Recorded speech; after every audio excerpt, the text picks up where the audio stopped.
comes from the military. I bring a lot of like discipline from there. So, and I was a very angry person in my younger years. So now as I'm getting older, I've learned to manage it and just try and, relax a little bit and just be, thankful that I wake up every day and thankful that I get to play PUBG every day and have this job, and I treat it as an opportunity. All about the grateful mindset, right? Exactly. Yeah. Do you think the responsibility it kind of stems from that mindset too?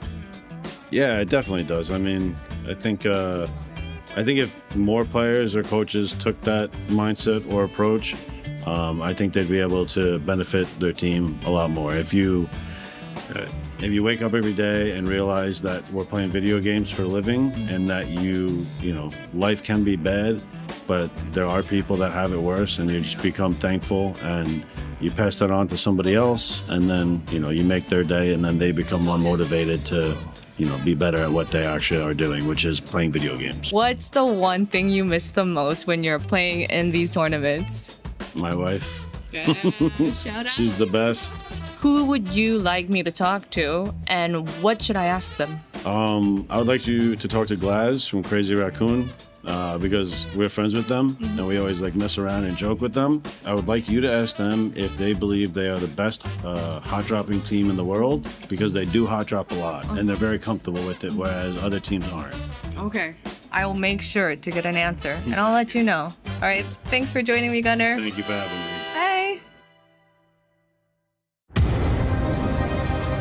AMD touches the lives of billions, powering the technology you use every day. From data centers to your personal device, automotive to automation, curiosity to creativity, business to breathtaking, AI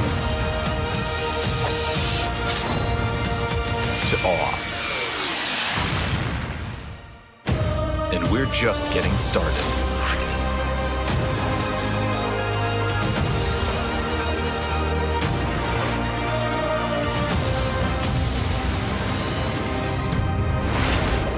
AMD. Together we advance.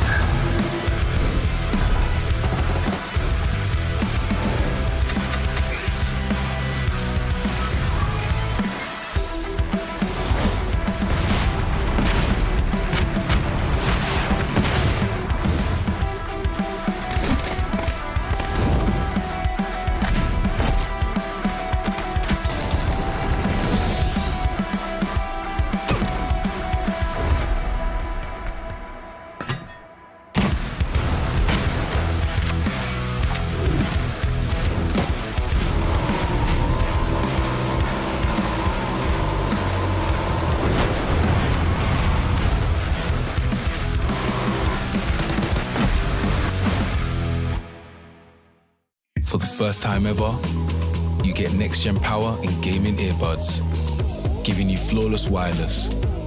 That's plug and play. Now you've got 100+ audio presets at your fingertips. So you can hear bad guys better, hear whatever you want better. That's a giant leap for earbuds, and a new way to play for glory. Tired of chasing the same chicken dinner? Now it's your chance to change the game itself with the PUBG Battlegrounds UGC contest. 3 ways to enter. Go loud with combat modes. Go tense with survival modes. Or go full creative with racing, parkour, party games, or whatever this is. Publish a new PUBG UGC mode for the community to play on and compete for your share of $95,000 in prizes. Every winning mode gets uploaded to PUBG Playgrounds, featured for the community to play. That's your name out there. Plus, the top 10 in every category win cash, including $10,000 for first place. And you don't have to wait for the finale. 10 creators get picked mid-contest for putting something great out there early. Then the community picks its favorites. 6 more winners will receive cash prizes and will be chosen by the players who will actually play their modes. The contest opens on August 12th. All Battlegrounds Plus players can upload their creations. Build your mode. Make your rules. Join the PUBG Battlegrounds UGC contest now. We'll see you on your Battlegrounds.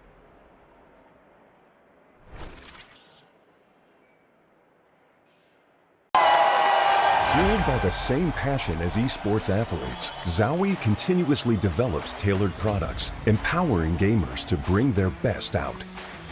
Today, we are launching the all-new XL2566X Plus, which uses the newly developed Fast TN panel and upgraded Diac2 technology. The new monitor series continue to evolve, refining details to ensure players can perform their best consistently in games. Arctis Nova 7 Gen 2. The app called the biggest cheat code in the industry is here for PC and console. It's got real-time audio control to do crazy things. Okay. So use it and abuse it, you crazy person. It's the new gold standard.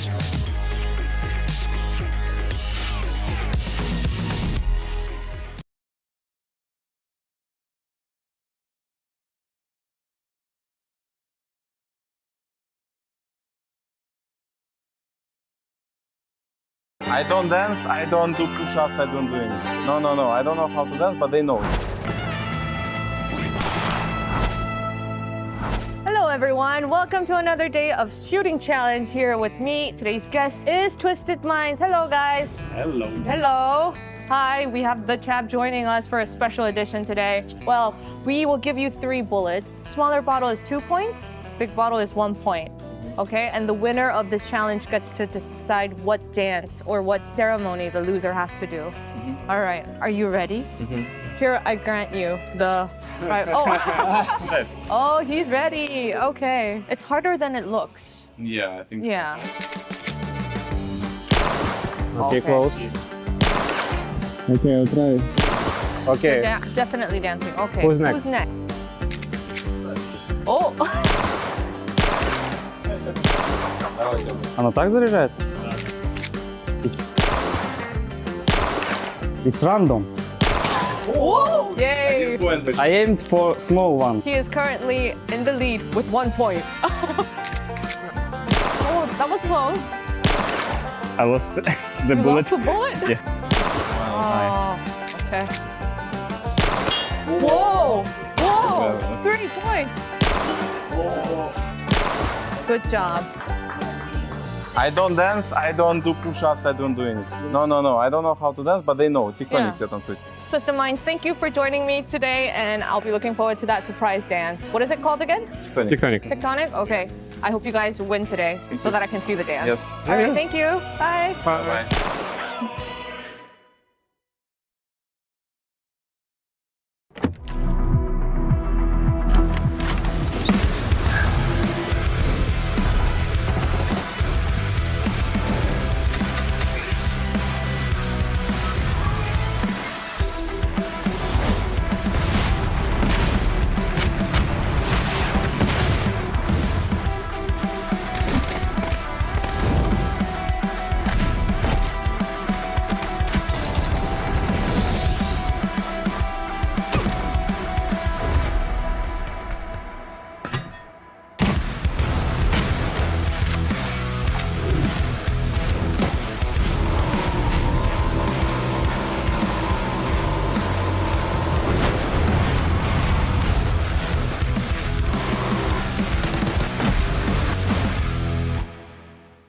They can't see shit.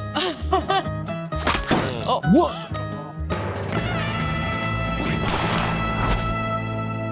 Hello everyone, welcome back to another sit-down game time with Bella. Today's shooting challenge guest is none other than Team Liquid. Whee! You guys made no noise. No. None at all. But hey, we're here to play some games. You're gonna get 3 bullets and you need to take as many bottles down as you can. Who's confident? Who has the best vision? Nobody can see. Nobody can, oh no. Here, I present to you. This is gonna be fun. This is my bad glasses. Oh, What's short fall? Have you Yep. it? oh no. Where's that, man? Well, GG. good hustle.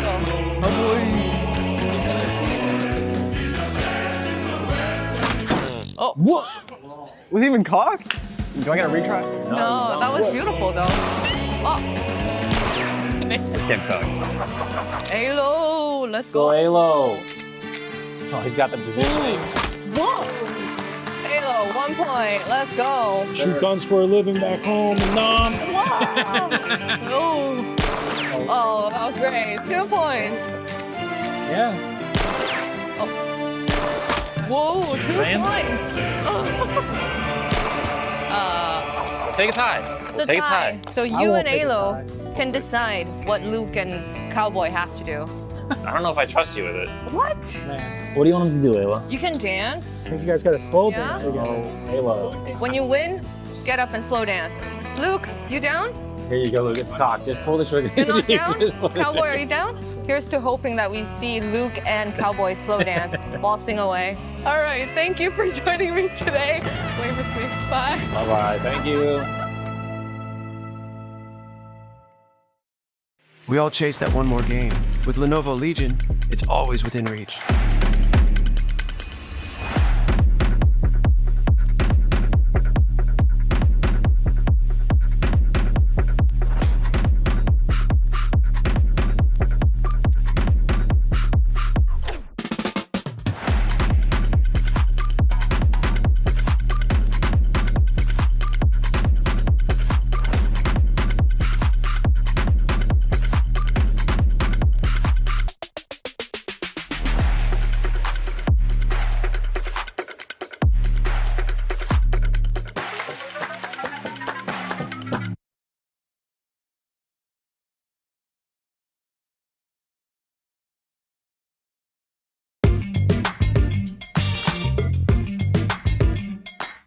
Hello everyone, welcome to the interview, and today we are having Nixie and Luca Rex from Virtus Pro joining us. Let's say hello to the audience.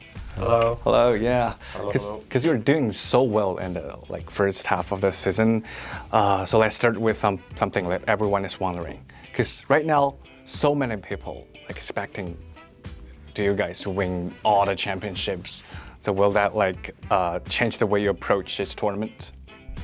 Nah. No, I don't think so. I mean, I think it's really good for us that everyone thinks we are the best, so that means that all other teams are kind of scared of us. Yeah, I agree. But I don't think we're gonna change anything in our approach.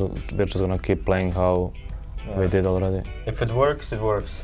Yeah. You know, why would you change something that works? There's no point of changing something that works. So, yeah, as Lucas said, I think it's good. It's also a good thing. To know that this team is fighting us, they can make more mistakes because they're facing us, you know. So it's a good thing, I would say. So is there any secret behind that consistency? I mean, I would just say just putting in the hours, make sure everyone understands. We just make sure that, for example, when we have a play or something, when we analyze something, that make sure that everyone understands it. And make sure everyone gives input on it, because that's the best way to improve. Yeah. Yeah, I think it's just making sure everyone is on the same page. Mm-hmm. If everyone understands the play, if everyone understands what they need to do in the exact moment, it's always gonna work. Who usually brings everyone back to the track? Luca, for sure. I'm the one that brings chaotic probably. Yeah, so definitely Luca. No, I'm I calm down, and then Nix is always chaotic. Okay. And if someone watched only one VP match, what do you hope they'd notice about the way your team plays? I would say how ready we are in the situations. For example, this is our strength, I would say. We don't really miss chances. So when there's chance in front of us that we have a third party, something is free, we are probably the fastest team to realize it. So I would say just how ready we are as a team on, for example, when zone pops, when someone is fighting, how fast we are to third party or something. I would say that is. I think what Nick said, but I think also that we're annoying to play against, because we always do Random stuff. We always change things up, so like we are doing a lot of random stuff. So. Thanks for sharing and thanks for joining us today, and thanks for taking your time, take a chat. Hope you guys can have good luck, best luck in next group stage. See you. Bye. Bye. All right, welcome everyone. We're joined by Team Nemesis and we have Diffix and Sosit here. Let's greeting everyone. Hello. Hello. What is it like to be in the same team together? Insane. Insane? Yeah, the feeling is good. It's definitely playing with Sosit again is really cool. Because before in Navi I didn't actually like to play with Sosit, but right now I enjoy playing with Sosit. Really? Why? That's true. That's true. That's true? I don't know. Sosit was young, and right now he's older, so he really good. It's more experience, right? So what's your opinion? The same for me. We played with Diffix in the same team 2 times. I remember how we was tested in the EU team together, and after that we played in Navi.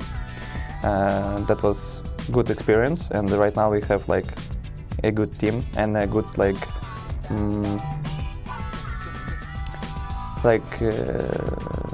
have a better experience to play together right now.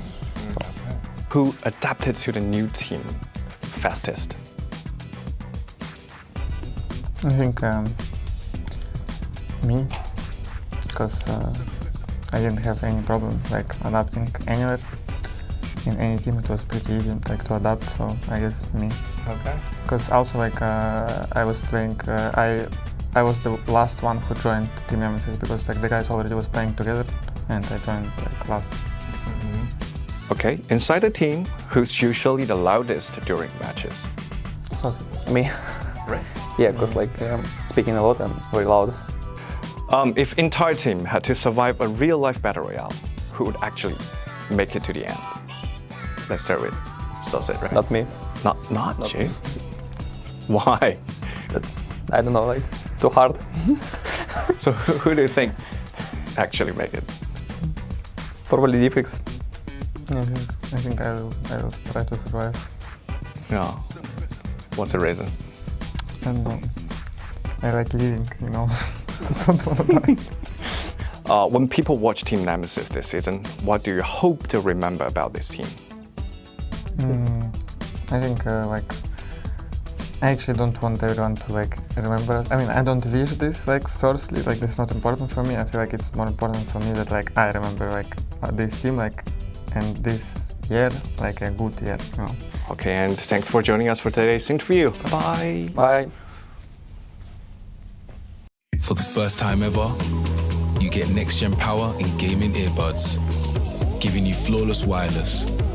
That's plug and play. Now you've got 100+ audio presets at your fingertips. So you can hear bad guys better, hear whatever you want better. That's a giant leap for earbuds, and a new way to play for glory. Hello everyone, we are joined by players from Team Vitality, Queasy and Levante. Thanks for joining us. Let's start with how things have been going recently, because you seem a little bit tired. How has the team preparation been leading up to this tournament? Basically, because we just played 2 tournaments in a row, I feel whenever you play tournaments and you go for another tournament, you have a good preparation and good momentum because it's not scrims, it's the actual games, the officials. So you just you just play one, you just think about the mistakes you had, and then you fly to the next one ready to play. So it's basically, after playing EWC and Astana and having good results there, I think we're in a good shape. During intense games, who usually keeps everyone focused? Наш капитан Gidrox. Our captain Gedrox. Gedrox? Yeah. I would say Gedrox and Levante, because sometimes if we play the intense game and if he smashes the table, then we need to play better. Who's usually responsible for keeping the atmosphere relaxed during the practice? It's a good question. Good? Okay. Good and hard question. It's Gidrox. Yeah? Yeah. I guess so. Our jail. Okay. I think so the same, but I would add that whenever we have scrims and times like this, it might depend on every player, because sometimes when you scrim like so much, because we scrim like 5-6 days in a week, some of us have like bad mood, yeah, you're right. And like if you're in a bad mood, always someone can like cheer you up. Like for example, if I'm having a bad mood, boys can cheer me up. Like Gedrox might have a bad mood, so we always like try to stick for each other, because it's a teamwork game. And like sometimes people getting exhausted of playing. That's why you need teammates for.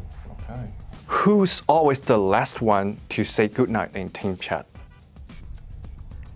It's our coach, Ramazan. He's always sleeping. Yeah, he's already asleep. All right. So what are you hoping to achieve together in this tournament? Basically, we always want to be better at each tournament we play. Good morning, good evening, good afternoon, wherever you're watching around the world. Welcome back, my friends. It is time for us to kick off the 5-game series that is the survival stage. Also, another point picked up there by Supers, and Natanawa going to send the present of the coup with the C4, but it's not going to be timed right. A quad of nades being tossed towards Twisted Minds now.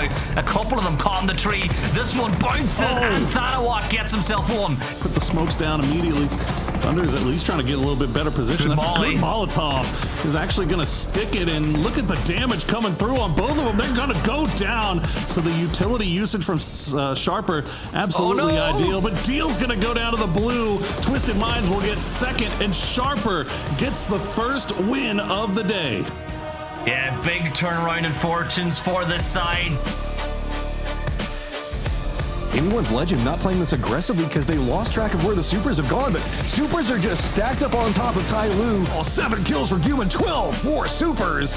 Big spray from the high ground. Soup goes up with the car. They make the big push. Destroy's got a P90, but he is overwhelmed. He is outbalanced. The car pushes him out of the smoke. It was an assist play. He drove through the smoke so that he'd have to be bounced backwards or walk out and die. Gets killed. The Soup is killing it. 4 picked up for Falcons, and they do have a BRDM. They do have a Panzerfaust, so I-26 is going to see it. He's going to hop out, but it's going to be too late. Tiggleton will clean him up, and now it's down to I-26 v6, and they know exactly where he is. Falcons, can they capitalize on their good position? Indeed, they can. Big win for the team in green. Yeah, big for Falcons. They needed it after yesterday's performance. That should put them up above the cut line. They'll probably be in second place after that one.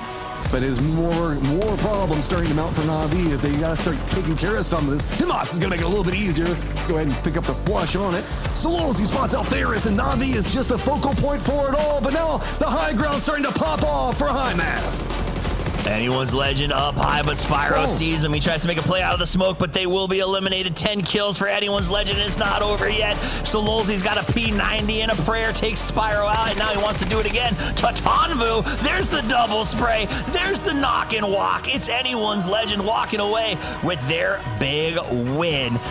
Petrichor Road crashing in. If one player falls here, it's over for Godlike. Jacob gets Chewy. Kiss gets Ming Ming. There's one player left for Petrichor Road, and Made in Thailand, they're going to Saturday. Godlike can no longer make it. Myth coming in big when it matters most. The clutch gene is in their blood.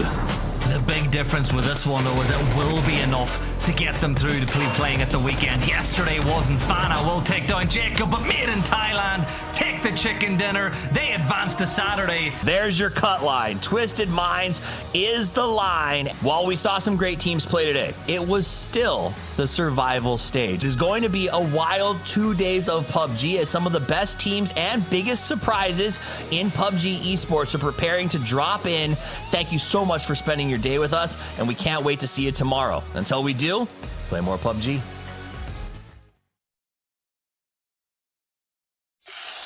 We got next, we ready to flex, we're ready to rock, headed to the top. We got next, can't settle for less. I'ma need your best, so give it all you got. We got next.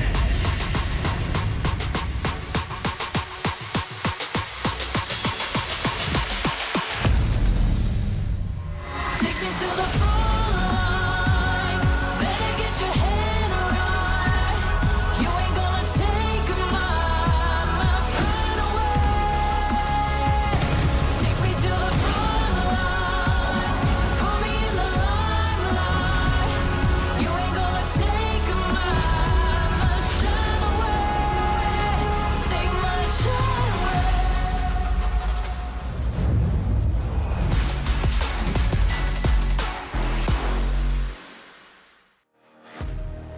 Good morning, good evening, good afternoon, wherever you're watching around the world. Welcome back to Shanghai, China for the kickoff of the PGS 7 winners bracket.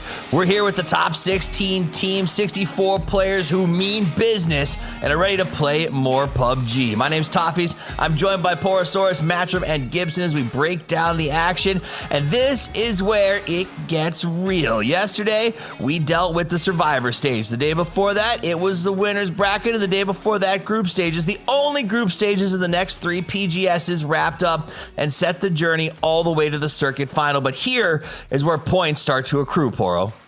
It is indeed, and those teams that finished in the top 8 from the winners bracket get that little extra boost coming into this. 17 obviously sitting at the top of the leaderboard, already 10 points in the bag. But fun fact, every other PGS, it hasn't mattered. There's only one time where the team that won winners stage actually finished towards the top, and that was Petrichor Road in PGS 1. So it's easy to overcome. You can't rest on your laurels. I would say the only value is that if you got first, you may not be last because at least you have a little bit of a buffer zone. And I do think, right there you go. And I do think we've had a couple of tournaments where being in that mid pack and having a point or two has actually helped out. So we're going to see how that plays today. As if you guys didn't know, the top 8 teams who qualified out of winners got points for doing so, and it kind of reduces similar to how we score points for placement. But that means you have a bit of a head start going into today. Now, Matt, we're moving on to 10 games, a little bit of a different monster than it has been so far. Yeah, without a doubt. I did want to just also chime in on the 17 thing before I jumped into that. We are at PGS 7. Is the Destiny thing with the 1s and 7s going to continue? I don't know. We'll have to kind of keep an eye on that one. It feels like maybe that's kind of broken up, but who knows? So a 17 coming in with at least some momentum is going to be big, but you are 100% right. Finally, not just one day of play. We're going to get 2 days of play so that there is a chance for you to sit back with your analysts, your coaches, figure out whatever was going wrong on day 1, try to modify that. That said, it's still only 10 games. So it's not like it's going to be a massive difference. You just get that 1 day reset. You still need to set a phenomenal pace on day 1 to give you the opportunity to give you striking distance, because now top first, second, third, that's all back to being what everybody is focused on.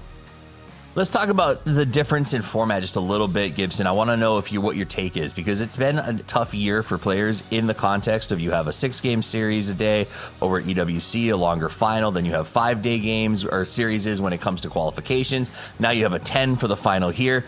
Do you think that throws any teams into a different strategy design, or do you think at the end of the day it's all just 1 game at a time? Oh, there's definitely a different mindset when it comes to the, the qualifiers, whenever you just need to get top 8. Like, you heard a lot of those players saying that. It's like, we don't care about winning. We just want to do what we do, get inside the top 16, and then kind of change our focus over. And you will see the top teams in the world kind of change things up a little bit now that they're more focused on winning as opposed to just getting over that line. And I think this is where some of the teams might struggle that are down in the lower half, right? Because they're going to try to do the same things that they always do. And it's just not going to work now when teams are less, we're going to see more point denial. We're going to see teams being a bit more cautious about when they third party and when they kind of take fights. So watch for a little bit more cautious gameplay, particularly in the first map or two, right? It's something we always see. The first map or two, the pace is usually pretty slow on these weekends. That makes sense. It's a sprint versus, well, I wouldn't say a marathon necessarily, but a slightly longer 10K. Sprint. Right, a 10K. Sprint versus a 10K. I like that allegory. And so it will be a little bit of a different vibe today for some of those teams. I do think, Poro, you brought up that 17 has a bit of that point lead. I know you're my math guy because otherwise you're stuck with Gibson and Matchroom and me doing that. I do maths for a living. You do maths for a living? You're putting an S in it first, so automatically I'm just not going to listen to anything you say. European, come on. So you talked about no champion has been the person who comes in with those 10 free points, but is there a world where, some teams play points per game or some teams have targeted numbers where that really does have an impact on how you plan for your 10 games, or do you think it's not really impact at all?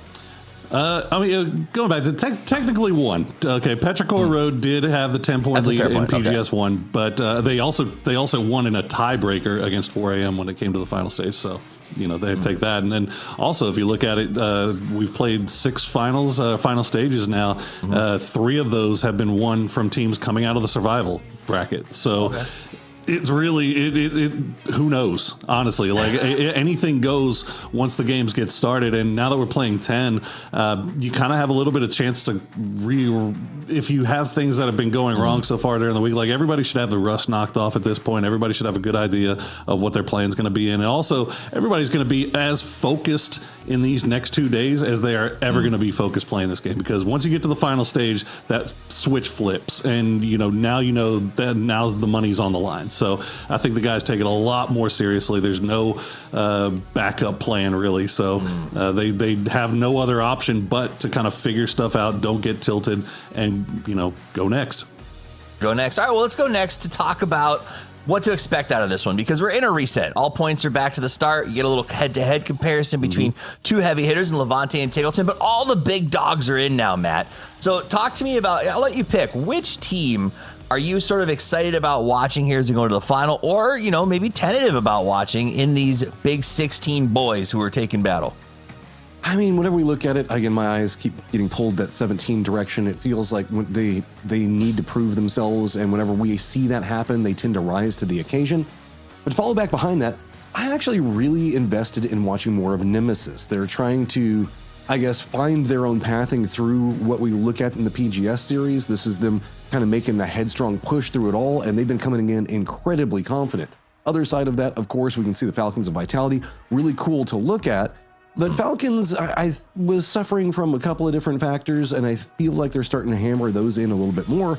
Whereas on the other side, Vitality, they haven't really made many modifications. It's just not necessarily the things that were having them have the biggest success have been really kicking off in the same way. Like we talk about Levante, the capabilities of the squad, but we haven't really seen that firing line come into effect on a more rampagey style of a day, the same way we were seeing it a bit more towards the earlier part of the year.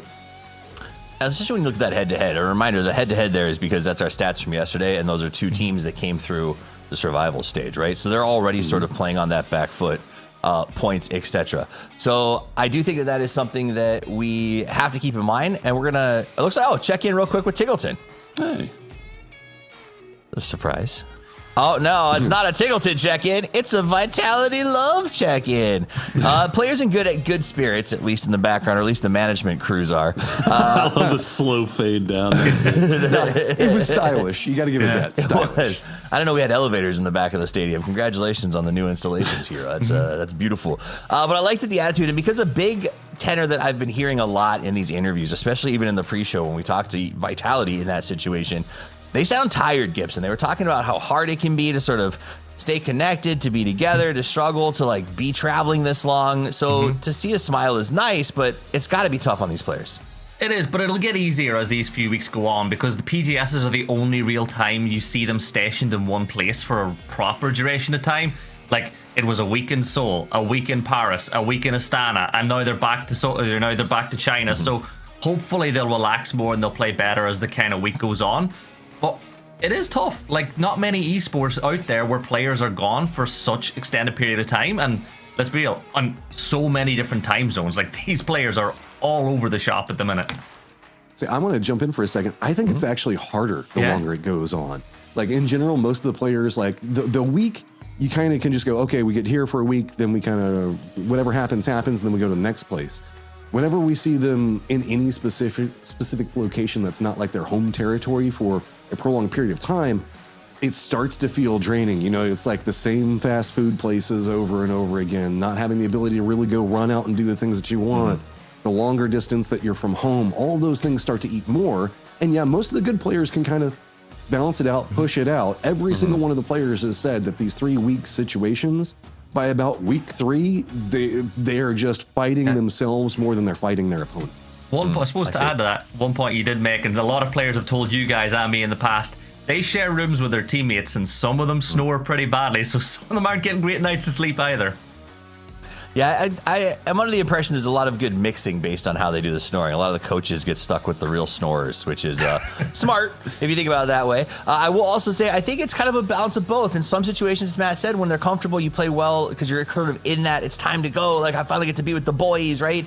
But I think we also have that world, Poro, where we were in China together for almost 3 weeks, and there's a point where you're like, I wish like my home language was like readily available, or food delivery, or things like that. And that I think can take a toll. This idea of you're just living in a culture that you're not used to, and that can be a pretty big disadvantage for our Western teams. Do you see effects on our Western guys who have been traveling, or do you think our teams look pretty strong out of the region? I mean, right now, I feel like everybody's a little bit rusty, right? Like, just because, as you mentioned, I mean, it's been travel after travel after travel. So at this point, I think these guys, they're probably tired of it. But, at first week, you're in there, you're kind of getting everything situated, you're getting your time zone situated. But I think, by now, they'll be ready to go. I think that's not really an excuse that they can kind of fall back on here at this point, because again, nobody's going to feel sorry for you. Everybody else is kind of going through the same bit. So with the exception of obviously the Chinese teams that don't have to probably travel as much. So let's take a look at the teams that are playing today. We kind of return to our earlier conversation when I asked Matt what team he's got his eyes on as we talk about coming into this big show with the 16 teams who deserve to be here in the grand final. So Gibson, I'm going to ask, which team are you watching for better or for worse? Better for worse, it's going to be 17. Yeah, it's obvious. Let's pick the team at top of the leaderboard. I know, but remember the interview after day 1 where they were like, guys, I want the fans to lower their expectations. Don't expect too much from us. We're people after all. Then they go and manage to get top spot and 10-point advantage. Expectations are going to be higher on this roster than they could ever imagine with that head start. So let's see if 17 can stand up as one of the 3 Chinese teams representing the region in this PGS. I like that. I also will say, far be it for me to fully understand, how, what do you want to call it? Like pop culture goes across the entire globe. But it feels to me like some of our Eastern teams tend to default to these humble interview responses for the sake of their fans, whereas our Western teams have a little more trash talk in them. Shrimsy telling Batulin maybe you should just leave the tab in for the rest of your career. So I do think that there is a little bit of that where it's like 17 maybe wanted to trash talk, but you gotta be low key about it. So as we look at all of these stats, I'm gonna go over to you, Poro, and say, what is your team to keep an eye on? What's up? Honestly, I want to see if Geekay can come back. We saw them kind of show out during the group stages. Obviously, the first 2 games kind of showed out. And then they fell off a little bit during the winter stage, but still got top 8. So I'm curious to see if that's like if we're looking at a wave, if that's a downward trend, or if it was like great day, down a little bit, but good enough to qualify. And now we'll see them back on fire once again. Who knows? Petrichor Road is also another team I've got my eye on for the same reasons. Okay. Well, what Petrichor you got your eye on as well. Is there anybody that we are distinctly worried about? Maybe Gibson is sort of just here, but you think they might just get lost in the sauce in terms of class in this lobby?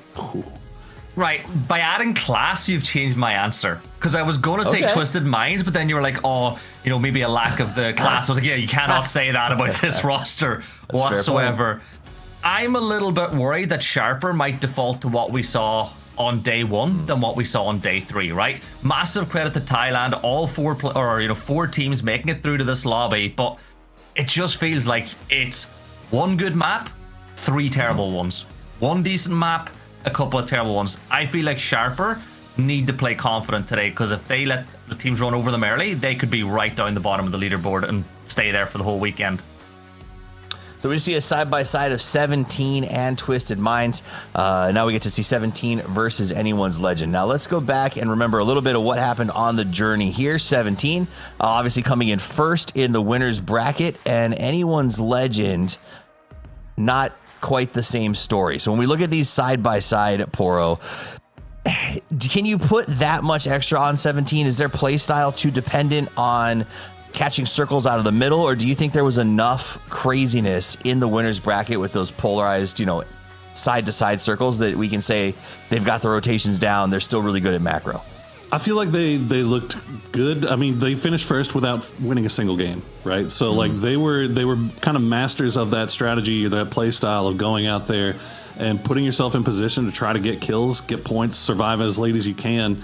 And as a result, I mean, they had a couple of really, really good games and enough to put them at the top of the leaderboard. So I think if you're going in with that mindset of like, let's keep playing aggressive, let's try to get the points where we can get them and hope that maybe we get a little bit of circle fortune.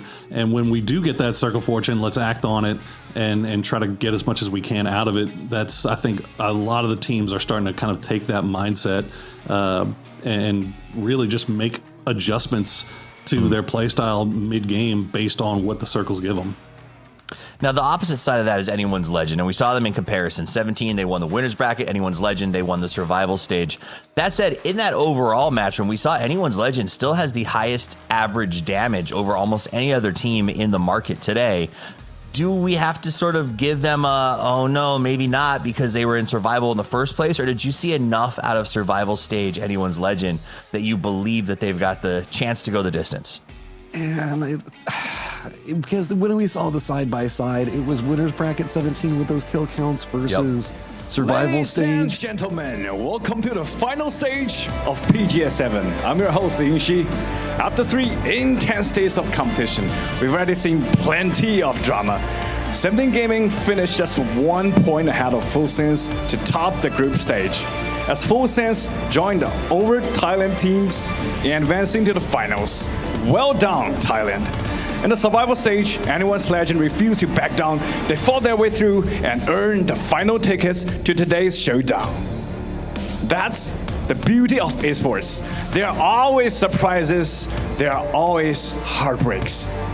But it's time to write new stories, because the final stage is where the real champions are decided. So guys, it's showtime!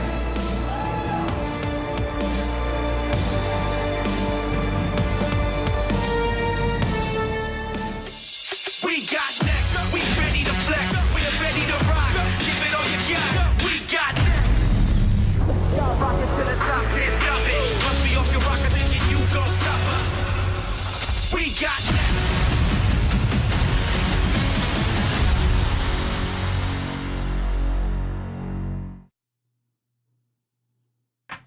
All right, we are back. Thanks for the intro. Look at the stage. The crowd was roaring. The players are ready. Matcham, let's get back to our conversation. I tossed you a great question, or maybe not a great one, but I tossed you a question about Anyone's Legend there. I want to hear your take on them since we had to cut it off. Okay, they're good. Not arguing that. But they were...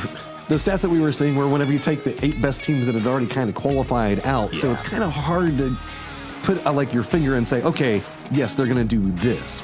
And we know the fact that, okay, that means that they should at least be able to generate 9th. But really, when we look past that, Anyone's Legend is just so up and down. It's like trying to watch the ocean and the waves coming in. They'll have like this big, huge game, but then the tides will come back and it'll just be like a 16th and 0 out 2 times in a row. And then another second place with like 12 kills. You're like, it's so feast or famine that in some lobbies, they just end up overpunished and we just don't really ever get to see us do anything. That makes sense. Anyone's Legend is more like anyone's guess, depending on the game, and I can understand that completely. Anyone's guess regarding Sharper Esports coming in might have a little bit of a struggle today, could come out surprising some people. Gibson, is there an advantage to sort of being, I don't want to say under the radar, but being a team that maybe people aren't as stressed out about when they're prepping for the final? Yes and no. Yes, because teams are not going to be focusing on you too much, but the no part is a lot of big teams might go, oh, hey, that's, supers. Let's push them if they get a knock. Yeah. Like, it changes the mindset on some teams whenever they get that knock. But you have to remember that this is a team that finished bottom of groups and then they qualified through. Same for supers, but I think there's a big difference in how teams will approach supers if they get a knock compared to how they approach Sharper. Yeah, because supers, you still have that little pedigree hiding behind the name that has a fear attached to it. There's another team that's got some fear attached to it. Both Petrichor and Falcons teams. Oh no, don't do him like that. All of them. There's some sickness going around here. Two teams that have a very large pedigree, have some really good players, and have, I think, fan bases that expect a lot from them, Porosaurus. And I sometimes wonder what that adds to the weight of duty, especially like the Falcons, talked about constantly, always seem to have to worry about people watching, waiting, and hoping that they fail. But now's the time to prove they won't. I'm not going to give you a question, Poro. I'm going to send you to the green room, or actually going to have you stay with me and send Matchroom and Gibson back to chill. You get to stick around so you can answer my question. Damn it. As we prepare to kick off game number 1 here in the grassy pastures for PGS 7.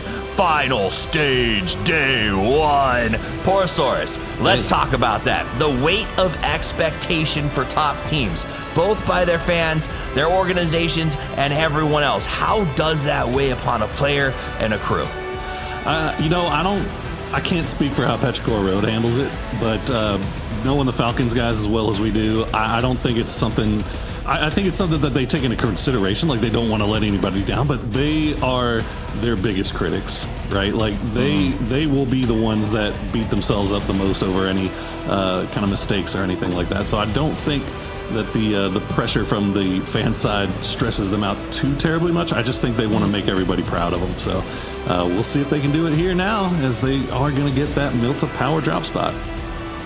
The only fan pressure that truly matters is when 17's fans target you because you are disliked. And that is a scary fan situation. All right, let's talk about the flight path. It is, not the greatest in terms of it is just the south, but it means we're close to possibly another 50-50 circle. And that one that hit yesterday threw everything into an uproar, especially when you're only on a 5-game series.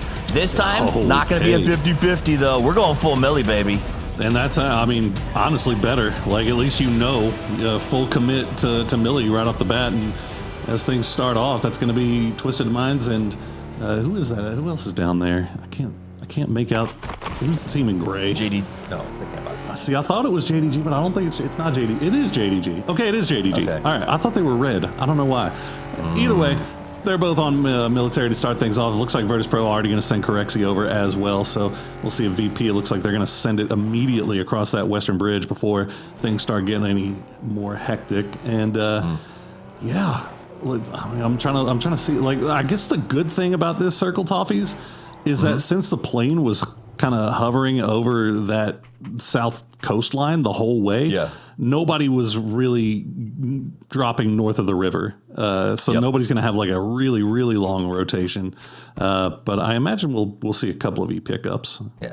No luminosity rotations, if you will, but definitely some E pickups. I would assume at least one botation coming out of the Falcons, and a lot of early bridge crosses. And to me, this is the real takeaway here. As you see VP already kind of whipping across. Ooh, shortcut, as they go ahead and head over to their compound. But you get across early. We saw camps yesterday and the day before, Poro, and almost everybody was sort of, honestly, even the camping teams felt like they were taking losses and getting set back in the game by doing so.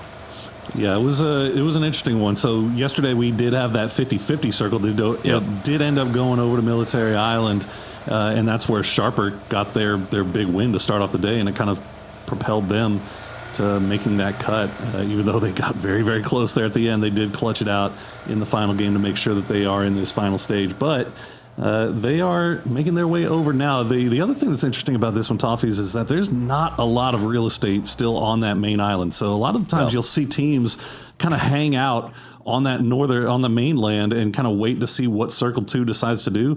There's not a lot of room for doing that this time. So I'm imagining that a lot of the IGLs are going to be thinking, okay, well, we don't want to commit to doing that because there's probably other teams that are going to be doing that as well, and we don't want to risk those early game fights.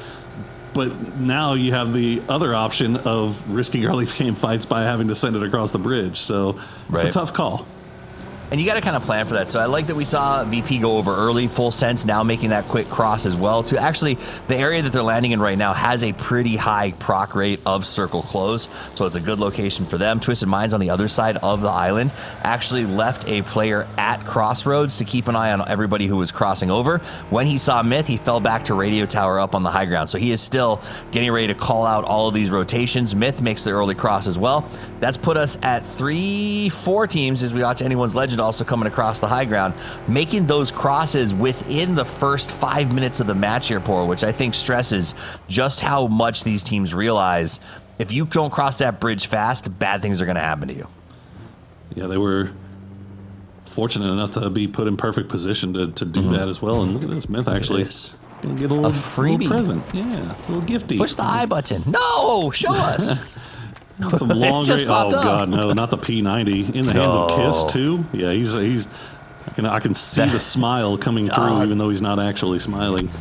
That's why the observers flipped away when they saw it. They knew the odds makers would be furious if we told everyone Kiss had a P90 in the first 3 seconds. It's that's trouble. Look at that, 80. The numbers should be climbing for Myth to 96% plus when Kiss picks that up. But good placement, quick movement, and they'll be in a good spot. As we watched elsewhere on the map, 17 starting to head towards the bridge, and it may be the first camp, as I believe Sharper is setting up on the western bridge. They'll either cross ahead or wait to ambush 17 as they come out of Ice Pack.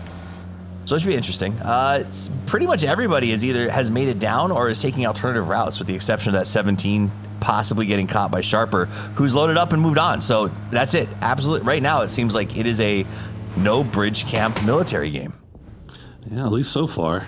There's still plenty of teams over on the main island, but it doesn't look like any of the teams that came over. I mean, and I don't blame them, right? It's a full military circle, so you have your pick of spots to play if you get over there early enough, and I think these guys kind of taking advantage of that here as, Vitality and Falcons, they're going to run into each other just outside of Milta. Kickstar gets knocked, but nice coverage there from Tiggleton. Will take down Levante as they spot out the rest of the Vitality boys in Milta Minor. That's really bold of Vitality here. So Vitality came on over. The Falcons on this circle tend to come here and look for boats at the beach off of Milta. So I'm surprised the fight is breaking out, but here it is. Falcons respond. They're saying, we're not going to let you bully us. We're coming in for a fight. Nice nade passed out by Gustav to sort of start the play. He knew they were going to be moving towards Kickstar, looking for that flush. Blows the grenade behind him. Gustav trying to go for the flank because they are in the road. Got a nice little nade. Going to toss it in the smoke. Maybe he gets a pick off here. Yeah, I mean, I don't blame Vitality for sticking around and make sure they secure that point, but after already losing one, and now you've kind of allowed the rest of Falcons to just get this full wrap on you while you were going for that flush, and you can see that they know exactly where these guys now. They don't know where Quizzy is. You see Quizzy on the mini map off to the north. And Tiggleton reads it, but it doesn't matter. He gets the knock, but then immediately gets knocked by Quizzy in return, and he's on the outside of the wall right now. They ended up giving him a couple of 1v1s. They do have to be careful. He got low, but he's outside the wall. That might buy in the space because they did trade that knock at the very least. But here comes the flush. Unfortunate. Tiggleton going to be put to the ground, and giving up those 1v1s has cost them 2 players so far from the Falcons, while Vitality does get the res. Yeah, I mean, both of these teams thinking at this point, it doesn't really matter. If we win this fight, we can get those revives, get the blue chips back up. So they've got to fully commit as the res does come through for Vitality. So they're back up to 3 strong. Gustav and Shrimsy playing the walls on the opposite side. They're going to stick this out. There's no way that Falcons pulls away from this, knowing that they can get those blue chips and reset, especially since they have information on where Vitality is currently. Okay, so Vitality. Whoa, bold move across the road that actually takes away Gustav's position. Is a really smart rotation. He has to fall back very, very quickly because he's not sure where that car is going to stop and cause trouble. So immediately he's going to move his car to a safer spot. Smart play by Gustav to see. The smart play by Vitality. This guy's playing a little bit of a 3D chess game here. As he does set up, he's going to go ahead and heal, and now he has overlook from the bottom. The other play Vitality has as an option to them is they can grab Tig's blue and kickstarts because of this cover position, throw both in a car, blow it up, and drive away, and leave Falcons limping while they put 2 points in the hopper. We'll see what they decide to do. As you see where that circle did shift, it's going to go a little bit more on the western side of the island. So Radio Tower is out. Twisted will have to make their way in. You see Petrichor Road already on the cliff sides down to the coast. VP and JDG kind of sending it in the same direction, and that's right over there in the corner where Full Sense is split right now. And VP and JDG will keep an eye on that as they are going to run right into each other. Yeah, Cole 119 will get the first knock on the Luca Rux, immediately traded back by Nixie as Virtus Pro has arrived into the airplanes, but JDG's still coming. JDG's ready. VP, Lukaruk's knocked down in last ditch. You got Beam Me Up on the fuselage, taking a nice throw with that grenade, hoping to get a knock here. He's going to open fire on the UAZ. It's not going to have a lot of time for him to get covered. They're getting countered back. Also, there's a giant red circle on top of them, so things are going to get even more chaotic in the short term. Nons finds a good high ground position, is able to get that spray down. Lukarux and Nixie both eliminated. VP down to 2, and the Bears have their back against the fuselage. That's actually nice work by Flash from Full Sense. He actually runs out there and steals 1 point away from JDG. And they'll be able to retreat back to their compound. It looks like Flash is actually going to stick around here on that wall from range. See if he can maybe do something. You see it's causing Virtus Pro problems. Correxi's having to look over in that direction. So VP down to 2 is Twisted Minds and Myth. This is where Myth normally does like to play, around these bunkers, and they have already found Batulins to start things off. The rest of Twisted is still a little bit split up here after making their rotation from the top of Radar Tower. I like this spot to play because it forced Twisted's back exposed to the hills behind them, and eventually that will be a populated area. As you can already, Petrichor and GEK probably going to move into that spot, so it does expose them. They can't play that long from this area to counter Myth. So Twisted going to have to find a solution here while we jump over to Vitality and Falcon, still in the stalemate. Yeah, like I said, there's no way either of these two teams are going to pull away from this. Like, these are points that they feel like they can get. Falcons, if they can turn it around, they can get their team back up. Vitality, if they can win it, they get 4 points, and they should get their man back on his feet as well. So they'll stick it out as long as they can. As, oh no, Petrichor Road again, running into early trouble with rotation as they lose I-26 and O4NB. It looks like it's just down to Chewy. Yeah, I think that was just an absolute spray down as they drove past Geekay. They had them dead to rights, took out the cars. Vitality's up here. That shield is putting in work, man. That is the most overpowered shield I've seen. Like, that placement's incredible. He has so much view over everything the Falcons could want to do in this fight. I mean, you see what Shrimzy's working with the Bolty. I don't know if I've seen Shrimzy bolt in a minute. It's been a while. This feels desperate. Well, desperate times call for desperate measures, and Shrimzy on a Bolty is about as desperate as you're going to get. But now Circle 3 has popped, so you can see that damage is starting to come in a little bit more. And now the math has changed. Falcons probably sitting pretty low on meds at this point. As the shots are going to come through, I think they realize that one is hiding behind. Oh, Gustav's going to get Gedrox. I think Gedrox was trying to blow up the car, and Gustav catches him out. Gustav was waiting. He was the car was bait, so he gets that little counter knock, gets to run. He's going to take some counters as the rest of his team has to go around and try to get those reses. That gets him to another vehicle where he can try to make a chase if he wants to, but the shield is down, and that does open a couple of doors. But Gustav now has to go. Hollow my bad, relocated and caught him, so now it is down to just Shrimzy because Gedrox is going to get rezzed, and it's going to be 3v1. That sucks, man. Gustav, I'm almost 100% sure Gustav was able to pick up Kickstart's blue chip right there, but gets caught out as he's leaving. I mean, obviously they have no more utility left, or you have to imagine he would have been throwing smokes down before making that run. And now, Shrimzy, it's just a salvage game. We'll see what Shrimzy can do all by himself as he will make his way into zone. That's it, is what it is. I can almost hear Gustav's voice saying after that knock, all right, just go. Head back, get some meds or something. Maybe they'll leave. We'll see what happens. So we're going to check back in. Shrimzy looks like he is going to go get some ammunition. He's tired of the bolt. He was like, I'm not taking this fight with an M24. This has been ridiculous. So Shrimzy's going to get a little bit of extra backup. We'll see what ends up there. The circle is, in the meantime, down pretty heavily in the middle of the military base, just surrounding it. Geekay is very, very comfortable in that south side where we saw them fighting earlier. Vitality and Falcons, AI is projecting these rotations for them. I'm skeptical about Falcons rotation. I think I'm a little skeptical about that too. But here, you see the problem for Shrimzy. He's down to 2 first aid kits and 4 bandages. So yeah, unless he finds something in this compound, which it just doesn't look like anything's showing up for him. Really, you gotta imagine he's most likely done for here. As we check in with Team Liquid, they're coming in on the north side of Sosnovka. They've got Nemesis just off to their west, and Anyone's Legend, big wide split from AL on the eastern side, going all the way down to C block. Well, they're surrounded and they're planning on how to move into the circle. Let's listen to that planning phase. Guys on the roof. Can't see it. And a cycle smokes in my car. We need to worry We about got our our west side. That's seven. how we actually die. We're not actually sending anything. At least a 3-man on artillery. I'm ready to take that yellow fight as well. That's probably a big split. Yep. Only see one on the roof. Even from that guy the whole time. That guy. Let him leave without us knowing. Get a care of Vitality. Falcon's coming late, guys. It's really bad shifts. We're probably just gonna have to fight late into blue most likely. Artillery could leave. I want to watch them. They were 3 men there at least. Seems like they're staying. This guy's very team shot. Calm, cool, collected, and ready to take a fight. Meanwhile, Myth just doing P90 things. Good job, Kiss. As one does.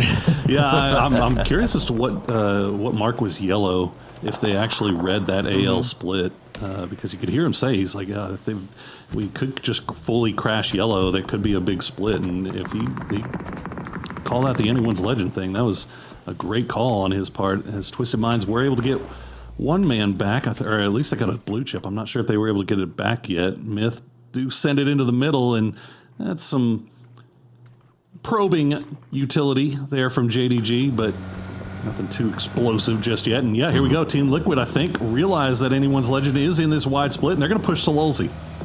All right, so they're going to go up there. It's outside the circle, but it does mean a nice little push here. Will they try to pull off, or will they try to fight? Sololzi up on the roof, looking for the high ground, look down. Cowboys got the nade prepped up. He's going to throw it up there, get him off the roof. Nice job with the starburst. And now you got Sololzi and Delwyn having to fall backwards. E-Arena eliminated elsewhere on the map. Here comes the first peek. He sees him. He gets the first shot. Cowboy pushes him behind the tree. Sololzi down to half. The nade's going to come out.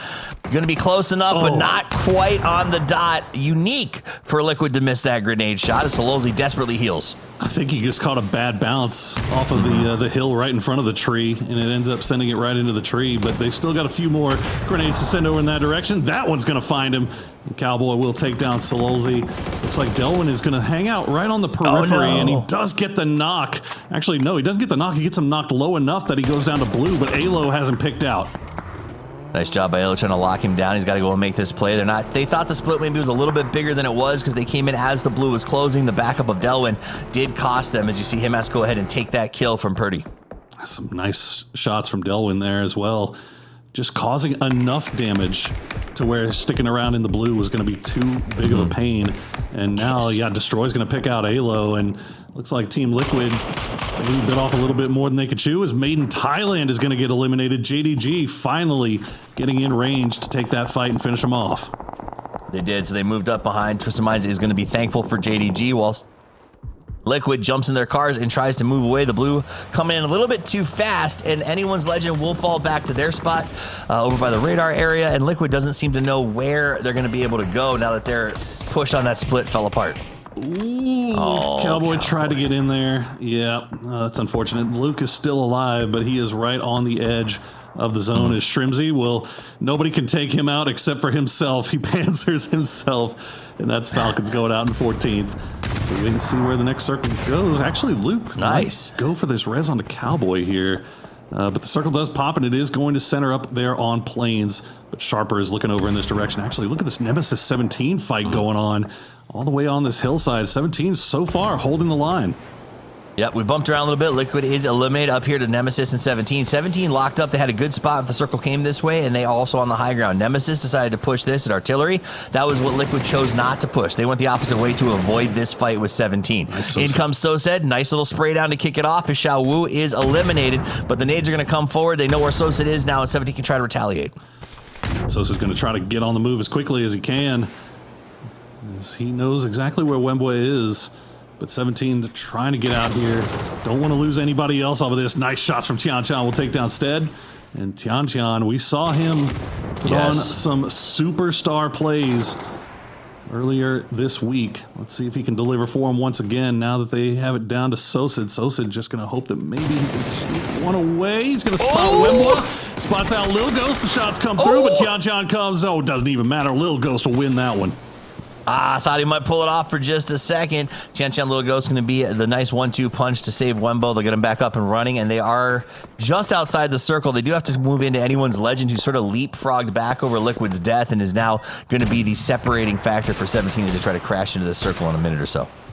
Love to know where those mortars from 17 are going. Is Example going to get a knock on the nons here? That should be Resable, though.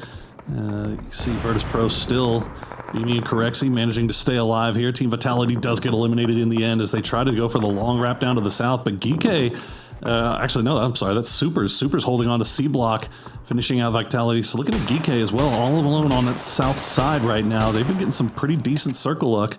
If the circle continues to kind of go in their favor, they could be playing that wall and they could cause some problems here for JDG Vitality and maybe even Full Sense. They've gotten circle luck, but they've also been playing very bristly and making sure that nobody got to be on the south side of that map. They forced JDG off to one side. They attacked VP when they came in as well. Their nade is perfect, and 17 is going to drop down to almost dead as Little Ghost has to just run straight at him. That's when you know you're in trouble, when the only option to survive is to run straight at the guys shooting at you. You're cooked. Nothing good about that. Nothing good at all. Delwyn is down, and Delwyn is flushed as... Now destroying him ass. 5 kills for him to start things off. So put the thing in front of him. Oh, Chewy. Yeah, you're not too much longer for this world. Batu will get that credit for that one. And Twisted can now work forward a little bit here. They've got a little bit more room to play. You see that they've got Supers off to their north, and then JDG VP in the plains, but they've got a little room to work around here, so not too bad. Also, Destructible Terrain has made this little crater section so much more interesting to play in because you can get a little bit of dug in early, especially if you're lucky enough to get a red zone down here to pop a few of those nice and deep for you. Jedi with a nice headshot there. Good knockdown. Yeah, no, that's a big knockout because there's no way that Full Sense is going to be able to get Belmoth up unless they've got a vehicle down there that they can just send it over. But I think they realize that would be a pretty desperate play. I'm really interested to see what Supers decides to do here. They were sniffing around, maybe wrapping onto Twisted, but now they're looking more towards the north and going towards the west. They've got some room to play there, but they know about Sharper and they know about Anyone's Legend. So it seems like they're kind of holding the line here, waiting for AL to have to make a move to see if they can collect a couple more points. I think they're going to play the wall down to box because they know that they had C block still locked up. Should be smoking past. The big one is Anyone's Legend, right? Because there is no cover here. Now, if they get over to those pieces they drop, the emergency cover, and they can avoid AL, then they should be in a decent little spot to lay down and wait for the next circle shift without too much loss. No one else seems like they'd be in a great spot to put in grenades on them. Now, that said, if Twisted Minds is sitting on any mortars at this point, it could be doom for Soup because they'll know exactly where they are. I don't even know if Twisted would have time or the place to set up a mortar, but they're hopping in vehicles. We'll see what they do. Supers still kind of want to take out AL, but Twisted Minds, they're going to drop the smoke wall. They're just going to send it right across the middle, but tires are going to get lost. That's a flaming vehicle. He has to jump out. It's not going to matter. Lou will try to get there, but Tanawa will take him down. But somehow Twisted manages to keep at least one alive through that desperate send. Example will stay alive. Anyone's Legend does get finished off in the end, so Super's job done. Job done. Soup's got a good corner. They brought 3 emergency covers with them that they've put down. You saw that crazy send by Example. The last man standing, not even sure that it's possible to res from this position other than just lay and hope for the best. VP now has to hold against Geeke. They had a spot for a long time, but they've got to cross last ditch right now against JDG and VP, both who were mad about getting shot by Geeke for so long. So Corexi, can he land a nice... I don't even think he's got one grenade. Oh, Corexi the Molotov actually going to take down EJ and Songjang down as well. So Geeke in the smokes are getting taken down, but Akan now has eyes on Suze, will take him out as the reses will start to come through, but that's one grenade and that might be enough. Good stuff from Corexi. It's the last one he had though, and now it's just down to flashbangs as Geeke tries to recycle the smokes once again. See if they can maybe get the heels off, but Flash and the boys, they see the writing on the wall. They're just going to send shots downrange. Poor Geeke. This was a textbook. The enemy of my enemy is my friend, as 3 teams work together to try to stop Geeke from crossing over this road. JDG did suffer from it. VP right up on there, but now they got a smoke to defend themselves from Full Sense, which opens the door for Beamy to get the spray. Here he's going to put shots on Songjang, who's now got to run. He does have an idea of where Beamy is and maybe can use that grenade effectively, but it's going to be too short, and I think VP is just locked into a good defense spot. Yeah, that's incredibly tough to dig out. Even, I mean, Songjang's got 4 grenades, but the problem is Beamy's not allowing him to peek out of that smoke for long enough to try to figure out where to throw it. So he's going to get to the wall and maybe try to TPP peek this and figure out exactly where to put that thing, as Sharper does get eliminated. Supers is just farming on that north side. They got a So while this has been happening, I've been watching the Supers. They have gone to farm mode. They literally left their E covers and have just been sweeping around the outside, eliminating teams aggressively. So they're up to 7 kills already and still sweeping down on full sense.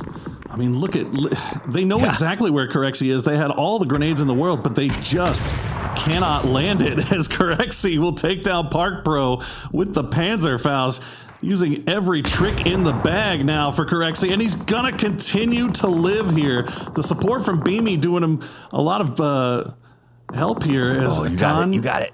Yeah, no way. You can't peek that, buddy. Beamy is just gonna absolutely light him up. I think Akan is just thinking, yeah, okay, well, hey, he's actually gonna donate it over to the blue, so. Take me to soup, take me to soup.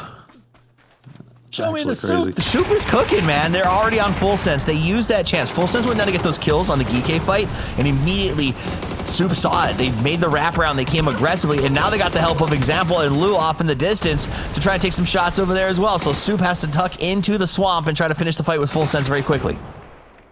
Okay, Russian Flash.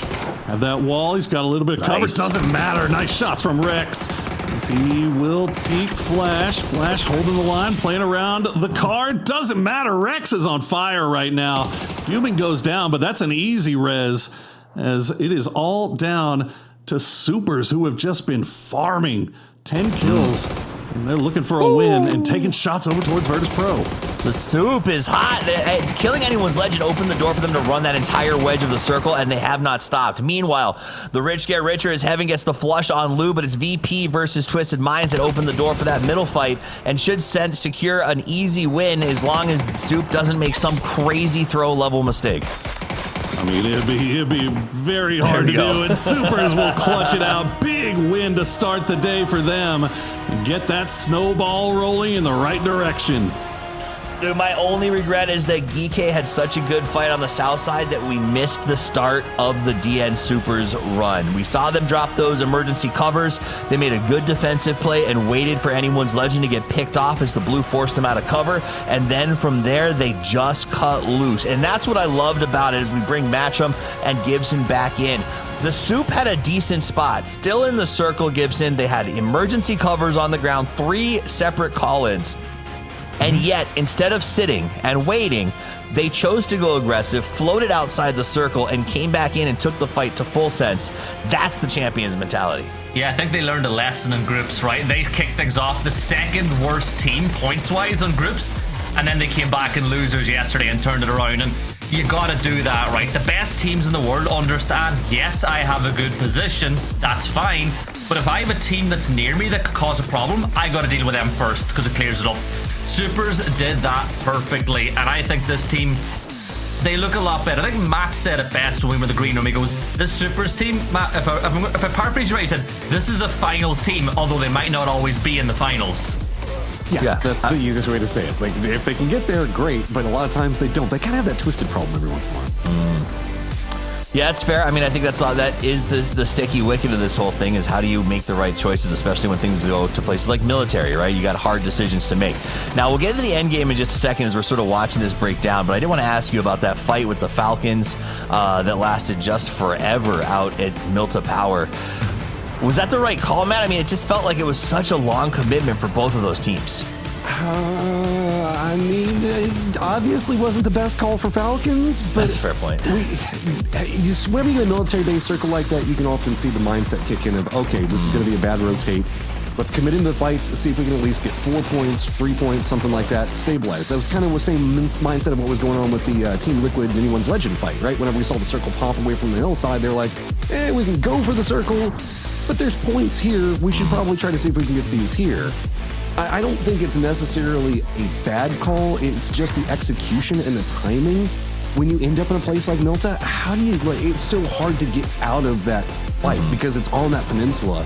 So it's just one of those things that you have to kind of keep in the back of your head, like, okay, at a certain point, we just got to figure out how to pull off of those fights. And I think that that's one of the things that we're seeing a lot of successful teams that are really climbing the leaderboard, they realize when to pounce and when to go, okay, time to disengage, and can get out of fights really quick.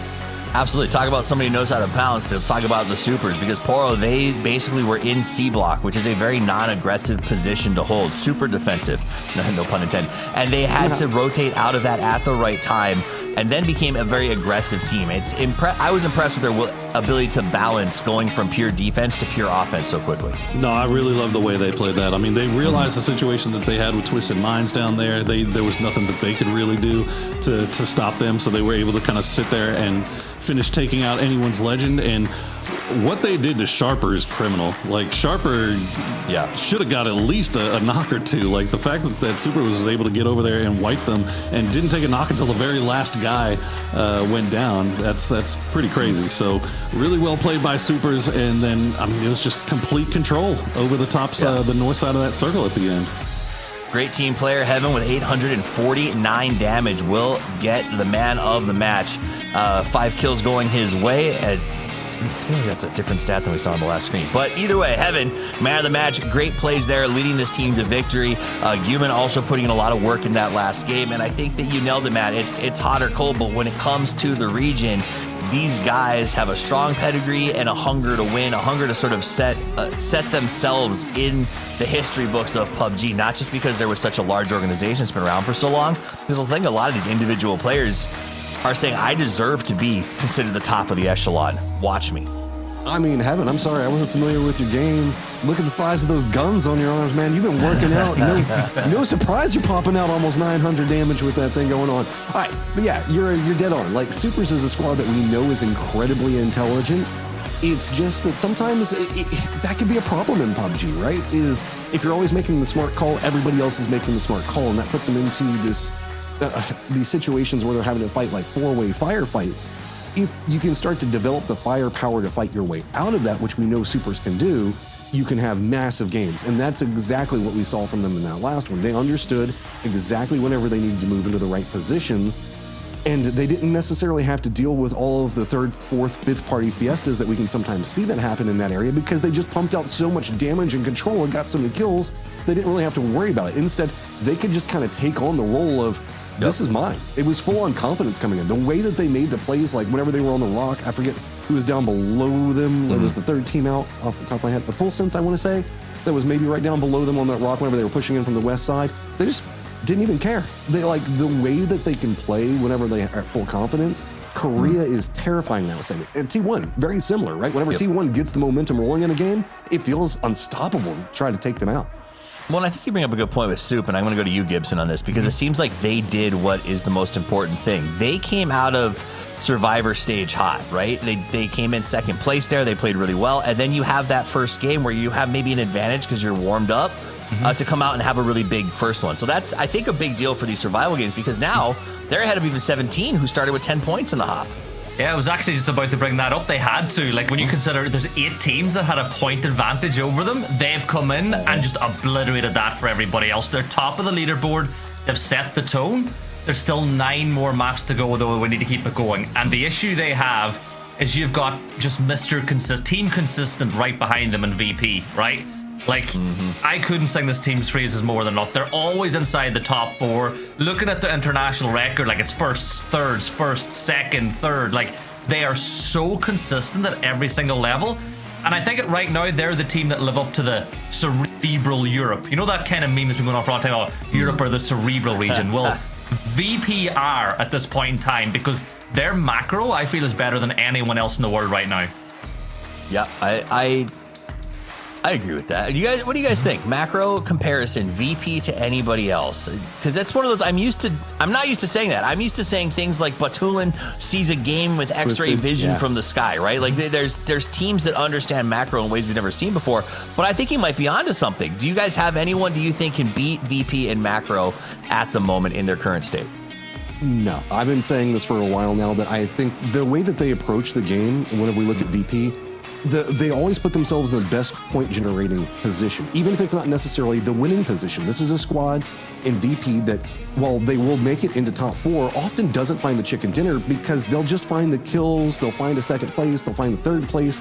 They'll just murder this lobby through consistency. They know that they can win the firefights. but they'll put themselves in the position to generate the most points, and then if they get the victory off of it, great. We saw that at EWC. They had a lead going in for forever into EWC, but the chicken dinner, if it showed up, was great. Really, it was just about putting their foot down and making sure that everybody understood that we know how to navigate this, and they've got it through reps, man. Nixie has been burning games. The rest of the squad just constantly, game after game after game, that they're just trying to push out, so that way they are ready for every situation, and it shows. They have such a good read on how to use BRDMs, but they don't need them all the time. They know how to dig, but they don't have to do it all the time. They know just how to get into the position that's best for them. That is a great understanding of themselves and the meta as a whole.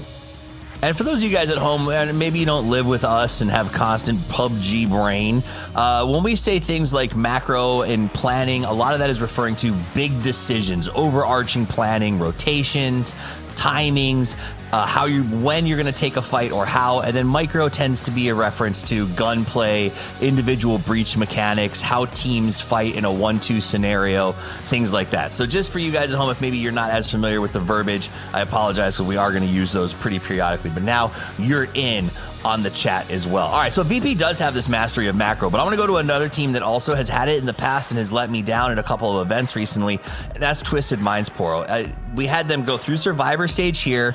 We saw them in Paris, where they were better with their coach than their primary player to a certain extent. And then here we finally see a moment of truth where they get 4 kills, they get 3rd place, but it still felt frantic in this game. Yeah, I mean, it sucks, because that's they dropped on Military Island, right? Like, you would kind of hope that maybe they would be able to put themselves in a little bit better position. But you know what? They had 3 alive going into the end there, and the fact that they were able to keep 2 up until the very end, given that insane send that they had to make across the middle of the circle, is pretty fortunate. So, all things considered, with the circle shifting away from them the way it did, the fact that they got caught up with that fight with Myth over by the bunkers, I think that they're probably not happy about it, but they're not too upset with how they did in game number 1. I still think that there's other things that Twisted has to kind of be concerned about as far as macro, since guys, we're talking about that. But they've been readily admitting that they've been a little bit slower to kind of adjust to all the changes that have been coming through in 2026.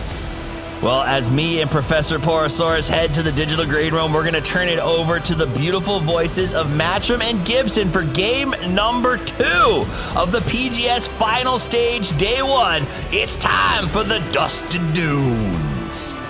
All right, Miramar time, so let's dive into it. We're talking about Twisted Minds. Expect to find Batulans in full mountain goat mode at some point in this one. And it's so interesting whenever we look at Twisted Minds. It's a team that has often used a push advantage has always been one of their big secrets to success, right? And whenever we look at example, they understand how to assault positions in first person. In TP, they haven't necessarily found those same successes yet, but when they find themselves in a weird spot, like, I don't know, cars running on top of them, we can see example still is example. Those guys can still pop heads. It's just, it feels like them finding a way to get to the point to get there, where they can get into the point to pop those heads, is what's lacking right now. Yeah, I spoke to Batu in depth, I think, before both PNC and the event, and one of the things he spoke about was in 2024, 2025, they could control the lobby, right? Everything revolved around what you could actually see whenever you put yourself at risk. So they were able to control large areas of space, understanding the fact that nobody could take on that fight with them without actually going head to head. Whereas now that we've changed to a new perspective, it's changed the way gunfights play out. It's changed the way teams might dive bomb to center more than what they used to, and they just can't exert that same level of control. And I feel sorry for them, because when it was so successful, like, you remember, we almost had the perfect year of PUBG from that side. I just feel like it's a team now that they're not adapting, because it's so hard to adapt when what you did worked for so long. Yeah, and it's such a crazy thing to look at. We've got a replay that's going on right now, but we also have an interview that we'd kind of like to look at from, I believe it's 17 Gaming. Hello everyone, welcome to the interview, and we have TNT from 17 Gaming here. Let's say hello to the audience. Let's talk about the direct points, because you have 10 direct points into the final stage. So how important is it to get a strong lead in the first match? 就是在你们看来，就是有这个代入分对你们来说多重要，而且因为你们能在第一场比赛保持领先嘛。10分还是挺重要的吧，但是最后还是得看结果，可能有了这10分也不一定能拿冠军。It's kind of an advantages for us, but actually we are looking for the result because the result is much more important for us. Okay, and let's move on to the next question. What's the biggest lesson you've learned so far?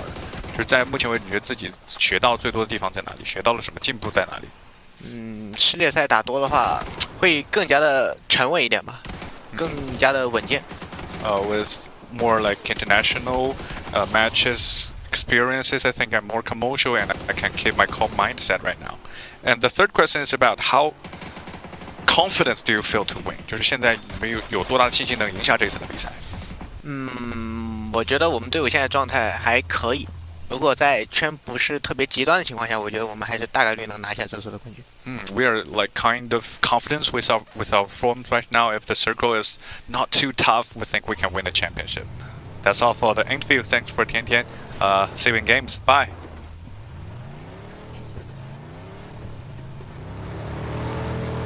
Always great to get some insights from Tian Tian and the Crew 17 because they always loom in the background, especially whenever we're in the PGSs.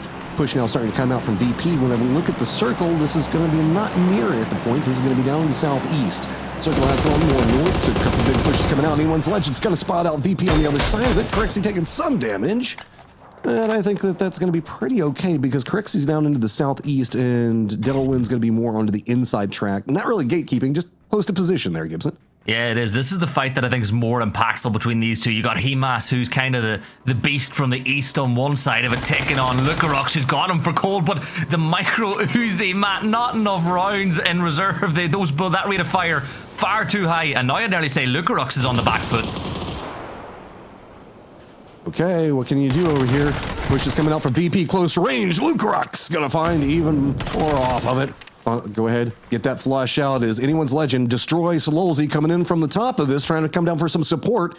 But VP just reading a good way to play around this for the time being. Poor old Delwyn's just trapped multiple angles, but Anyone's Legend is at least trying to get back behind this. You can see playing over into the north. See if they can try to get an angle around it to keep some type of contain, find any form of safety that we can really work around this, but I don't know, that wall, it feels like VP's already read it and is defending it. And yeah, Destroy's realized, no, there's just not much else we can do over here. We just got to let it go. Yeah, they're going to bail. Now, the question is, what do VP do about those blue chips? I think with the circle being what it is, and AL being so close to the edge, they could just play around Graveyard for a while. And maybe go back and get those blue chips a little bit later on. So keep an eye on what that decision making looks like for them a bit later. But it's supposed to be a good opportunity, Matt, to talk about the circle that we have, because we haven't yet shown it on broadcast. Just north of San Martin, between La Cabrera, is basically center point of the zone, going out as far as El Pozo. Falcons getting a really good split, but I'm looking at the 2-2 from Geek right now. They're taking ground aggressively in the middle, getting prepared for any eventuality of that phase 2 shift. Yeah, it's a bit mirrored by what we can see to the south of that, where it's going to be Vitality running a wide 2-2 split. People that have been watching PUBG for a long time should be kind of familiar with the general area that we're talking about. It's going to be across the road southwest from water treatment, where a lot of people talk about the God compounds. We often had circles back in the day that would pull that direction into water treatment, but with Cabrera still in play, Oasis still kind of in here as well, Pozo, be aware to the northwest, it's going to be very hilly. A lot of independent islands, high-end cliff facings that we're going to be looking at. Also hard rotation paths, depending on how these circles go. Down to the south, we still have power grid in place, so there's a lot of verticality coming into that. This is going to be a very difficult set of rotations coming up for our teams, no matter where it goes. Yeah. New Circle is trying to get ready to pop here in about 2 minutes. VP just making sure that nobody can come back in. That's a little bit of respect to Anyone's Legend. We don't see VP doing that a lot. Yeah, and look, it's Himas. Like, if you can keep him out of the game for the next 25 minutes, you're going to do that every single time. Team Liquid, on the other hand, they've moved their way out here up onto the hills, keeping an eye on what's going on. They're going to send Alo back to maybe pick up Cowboy or see what he's going to do. But I think they're with a good chance of putting a good game together. But you look at the teams around them: 17, Twisted Minds, Supers, potentially Geek. Like, this is where you want to... Oh my god, look at this. Nemesis pushing in full, being pushed by full sends. Runs up roughly the same time. Flash right in the middle of it all. A lot of jump peaks going around the wall itself. But it's going to be Belmoth that gets himself a nice angle to get the knock on to Sosed and Nemesis. Got to be careful. Belmoth still playing around. I guess an area that they're not really having a good read on. They're kind of focused in. Nemesis is going for Flash's position. Melman chases it down.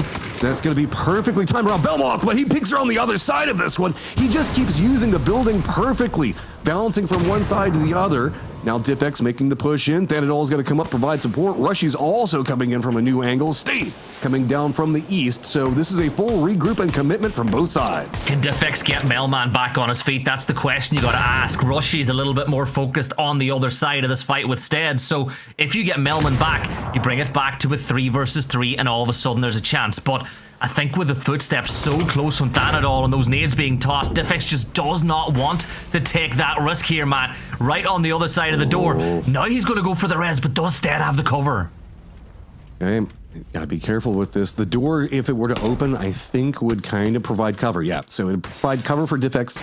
So it's going to be a bit hard for a directed push from there. Outside of this, so stepping around can't make the commitment in. Yeah, if there's just too much movement in the building, so he's trying to figure out the right place to be for it. So I don't necessarily mind this. If you can see where Melman's at, if the door opens and he goes for a res there, yeah, he just wanted to make sure that nobody was still hiding back behind it, and he's going to go for the peek around. Couple of shots exchanged by Belmont. Takes up Diffx. Nate on the other side. Rushy gets it.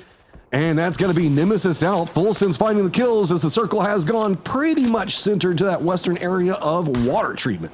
And I love that. Full Sense won that fight, Matt, without even peeking. They played on the paranoia of, Diffx, who kept, half committing to the res. I think 3 or 4 times you saw him almost go through it, and then 1 or 2 footsteps. All it takes is 1 or 2 footsteps. You take the player off the res, and then you win the fight. Back on the other side, though, VP coming under heavy pressure here from Falcons as they push in and force supers out of their position inside of San Martin. And this is a team we praise about their decision-making time and time again. Even here, you and I don't like teams sending to cities early. This isn't to send to city. They're playing on the periphery, and they've got the opportunity to leave a little bit later on if they need to do so. Well, the position that Falcons is playing is absolutely massive in the circle. It's pretty much, I won't say it's centered, but it's close enough that you can just kind of move up to the north if you need to. It's a plateau pretty much up over to the top. Yeah, there's a couple of little dips down inside of it, but you're going to get a ton of vision of what's going on in San Martin, control over the area leading into the road into water treatment plant. You get a couple of ways to stretch out. I think Falcons has already sent the kickstart down because there's a lower compound that's a bit more centered. So Falcons playing on both sides of that. And I think that VP was trying to make a striking move for this, expecting maybe Falcons might go for a move away from it. Or if you have to play around San Martin, it does provide you some cover with the way that those extremely tall buildings are inside of San Martin. It's one of the few areas you can actually get distance away from Falcons high ground if you need to go for a rotate more to the north or east. You use those to block out sight lines. So actually being very close to Falcons here is its own level of safety. Yeah, Falcons provide you cover as well from the likes of 17. But I'm looking at other positions on the circle. Liquid have set themselves up on that recall station on the edge of the circle to the southwest, just on that main road from San Martin. A little bit further north of that position, Full Sense, having won that fight, have got a lot of control to the north. And with the circle kind of not really favouring either side for either Geek or Vitality, they're just going to continue to hold their 2-2 split. My only fear, Matt, is if it goes south and EJ needs to rotate south, they might get caught off by Myth, and I think that's why they're calling it an E-pickup. So instead of driving towards their teammates, the 2 northern members of Geek have got an E-pickup ready to go if the circle shifts unfavourably. Yeah, but Sharper is at that high ground point. That's going to have a lot of vision on the emergency pickup if they pull the cut to just land on the Geek that could be the Sandstorm, the timing. Yeah, Sandstorm coming into the west is going to be perfect for rotates. You can see a lot of people already trying to use it. Circle does pop, actually leans into the Sandstorm side. Twisted's going to be great position. Geek as well, so we'll have to see how they go for that. San Martin going to start being a little bit abandoned. And that high ground that Falcons had for control, completely gone now. The Sandstorm comes in at the perfect moment, and everybody is going to be leapfrogging around them, and they can't do anything about it. Yeah, a gift from the gods there. That Sandstorm allowing the likes of JDG and E-Arena to get on the move early.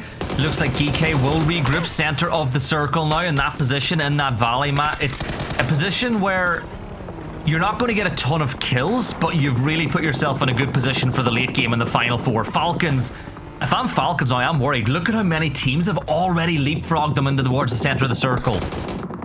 Yeah, it's a more flat section of it. We still have the verticality that's up into the northwest. Geek trying to get their regroup, and Song John made it a little bit dangerous, but a couple of shots now coming up from Team Liquid end up defending Geekay and allow them to make landfall into those buildings. South, really to the east, still concerns me, but Irina's positioning up on top, now looking down at Geekay being punished by Sharper. As, yeah, one of the players for Geekay did go down, but that should be restable. Yeah, it is. Look, Thanawa, nice shots for him, gets the damage numbers up, but all in all, Geekay, they're going to be back together with 4 players up, pretty much center of the circle. Down by the God Crossroads, Twisted Minds have a great position as well, and let's not underestimate the fact Twisted Minds can get angles onto Sharper on the high ground, but like, have you seen the map? Sharper have got 0 pressure coming from the periphery on them. They've got full control of the high ground on the circle. They could be in for a big point haul here if they play this right. Where does 17 really find themselves going? It's just going to be damage control position right down to the south. There is a hillside, but they're kind of getting shot by those other squads that can't find a way into the circle, really. VP, eyes onto maybe, is this a mortar position going for E-Arena? I don't know if they have full information on that. Could be also JDG. Could also just be going for a stop-off point, because there is a bit of a flat section that is playable a bit further out. They might be planning around that. Oh, it's JDG sided. That's okay. That's okay. Everything's fine. You still got your little bowl. Now it's just more of a bowl. We watched the wrong mortar there. Halo hit one at the exact same time, and it landed on top of Opons from E-Arena as Liquid tried to put some pressure on. It's not too far away from the position JDG are on either, and Halo. I love that. Instead of firing off all the mortars at once, he realized he hit one and just sent the second to the exact same place. Easy point for Halo, taking no risks whatsoever. And JDG, they're dipped into their bowl, and the mortar sent their ways actually created little hidey holes for them as Jedi will find Belmoth. Well, this is just a push up to the top. Full Sense looked like they were trying to fight Sharper's positioning up here, and Sharper's just playing the ridgeline in the road. This is going to give them a lot of control, verticality in the circle, of course, but you got to be a bit careful with it as it's hard to navigate. Circle pops and moves to the crossroad. This is going to kill out a lot of the verticality that we see over into that southeastern area, but still keep Sharpers in play. It's against the edge of the zone, though, so it doesn't feel too good. I'm curious to see if they'll stay there. There is safety to be had, but more to the south and the southeast, this is about to pop off. Team Liquid, well, they're going to try for a wrap closer. I wouldn't be surprised, maybe next to where Sharper is going to be at. If you go for a big wrap up to the north, that could be rewarded. But I mean, JDG, Falcons, VP, anyone's legend over here, 17, no good real easy paths into the circle except for pushing up a ridgeline into already defended positions where teams are playing. That's going to suck, as now VP rolling right next to Falcons. It's punishable, but there's still more to go as VP's just got to roll right next to JDG now. Yeah, let's jump into their comms, actually. We have them available for this fight with JDG. They've cleared them up, but I want to hear what they have to say now because they know Falcons will be coming. Don't play for res. Don't play for res. Net green. Drive him. 99 4 man. Knock on him. Nade him. running. One Nade more. yellow. Nade Full yellow, open, he's full running. open. I'm nading yellow. Nade yellow, he's running. I'm nading yellow. Lane One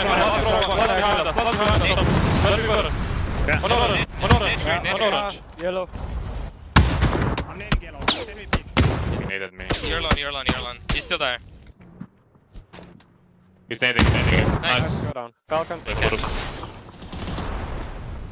Great job of maximizing points there, Matt, from VP from inside that position, but I feel like Falcons are just going to take advantage now. They tossed the nades in. I think VP did the best with what they could have done there.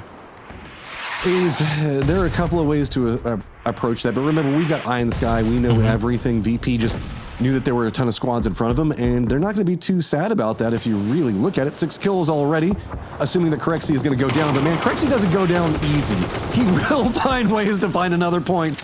As I say, that poor little Shrimsy going to be on the receiving end of it. Anybody else wanting to come down? Nah, he's going to be able to flush that one out. Most likely is, Enough time, they can get the res. Just enough. Oh, they can get Shrimsy, but you've lost kick off the back of that one. Lou dropping a brilliant mortar on top of him, but I feel like Shrimsy just timed out as well, so Falcons, 2 players left alive, 4 points on the board for them. Matt, what Twisted. Yeah, Twisted Minds and the Arena right there too. Yeah, Falcons now trapped over here. They don't really have too much cover to work with. I don't know if Twisted is going to go for the hunt on this one. Tig takes a couple of shots onto E-Arena, at least gets the knock onto one. That's allowing them to go more into the east, but Supers are going to be trying to gatekeep that one out. Solozzi's still roaming back behind Twisted Minds that we've got to keep an eye on. I think that Tig has realized They have threats approaching from behind, so they aren't done yet, and they've got to focus up. Nade's going to bounce, goes a bit too high, catches it right on the cliff edge, and just kicks it over their head. So now Twisted knows exactly where to throw their nade. Yeah, that nade could be very good right on top of the coop, but it's 2 for the price of 1, and the coop is sent to space. Goodbye, good night. 2 players down. Twisted Minds just Batu and Perfectix left alive now.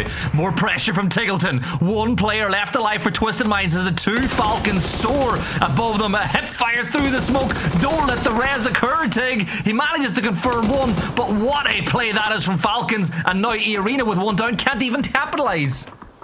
God Nade saved them there. They still have to go through E-Arena, but remember, they had a knock onto them to start, and E-Arena hasn't been able to get over there and get to the res. Instead, they're trying to like hold the line against Falcons. Supers doesn't have a way to get in the circle either. Petrichor Road's just going to be the north of where we see them playing.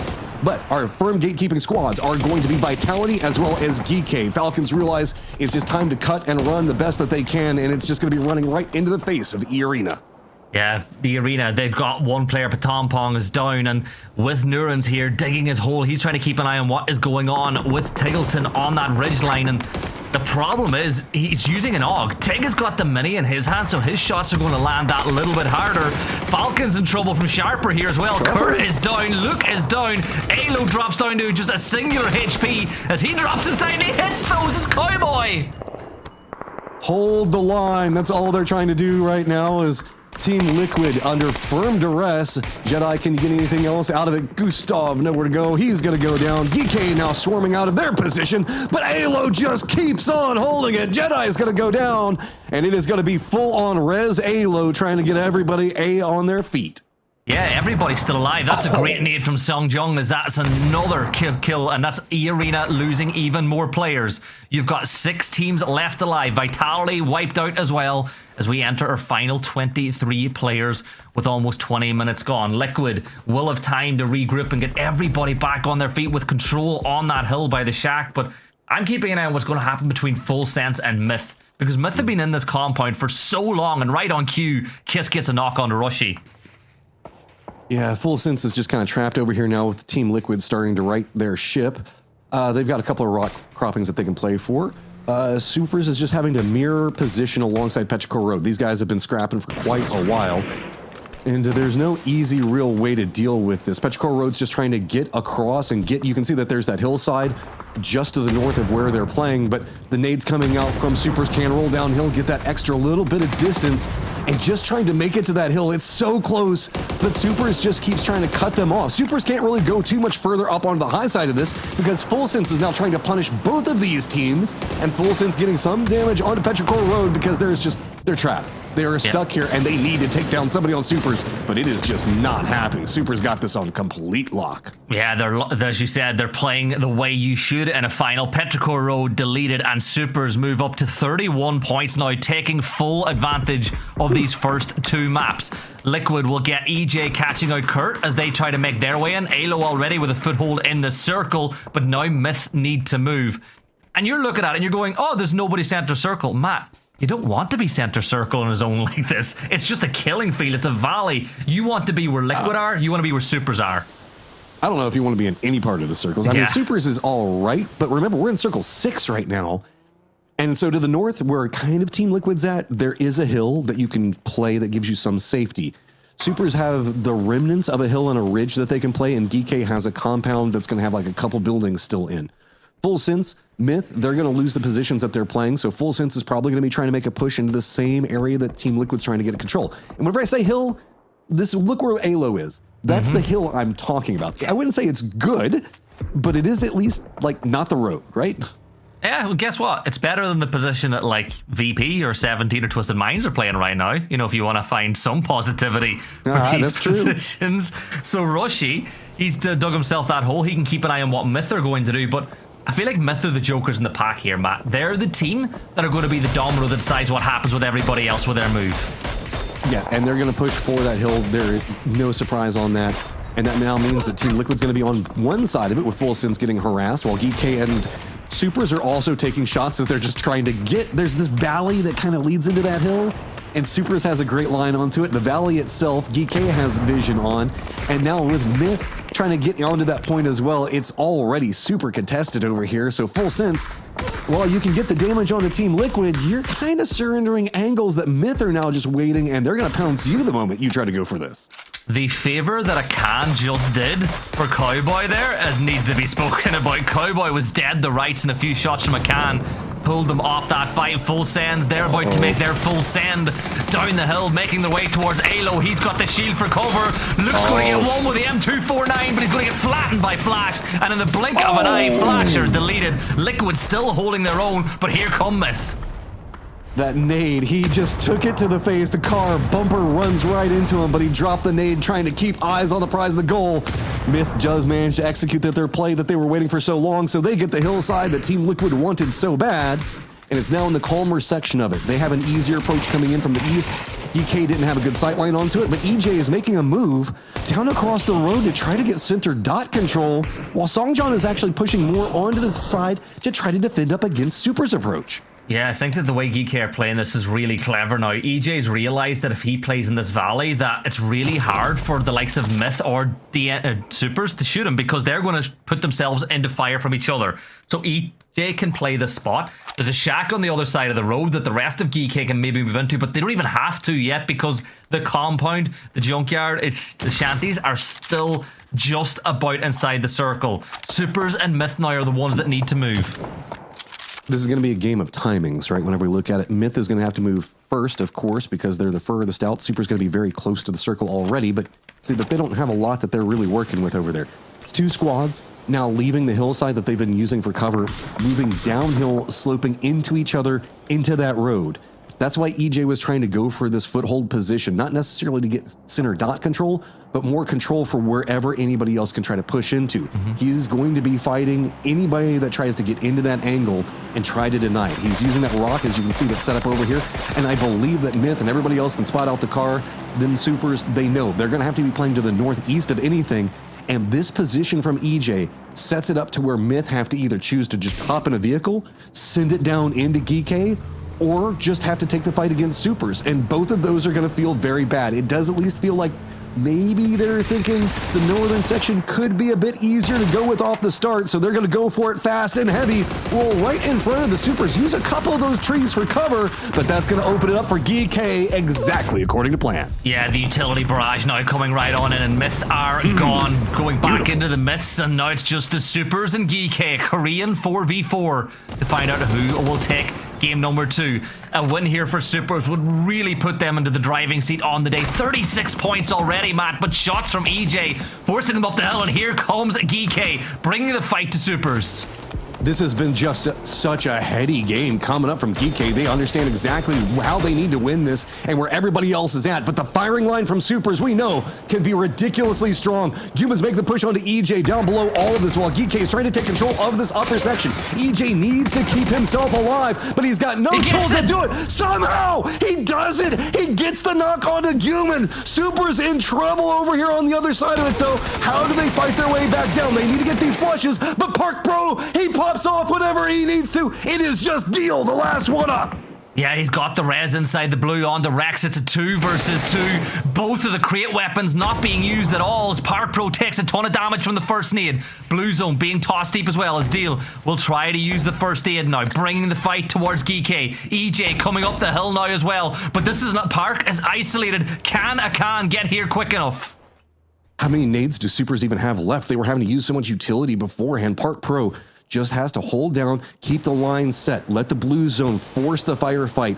Deal on the other side, spotting out all the movement coming up from Geeky. Lots of benefits on that, because now they're going to be coming in with all of the information. Geeky does look like they're trying to make a commitment back over into this res. And remember, Geeky was playing on the lower section of the hill. They didn't have to fight as much of this. Gets a good angle onto it. Rex gets a knock onto Park Pro, and now here comes the push. Supers realize that they need to get around this. Actually, look like they're going to grab the car, try to use it for a bit more cover. Are they going to try to go down the hillside and fight that there, leaving one behind? This is going to allow them to make a pinch point, and Supers are making a play to take control over the circle. Geeky's got their backs up against the blue zone now. Still has to deal with Rex. This is so smart. Oh, he steps up from the hiding hole. He does a ton of damage onto EJ as Rex finds one, and it's all down to a can now. He should be able to find Rex from this position, and he does. 1 versus 1. High ground controlled by Geeky, but center point controlled by the side of the supers. The question is, does Akan have a smoke? Can he go for that res? Because it is on here, Matt. Ooh, big bounce on the nade running all the way down there. So we've had a swap in position as we look at this. This was low ground Geeky that was controlling this for so long, and now we're going to have supers with one up. They've got a Dorito, a car, and a road, and it doesn't feel too good. Geeky, though, they have to run down from this hillside. That hillside, though, giving them those nice bounces and rolls down, and here we go. Mirrored mindset, right, Geeky? You want to try to set up a new pinch onto DL. He's got to make sure that he makes landfall. Any damage that DL can get here could be big. Oh, no. He can't quite hit the shots, and yes, now going to make it to the rock. Akan in a great position, and that is pinched. DL's got nothing left to work with. The window, the door might have just been shut, and it has. Geeky take the second map, making sure supers don't go back to back. But that is one of the best final circle fights I have seen in a long, long time. A game of chess. You make a move, I make a move. You get advantage, I get advantage. But the one thing that came in clutch there, Matt, for Geeky in the end was that plateau, allowing them to get the res once more to regain numerical control. And Deal had one shot to get the knock, didn't get it, and Geeky took the win. That was one of the smartest games I've seen in a long time. Let's go ahead and bring back in Toffees and Poro. Toffees, what did you guys see watching that? Because I felt like there was so much that we could have missed. I want to open by apologizing to the casters. That was a very exciting end game, and they put us in the room together, and so you guys should know I was uncomfortably yelling in the background, distracting them the whole time. It gave me some energy. I loved it. Yeah. But it was because it was so cool. Like taking the one, like, supers giving a 2-1 is a little bit stressful. I think they took a good risk, but like that was like a chess match at the end, and they're right down to like sacrificing pieces to try to get other pickups. Like I loved watching that kind of stuff, Poro.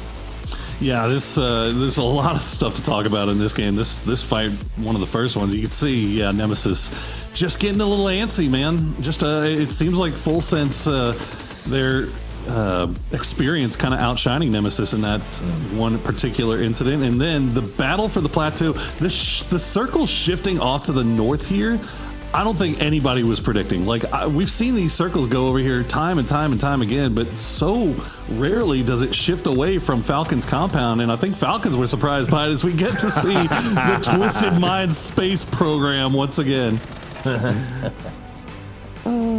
That was something else, right? If you can't be mad about dying, Gustav, at least, because you got to send somebody to the moon. Go ahead, Matt. You have to hit like the perfect angle onto a nade moving at a specific speed to make it do that. So it always just makes me happy when you see it. I don't have any big insights. It's just you have to hit a perfect nade, and it paid off big because it got the double knock, and it was just so cinematic watching the car fly off.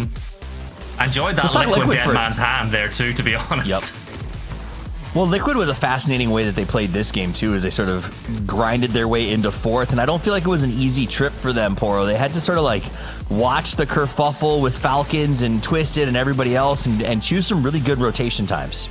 Yeah, that was, I mean, obviously it was a tough shift for Falcons given that they were in that compound, and that compound usually gets so much love. But we were talking about it before, like that spot that Liquid was in on the southwest, the high ground, usually you'll see teams kind of play up there. They'll take their time. They'll stay up there and farm damage down on the teams that are kind of exposed below them, but then eventually they're forced to move by the circle shift. Well, this time it went so far north that they were able to kind of bide their time and wait till the end, and they actually make a smart play of going around all the way to that northern side and playing those hillsides where it got dicey. It definitely got dicey. It came down to Alo at one point, but they end up coming out with a nice little stack of kills and almost get all the way to the end there. Let's talk Geeky Esports. Actually, let's talk Soup for a second. Even though Geeky takes the win, the real deal comes out as the man of the match. I was hoping that was going to be EJ because he played that position for Geeky at the rock all by himself while the crossfire was going on above him. That was a really pivotal point, and he had the highest damage on it. But I mean, yeah, Bob Sang had deal. Yeah, he's the real deal.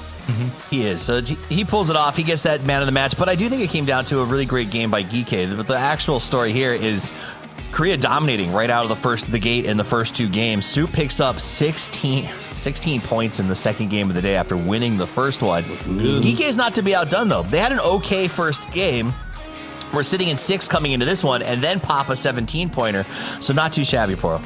Yeah, I mean, look, if Geeky is able to actually land the grenade on top of Corexi in the foxhole. They had 17 chances to try to hit it and missed every single one. It might have been a different story in game number one, but this time around they are able to dispatch with the arena with a nicely placed grenade, and then we saw what they were able to do there in the end. So Geeky has been looking good, kind of showing form that we saw in those group stages, but D and Supers are on fire right now.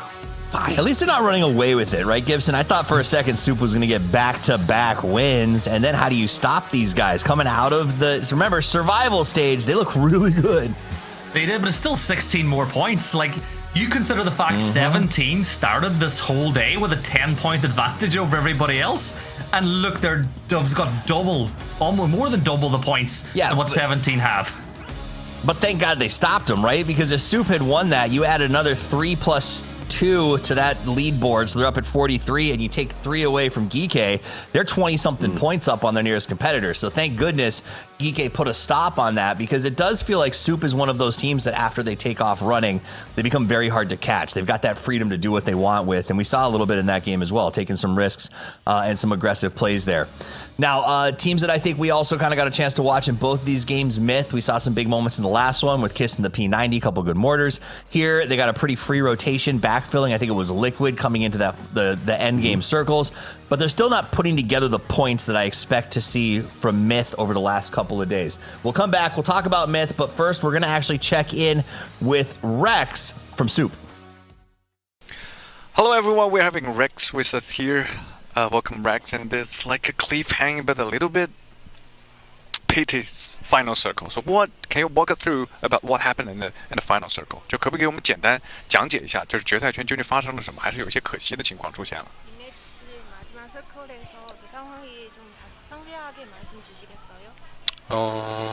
4대4에서 이제 2대2로 바뀐 시점에서 결국 좀 더 저희가 유리한 위치로 먼저 저랑 DL 선수랑 같이 차 타고 이제 들어가서 GK를 막는 그런 상황을 만들었어야 되는데 그러지 못한 게 좀 아쉬웠던 것 같아요. 原本最后一个圈原本是4对4，然后变成2对2。我和 DL 选手原本可以抓住一个很好的点，但最后没有抓住那个点，所以感觉有点可惜。 In the final circle, me and Dill like have a great opportunity when the circle is shifting. We have a like chance to finish the game, but we didn't. So it's like a very pity final circle. So maybe you can like do better in the next time. 我们希望下一局比赛，Rex 选手可以打得更好。All right, that's all for the interview. Thanks for Rex, and see you in the next game. Bye.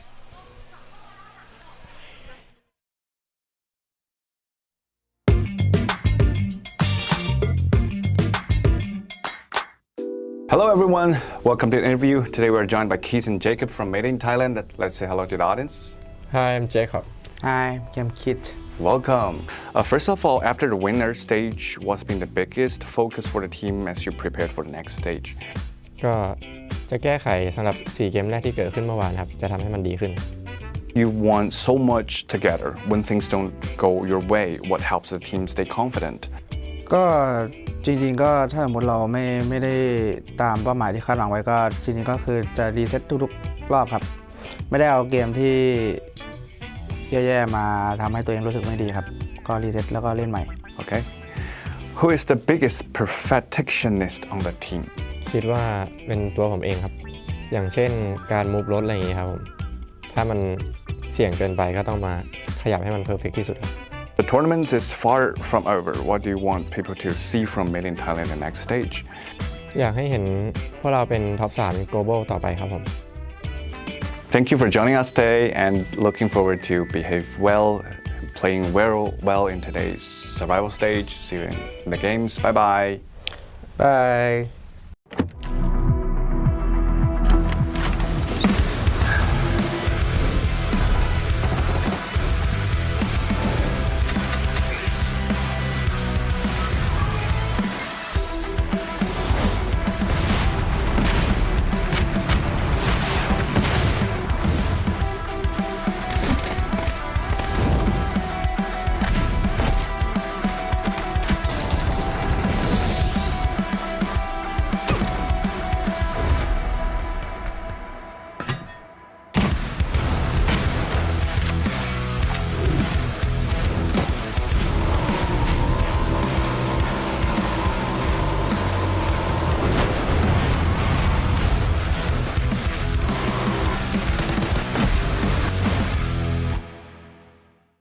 For the first time ever, you get next-gen power in gaming earbuds, giving you flawless wireless. That's plug and play. Now you've got 100 plus audio presets at your fingertips. So you can hear bad guys better, hear whatever you want better. That's a giant leap for earbuds and a new way to play for glory.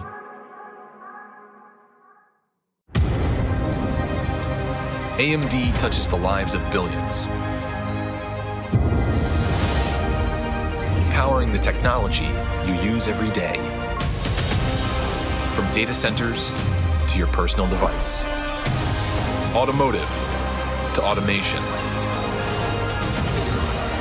curiosity to creativity, business to breathtaking, AI to awe. And we're just getting started.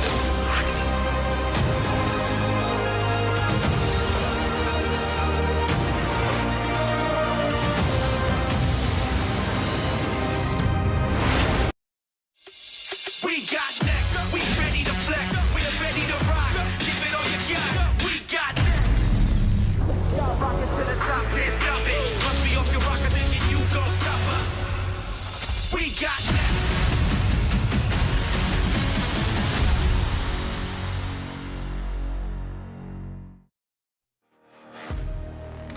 Welcome back. It is Shanghai, China for PGS7, and so far, our Korean teams have come out of the gate guns blazing. No pun intended, but they are definitely taking the fights and not afraid to do so. Locked, loaded, and ready to play. My name's Tavis. I'm joined by Matcham, Gibson, and Porosaurus here with the call today. And so far, it has been an exciting and honestly cerebral first day, Matcham, as we saw everything from chest heads-ups to crossing the bridge. I'll just say, yeah, I totally agree, because it looks like it's time for you guys to dive in and see if we get another one of those cerebral games. Ooh, I like that. This is my new strategy. I'm just going to hit you with questions right at the end, so you have to agree. All right, you guys get out of here. We're going to turn it over to me and Poro to wrap up, to get into game number 3, the midway point of day 1. But the good news for all y'all at home is we're still playing 10, so it's still anyone's game as we jump into this one. A nice plane path as center as you can like it. Yes, sir. Yes, sir. You know what? I'm gonna throw out something to you right now. If we're gonna keep watching these replays at the very beginning, why not keep all 4 of us in here until the replays are over? Oh, yeah, we could definitely. Oh, yeah, you're right. You know, like through the whole replay. Yeah, no, why not? Kind of thinking about it. We'll talk about it in the break. Sorry, guys, we're doing a little shop talk in the background while we watch everybody drop down, but. Yeah, no, I mean, it's a great plane for Tego, considering, like, we've seen a couple of planes so far that have been really favoring, like, one side of the map. This one's kind of allowing everybody to go everywhere, but somehow these two teams decided to go to the same spot, and this is all the way at the end of the plane ride, too. So this is what Genji and E-Arena are about to start squaring off down in Hospital. Time to bet. Myth in E-Arena. Battle on the roof. Jacob goes down right away as Nurens gets a nice little spray. Baron gets the counter, though, on Nurens. So it's going to go 2 down. Pathompong responds immediately as he drops Baron, and now Kiss very low. Pathompong's got nothing but an M24. Oh, my goodness. The spray is there for the M4. Larix gets the knock on Kiss. Scappy goes ahead and gets the knock on Pathompong, and I think we're down. Is this 2v1 at this point? It is indeed, and Scappy has no heals, no nothing. Yeah, I mean, you can get the flush at least. Even if you go down, you'll get the point. E-Arena doesn't care. They'll just be able to go to that revive station. No way. Scappy will just go ham with the Uzi. Kiss is going to be able to come over here and provide him some support. And now Larix has a decision to make. He's going to try to make the run. He's got it. He will win the fight. And E-Arena comes out on top. What a baller, too. Okay, so honestly, though, Myth had 3P peak advantage there, and Larix exposed himself because he believed he could get that headshot in the time it took him to hit the uncrouch button and take the counter shot. So that was a beautiful play by Larix to come out and get that win. He should be able to get his entire team back up and running, or at least find a beacon to go ahead and do so. So what a crazy starting fight right out of the gate. Can't believe I called that was Arena and Genji. Genji not even here. I just wish they were. Maybe, I guess. Well, it's tough. I can't see either. Like I'm old. You know, white names on a gold background, impossible to read for me. But it's like Luke 12. That's a good grenade. Ooh. And, full sense. Yeah, Belmoth. He's going to have to run because the rest of Liquid has arrived. And I'm looking around to see where this is happening on the map. If Full Sense is coming, it looks like they are. So Team Liquid will collapse immediately. But you can see on your mini-map, Full Sense is trying to arrive here. But Purdy Cardi will win the 1v1. Yep, they had to get that quickly. It might actually result in Full Sense pulling back off and extracting themselves or slowing down the push here.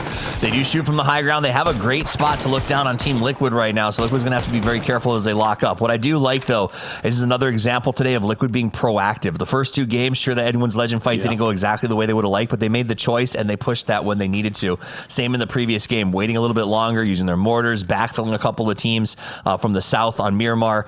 Also a really nice play. So I do like, however this goes, seeing a aggressive, willing to be proactive Team Liquid.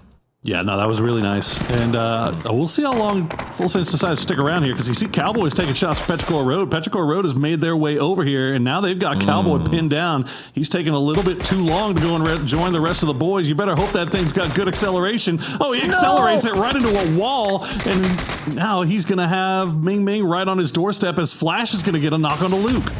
I don't understand how Cowboy's still alive, let's be completely honest. Luke does go down, but Cowboy somehow makes it into a house. Perhaps his making choices that they never expected is working in his favor. There's the grenade at his feet. Those are the worst. You hear the ding and you look down and it's just sitting there. Oh. Yeah, oh. This is interesting now. Full Sense, they only lose Belmoth, but they're fully committing to taking this fight. Now, I will say this compound is basically dead center circle right now. So, oh my goodness, Thanadol. What a good grenade. And now, all of a sudden, Purdy Cardi is all by himself. Team Liquid thought that they had won the war, but they only won the battle. But now, Petrichor Road is going to come by and provide some support as Flash will go down to his own grenade.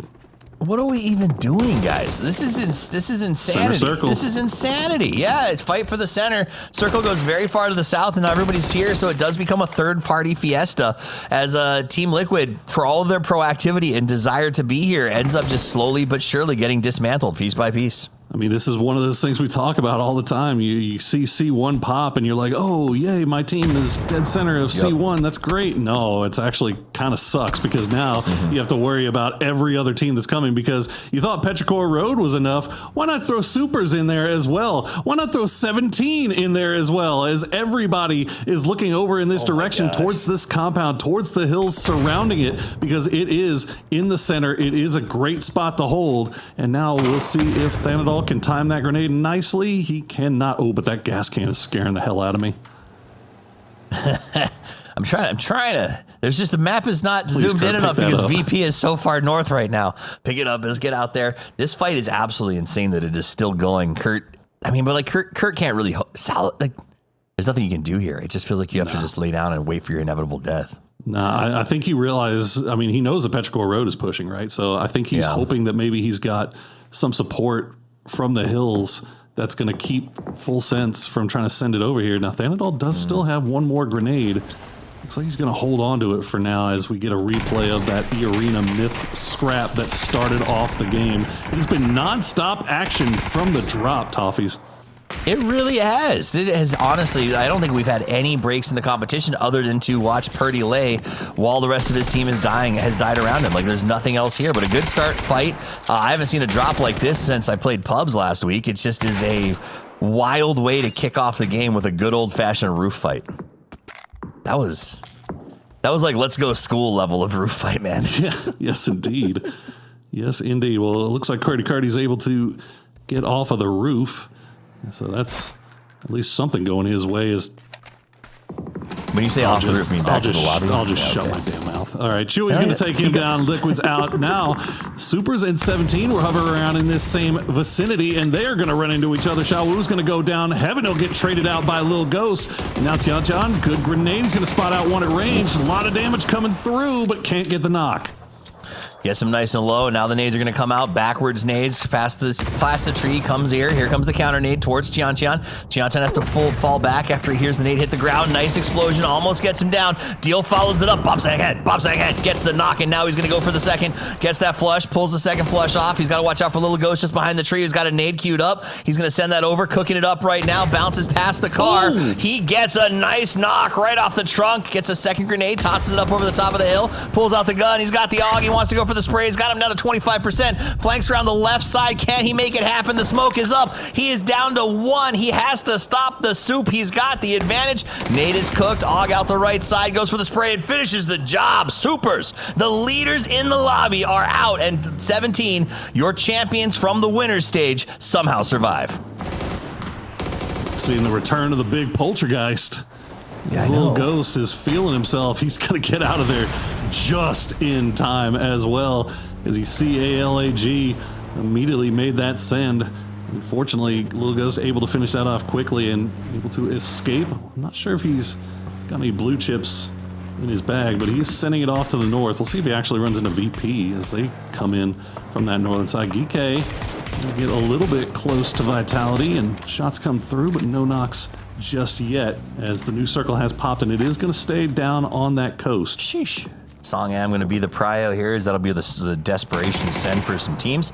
Geeke's in a pretty good spot in the middle. We jump over to Twisted Minds as they're facing off here against Sharper. They could definitely use this fight. They haven't had the point totals they've been looking for today and need a win on the board. Those smokes down.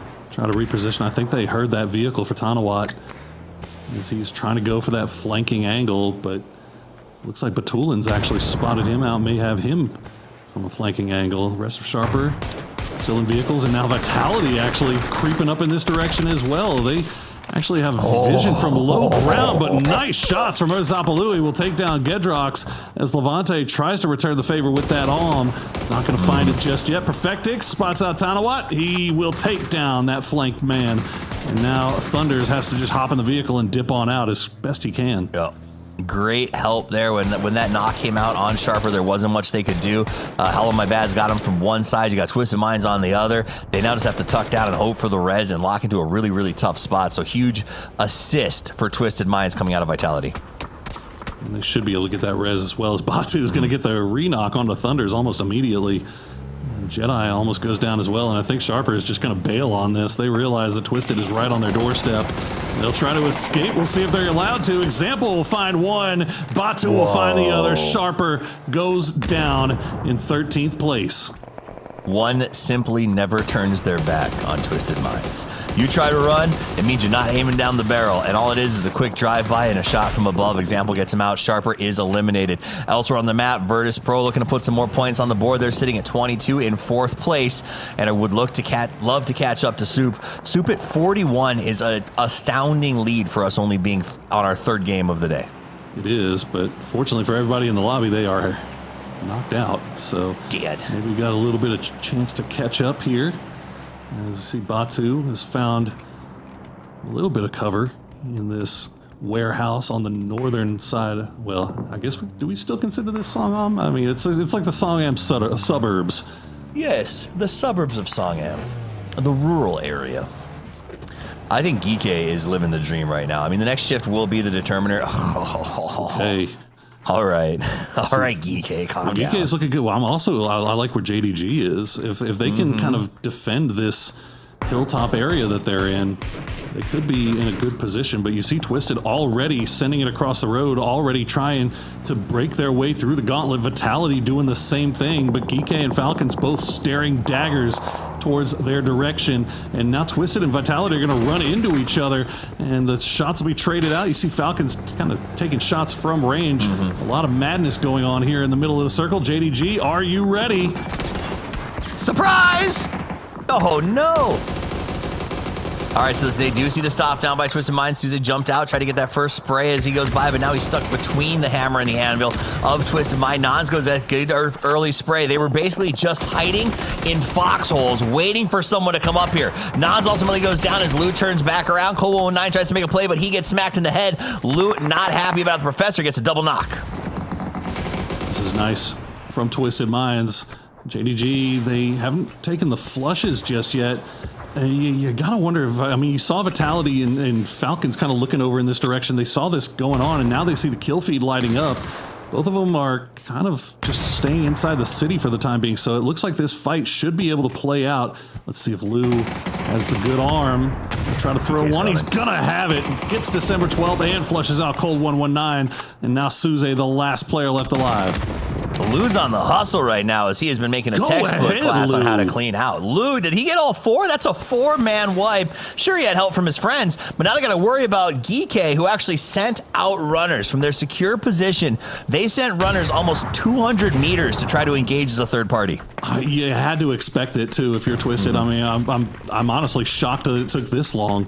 But it looks like Geeke will send a couple of probing grenades, but immediately run back as they realize that the fight is over. So somebody was watching the kill feed, and somebody let them know, like, hey, okay, that fight is over. They're going to be able to completely...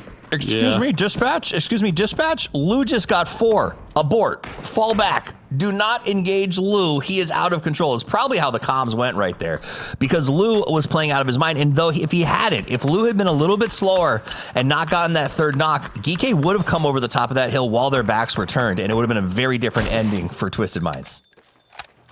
Indeed it would. And you see the Revive helicopter come through, very loaded down, as it's got 2 players from Full Sense and 3 from 17 are going to be hitting the ground on the southeastern side of Sangam. As we check back in with Vitality, still holding down the north side. They've got eyes on VP. Not able to get the flushes out. It looks like they might have gotten a knock, but the res has come through. And, oh, that's great news for Virtus Pro and Vitality. From the sky, they fall. 17 landing in there. Falcons in a really good spot as 17 will land in between them and Full Sense, which I think is actually good news for Falcons, because that means Full Sense is going to have to fight 17, and Falcons may be able to just sit here and get pickoffs from the high ground. I just want to take a second to give Lil Ghost his flowers. I mean, he was able to win that fight, get all of those blue chips, and get out before, right as soon as anyone's legends got there. So he was able to get his entire team back on their feet, and they are getting loot here in the south side of Songam. So really, really well played there by Lil Ghost. We'll see if 17 can reset now that they've got everybody back on their feet, as we see anyone's legend on that south side of the new zone, but they're taking shots from E-Arena at range. They are. Anyone's trying to figure out what they can get with this. E-Arena up on this high ground, though, has so much vision out over everybody in front of them. Coastline behind them, but a long journey to the circle that seems almost impossible for them to get into. That is my real worry here with E-Arena. They're still spread out. They're slowly trying to creep forward, but it's a long, long path into the center. Yeah, this is going to be tough no matter how you look at it for E-Arena. 4 kills, though, already picked up for them off of that hot drop. So everything else at this point is kind of a icing on the cake. If they can get a couple of good knocks here on AL, might open up a door, but anyone's legend keeping those smokes cycled. And they've got their foxholes kind of already done in here. As you see the hero from 17 has managed to get out of the blue, but he is going to be running in to the tail end of E-Arena here. Running in? No, he smells trouble. He gets out, he heals up, but you're right, yeah, he's going to bump right into him. It's going to be painful. He's going to try to run that road as quickly as he can. His team is waiting to secure him. He just has to survive E-Arena, who has ultimately crossed over and is moving north. As long as they don't turn around and go for this spray, they want to stay focused on anyone's legend. Lyric sees him. Here comes the moment of truth. Don't honk at him as you're going by. Well, did he? He did. I heard him hitting the horn. Well, fortunately, he times it. It's timed very well, because the rest of the arena is kind of making their way in now, and they are looking down at anyone's legend. Lyric's was the one left behind to be anchor. So unless Lyric's hit some disgusting shots, he's able to rejoin his team. So good work by Lil Ghost, and we'll see what 17 can play out here in the rest of this one. I can't believe he honked. It had to have been like halfway through the spray, and he just missed a bunch and was like, ha, I know you have to reload now. All right, so Pathamong did a little hole trying to get away with this one as AL looks off from the distance. E-Arena, like I said, has had a very tough struggle to get into the circle, and while they made it to the very edge, anyone's legend is surrounding them on all sides. I heard mortars coming down, but I'm not sure who was sending them. And meanwhile, Nemesis also coming in from that western side. It looked like they were going to try to avoid the Twisted Minds compound, but instead they're going to go ahead and crash it.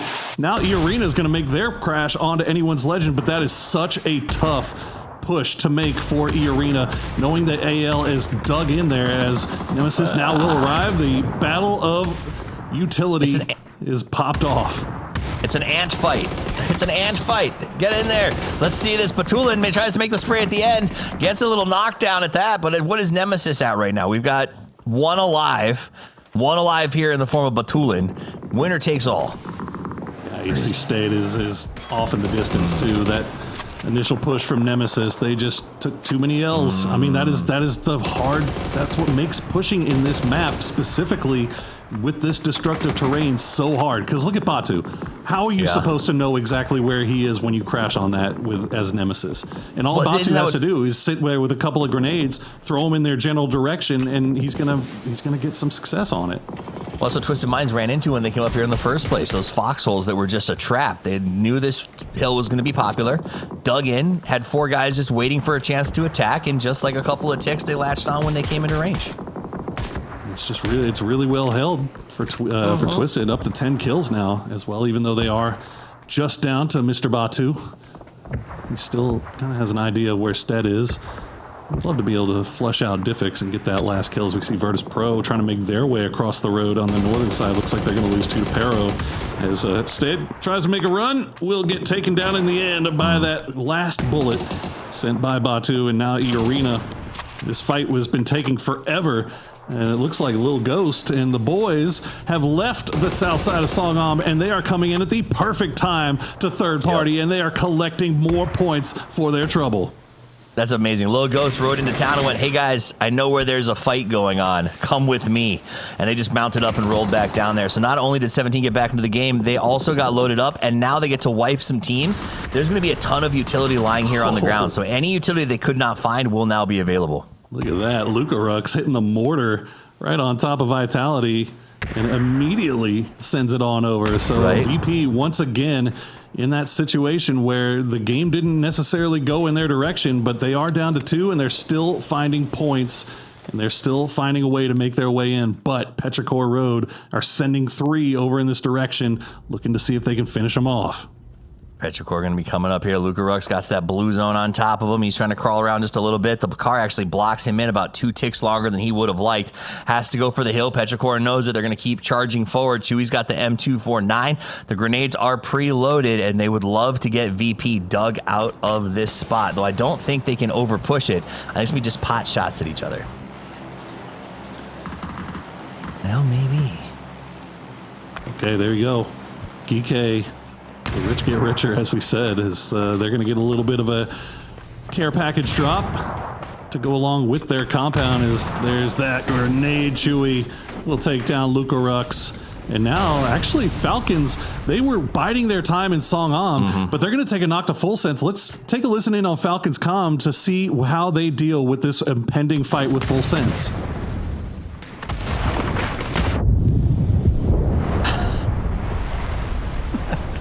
Team's trying to kill me. Team's trying to kill me. If they fucked my spot. Know where they are right now?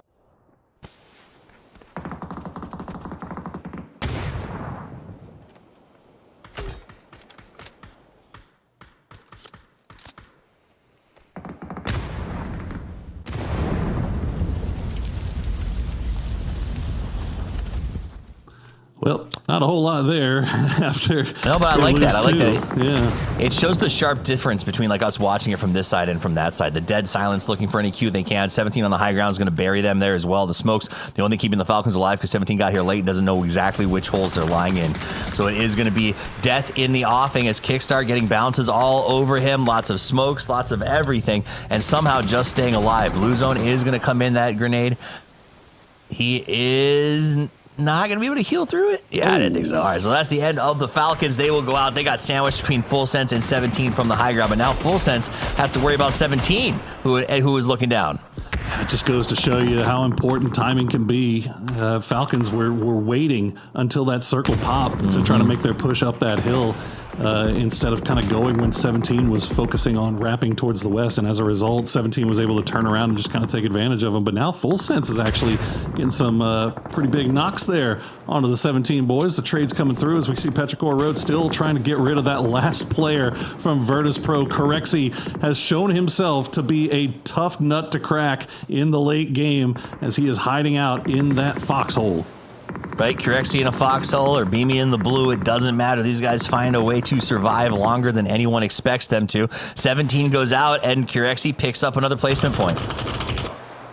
He's going to spot out 04MB, tries to take the spray, actually gets him with the grenade. Nice. We'll try to make the run and flush him out, but he's going to go down before he's able to do so. And now we are to our top 4. We got 2 solos from Full Sense, as now Batulins, the last player left alive for Twisted, but he is on a tear. 6 kills already, and he's looking for more. He heard about what Lou did earlier and does not want to be outshone. 8 kills. Lou with 4, Batulin with 8. Let's go. The tab has been forgotten as these two have put in serious work for 14 kills as a crew. Sheesh. Goodness gracious, Batu. And he is, I mean, he's absolutely got Belmoth pinned up against the wall here. Belmoth, there's not really anything he can do. He'll try to make a run, but I mean, once you're at the edge of that smoke, Petrichor's 4 behind you, right? Yeah, I mean, you see Pero is just immediately sending everybody down here. Geeke is going to send EJ right to the center of the circle, while the rest of them are kind of keeping eyes to make sure that Petrichor Road doesn't try to backfill them. But they're going to hear those shots and kind of get an idea of what's going on as Batu will try to send a few more probing grenades. I think those will be well short as Belmoth continues to make his way slowly through that smoke wall. Yeah, I mean, Batulin knows his win scenario is almost impossible at this point, so spend everything you got and try to get this last kill. Possibly even consider denying yourself afterwards once you see where the circle is going to be, because if you're counting numbers, which I know these guys are, they know there's 2 full teams left, and then these 2 in a showdown. I love how nice everyone's been, though. They're letting them have a 1v1. They're like, you know what? You guys deserve to do this. Go ahead with yourselves. Yeah, I mean, Petrichor Road's paying a lot of attention to this over there and not paying a whole lot of attention to the circle. Like, they have sent I-26V6 up there to get at least a foothold in, but Geeke is kind of taking everything else. And we'll see if that ends up costing him in the end, as Batu gets a lot of damage there onto Belmoth. Not able to get the knock just yet. That Molotov could be do you have? Perfectly placed. Oh, it goes just a little bit too long, and Belmoth, I think, is just going to donate this one over to the blue as he waits. Oh, he's got the pack, though, but no, Bing Bing's going to take him down in the end. And now Batu has all of Petrichor Road looking at him, but Chewy will spot him out. So the raid boss is down, and we have a full 4v3 for the win here. Geek looking to go back-to-back. Petrichor, like just mean farmers. There's why, like, you guys fight until you're both limping, and then we'll come in and take you out there. As they just wait for the last possible so I can get those 2 points. And now they got to face off against Geeke, who does have the high ground, who has been sitting in the circle for much of this game, working the middle, and has a Groza on standby. Poro. Oh my goodness! I thought Petrichor Road realized that they had EJ pinned out, but they had no idea he was there. And EJ will get that opening knock on to Chewy, and now it's down to 2 here for Petrichor Road, and they are basically 1v2ing by themselves. Ming Ming's gonna go down. Another one will follow, and Geeke will go back-to-back Korean domination here through the first 3 games. EJ, oh my, as they walk away with a good play. He set the trap. Petrichor fell right into it, and they knew it was coming. Petrichor spent that entire end game watching the 1v1 to make sure that they also could keep an eye on where they believed all of Geeke was. But as you said, the one they could not find was EJ, and he was in the perfect spot with the Groza on standby to be a dream killer. Let's get Matcham, let's get Gibson back here with Porosaurus and myself to talk about match number 3 as the rich do seem to keep getting richer. Sorry, Matt. I mean, Geek, you gotta love it, because it did start to feel like maybe we were starting to get first place, getting too big of a lead, finding a couple of kills off the start of this, but then it all kind of fell apart. Supers went down early. Geek gonna use the opportunity to make that leaderboard real interesting. But, I mean, while we can talk about Korean dominance, there was one person that we need to talk about that was crazy dominant, and that was Batulins. A bazillion kills on Batulins. How the heck does that happen? I'm loving solo Batulin's life right now, Toffee. I mean, it was amazing. It started with Lou. Lou did the 4-piece on that crazy ambush on top of the hill at Gibson. I don't remember which team it was that he wiped, but it was JDG. Look at this. They dug holes. They were in there for the exclusive purpose of ambushing whoever came up there, and somehow the professor turned it around and cooked the boys. I think your wording was ground control, back off, lose on a mad one, something along those lines. And he was, but Batu does this every once in a while where he just reminds everybody why he is so damn good. Like, what, they're up to over 28 points now. They're having a great time. But I'm going to call back to what you asked me after the last game. Like, aren't you happy that GK won so Supers don't run away with it? No, GK have gone back-to-back. So that Simon didn't edge very well. Well, I mean, but at least they're now going to be essentially tied up, I think, or a little bit ahead of Super. So it'll be 1 and 2 at the very top, close to each other, as Geeke does come away with the win. The good news for all of us is they only did it with 3 kills. So it'll be 10 plus 3 instead of 10 plus 10. 6 kills. 3 knockouts. Oh, yeah. stupid I know, knockouts. it's baited me like 5 times. Well, okay, so it's not as good a news for everyone as I thought it was, but it still could be worse. As Korea does seem to be dominating the boards right now with outrageous play. But as we wait to see who the man of the match is, assumptive being that it's going to go towards EJ01, deservedly so. I will also say that moment of Batulin, man of the match, amen, brother, gets his 8. It makes you wonder, Poro, what would happen if he wasn't IGLing? Because that was a situation where he was by himself. He was not responsible for the other 3 players. He got to do what Batu wanted to do with no thinking outside of just fragging. Look, I think Batu is very happy with how things are currently constructed. I'm saying, like, how much power does this man have? Calm down with saucy eyes there's Batu. I got to get ready for the next game.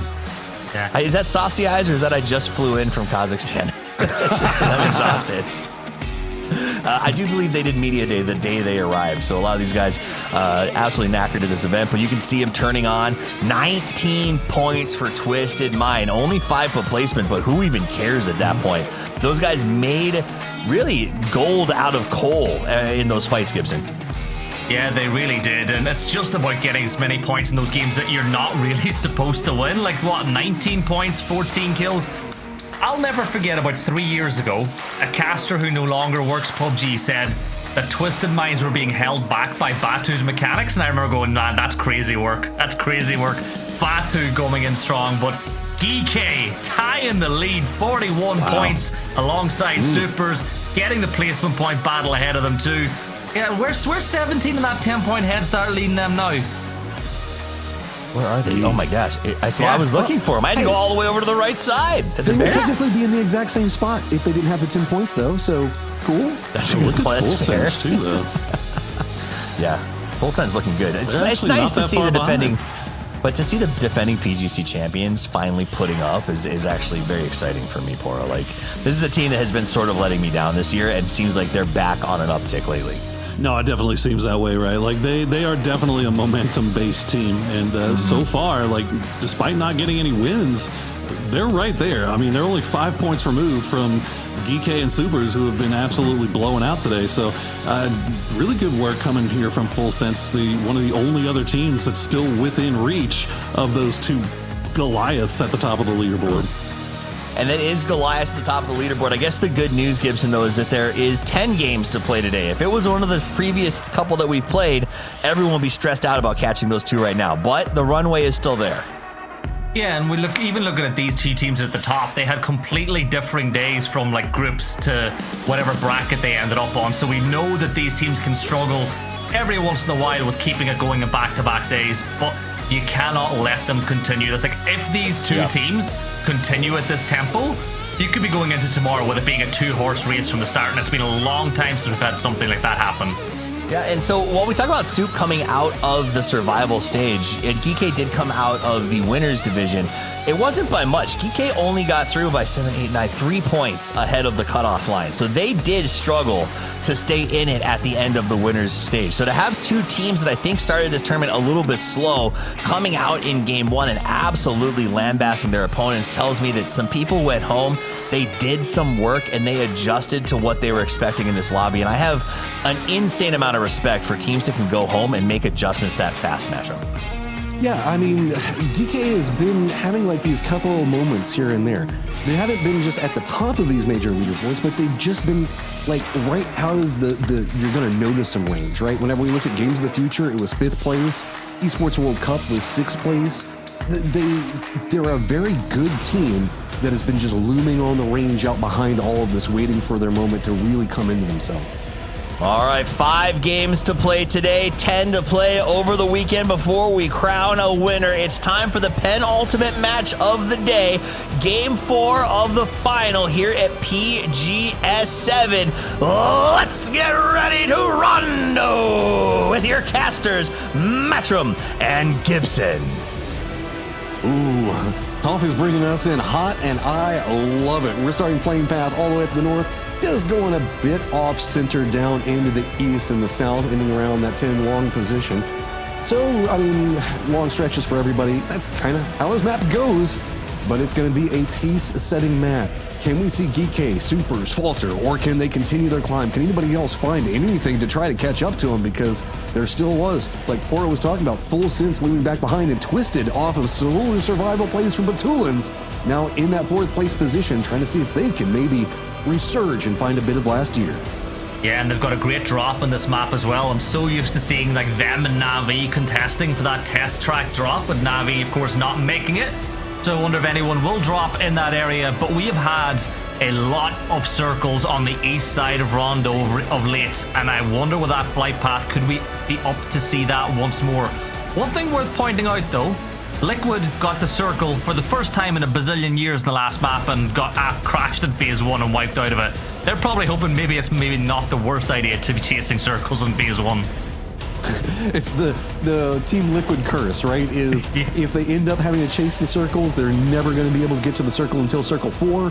And if the circle pops on them wherever they think is good, 4 teams are going to decide is also good. And just Team Liquid never finding exactly what they need. This is a very quick pickup coming up from Geeky. They got goals and they want to get to a specific loot spot fast. Yeah, Seongjung is still in the sky as we jump into the replays from yesterday, and I think if I'm not wrong, Matt, we might have an interview as well here with GK. Hello everyone, we have Seongjung from GK Esports here, and congratulations on winning 2 chicken dinners today. How do you feel right now?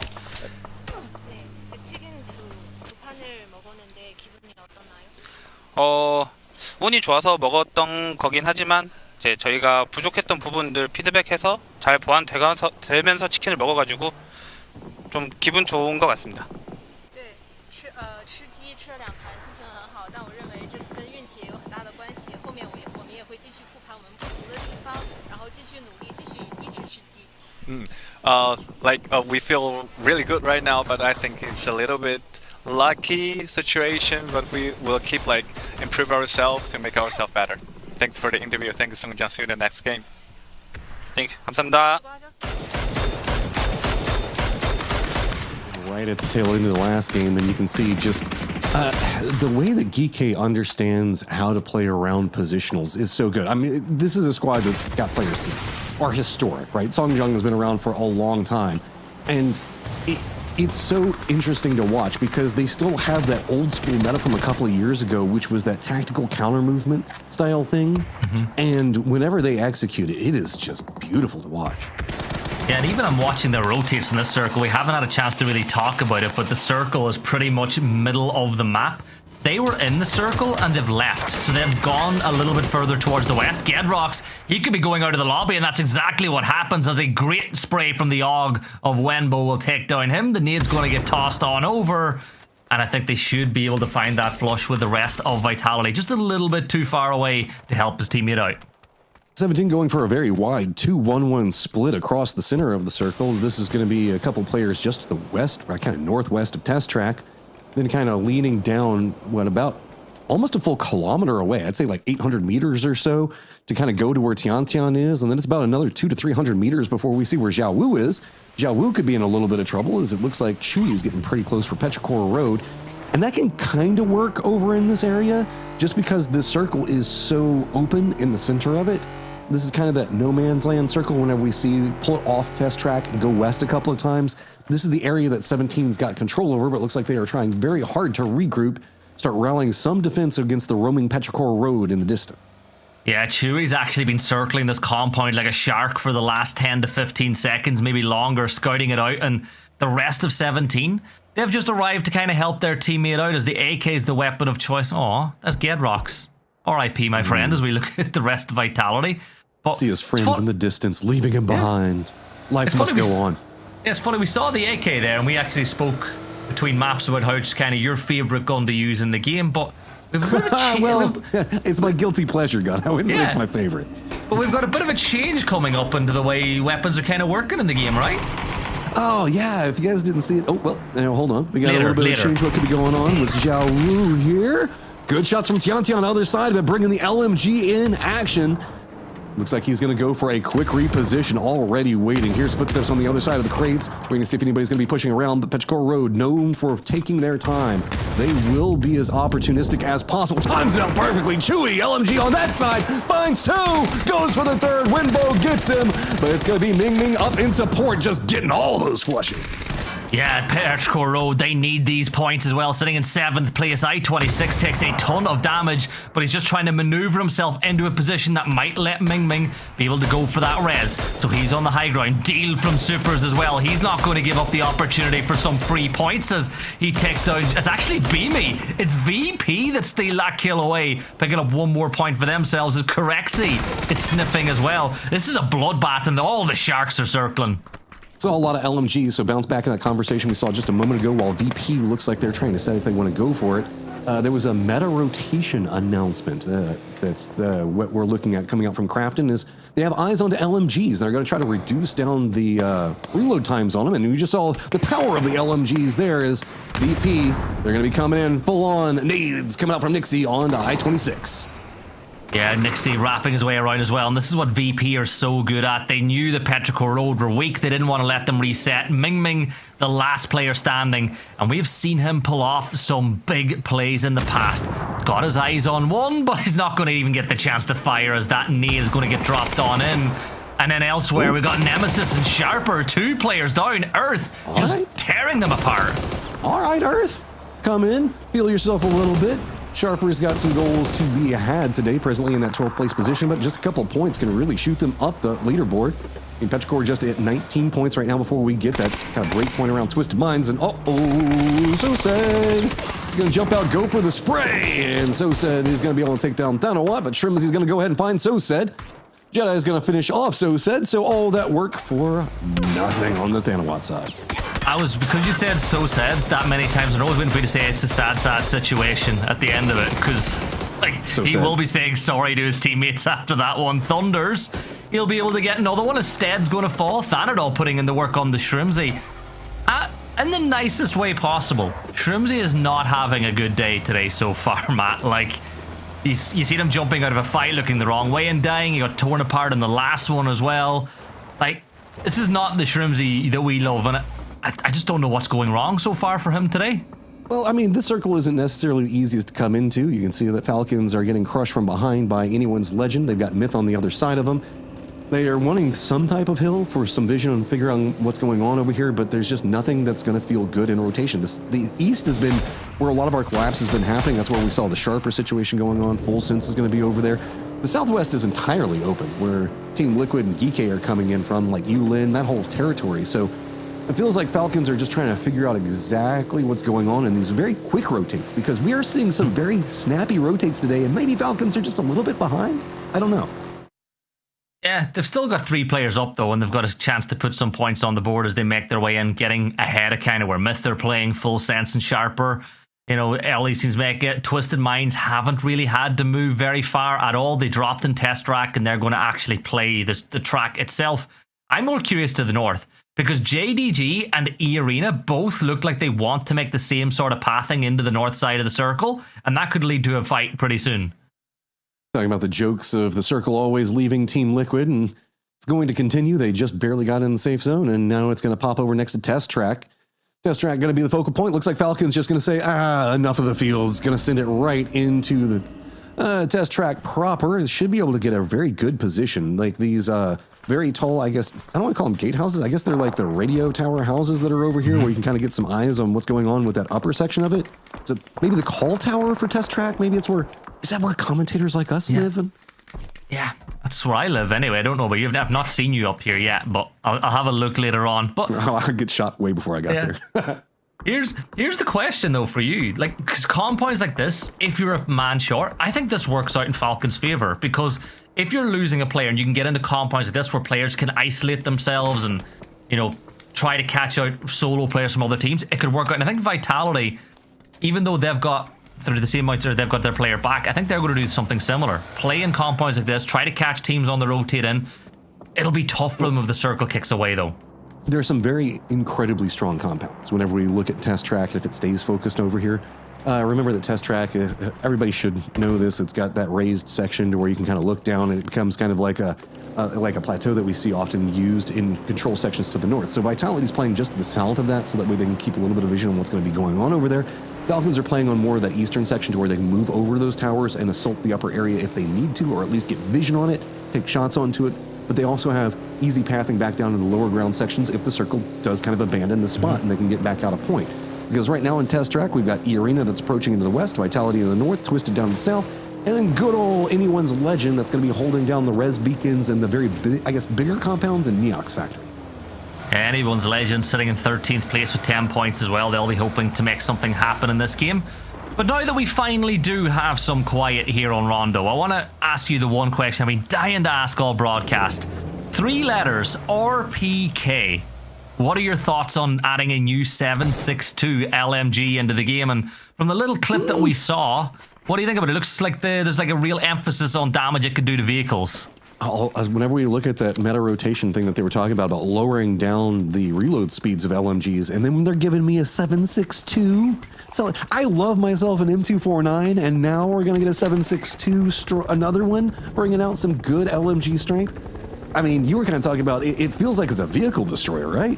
Mm-hmm. It is, and I think it's going to be a world spawn as well, so it just means that it's something to help out, because the M249 can't have all the fun as the only one that's spawned in on the ground every single game, so we'll keep an eye. We'll see what happens whenever it eventually does get added into the game, but the circle did close in on Test Track. VP, seeing the circle be what it is, realizing where a lot of teams were, they're sticking in their spot, but Sharper sending it right onto track proper.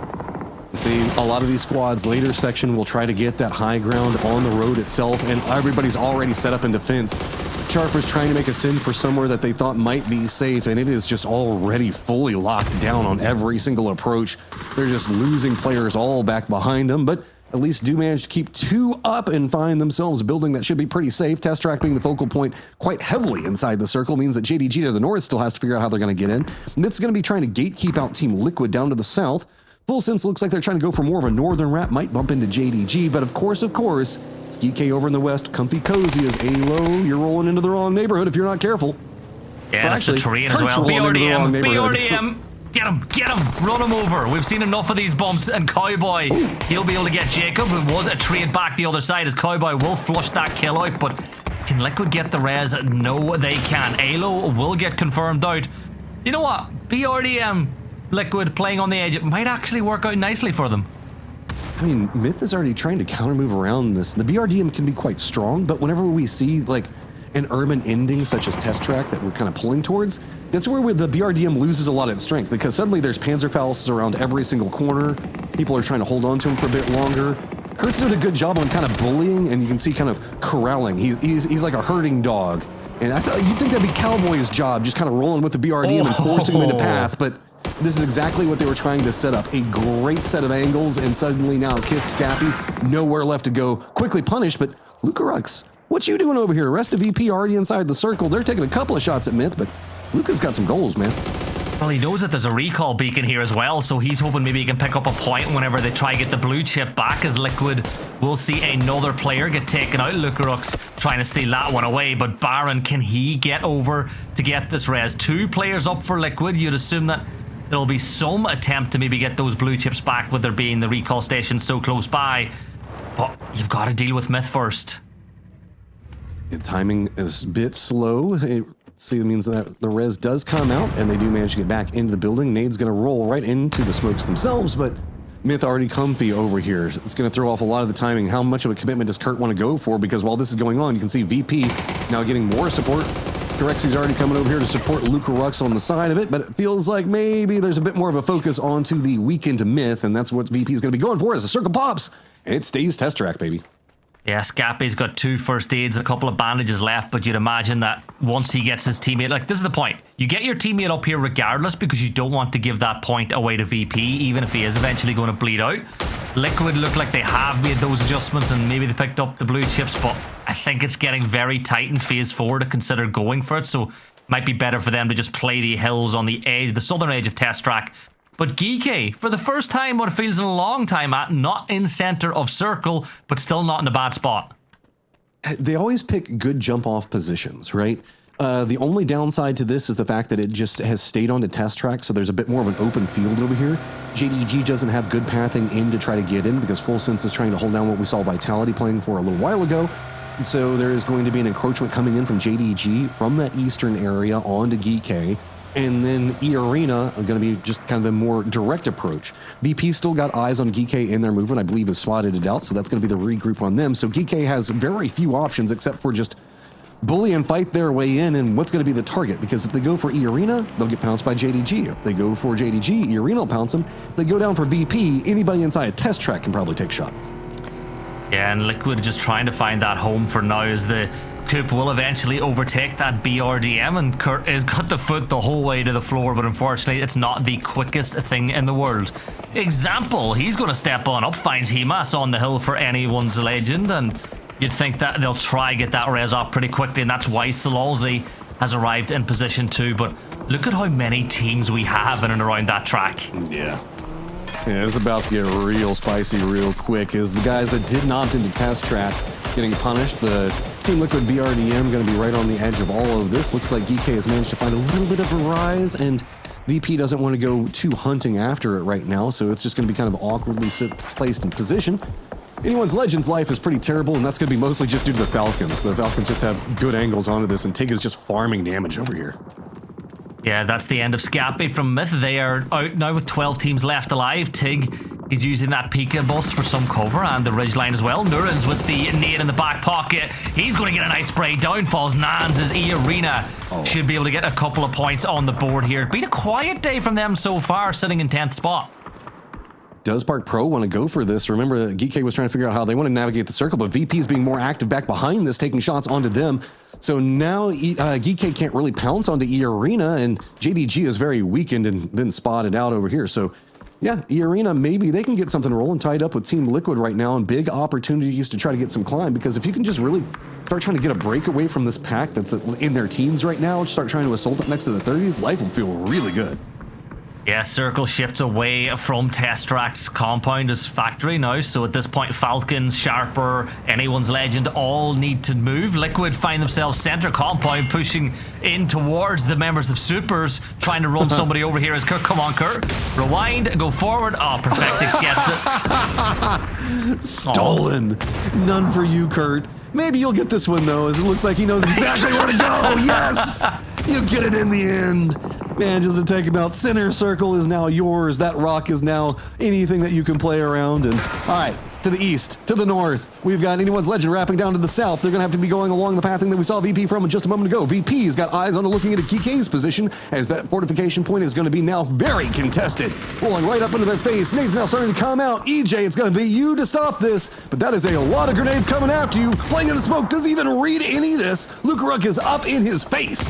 I think he actually hit Lugarux with the nade and it bounced off his shoulder as it went off into the distance. Kickstart's doing some work with the sawn-off shotgun inside of the Test Track factory itself, but Lugarux has got the nade at the ready. Akan in one bit of smoke and not too far away. You've got EJ as well, who is digging a hole right now, hoping to get below the watershed line whenever it pushes in. Another nade tossed, and this could work out for EJ. I mean, it's pretty smart, right? Because people just start randomly spraying in. Downside is people start throwing in, I don't know, flashes, smokes. They're all just going to go down into the cubby. But this is just a ton of smoke to throw off the timing and pacing from VP. VP was coming in with a lot of aggression. So now with the smoke wall down, it's allowed Geek to set up a couple of extraneous points around this to see if maybe they can find anybody as these smokes start to dissipate. EJ, though, is still just in the middle of it all. Khan does spot out Nixie. That's a good knock to get this one off the get-go. So that kind of equalizes it, because remember, DK is down to just the 3 inside of this. Back behind all of it, it looks like Anyone's Legend's going to be backstabbing. They're rolling right up back behind VP. Destroy runs up at the perfect time. VP just getting absolutely massacred by Destroy. I was going to say destroyed by Destroy, but too redundant. I would have allowed it. Anyways, Khan, he's going to turn his attention to the last remaining member. VP are eliminated and Anyone's Legend down to a 3. Destroy will get another one as he continues a rampage on the south. Sprints on up. DK eliminated and Anyone's Legend. Let's not forget, 3 or 4 minutes ago, they had 2 players down on the edge of the circle. Look at them now. Finally, the Kings of the Hill, I guess, over here, looking at Arena's position. Now let's go back over into Test Track proper, as it is going to be Sharper trying to creep their way in next to Falcons. Falcons going to have to brute force their way right next to Vitality's position. Just one knock on Vitality right now might make that a bit easier. This gatehouse kind of position where the crates are going to be at and everything else like that is just very dicey to try to push through, and it's kind of created a funnel that Falcons are stuck in. Belmont, full sense, taking shots on one side of it. Vitality close range means the Falcons are just having to fight for every single foot that they manage to get into this circle. But Levante, man, is he just a Panzerfaust specialist right now? Because he always seems to have one. Yes, he is. He gets that knock, and Hello My Bad will wipe out Gustav as they hold their own. Tiggleton will eventually get another kill confirmed for the Falcons, but on the off angle, Gedrox's kick will fall. It's 1 player left. Tig behind his shield. They know where he is. He's going to try and make a play, because Tig always does, but he's not going to be able to do it against Levante with the Groza. I always feel the Vitality go as Levante goes, but now where are they going to go from here, because Twisted Minds are holding them out. Twisted Minds, I mean, they're feeling themselves after last game, and they should.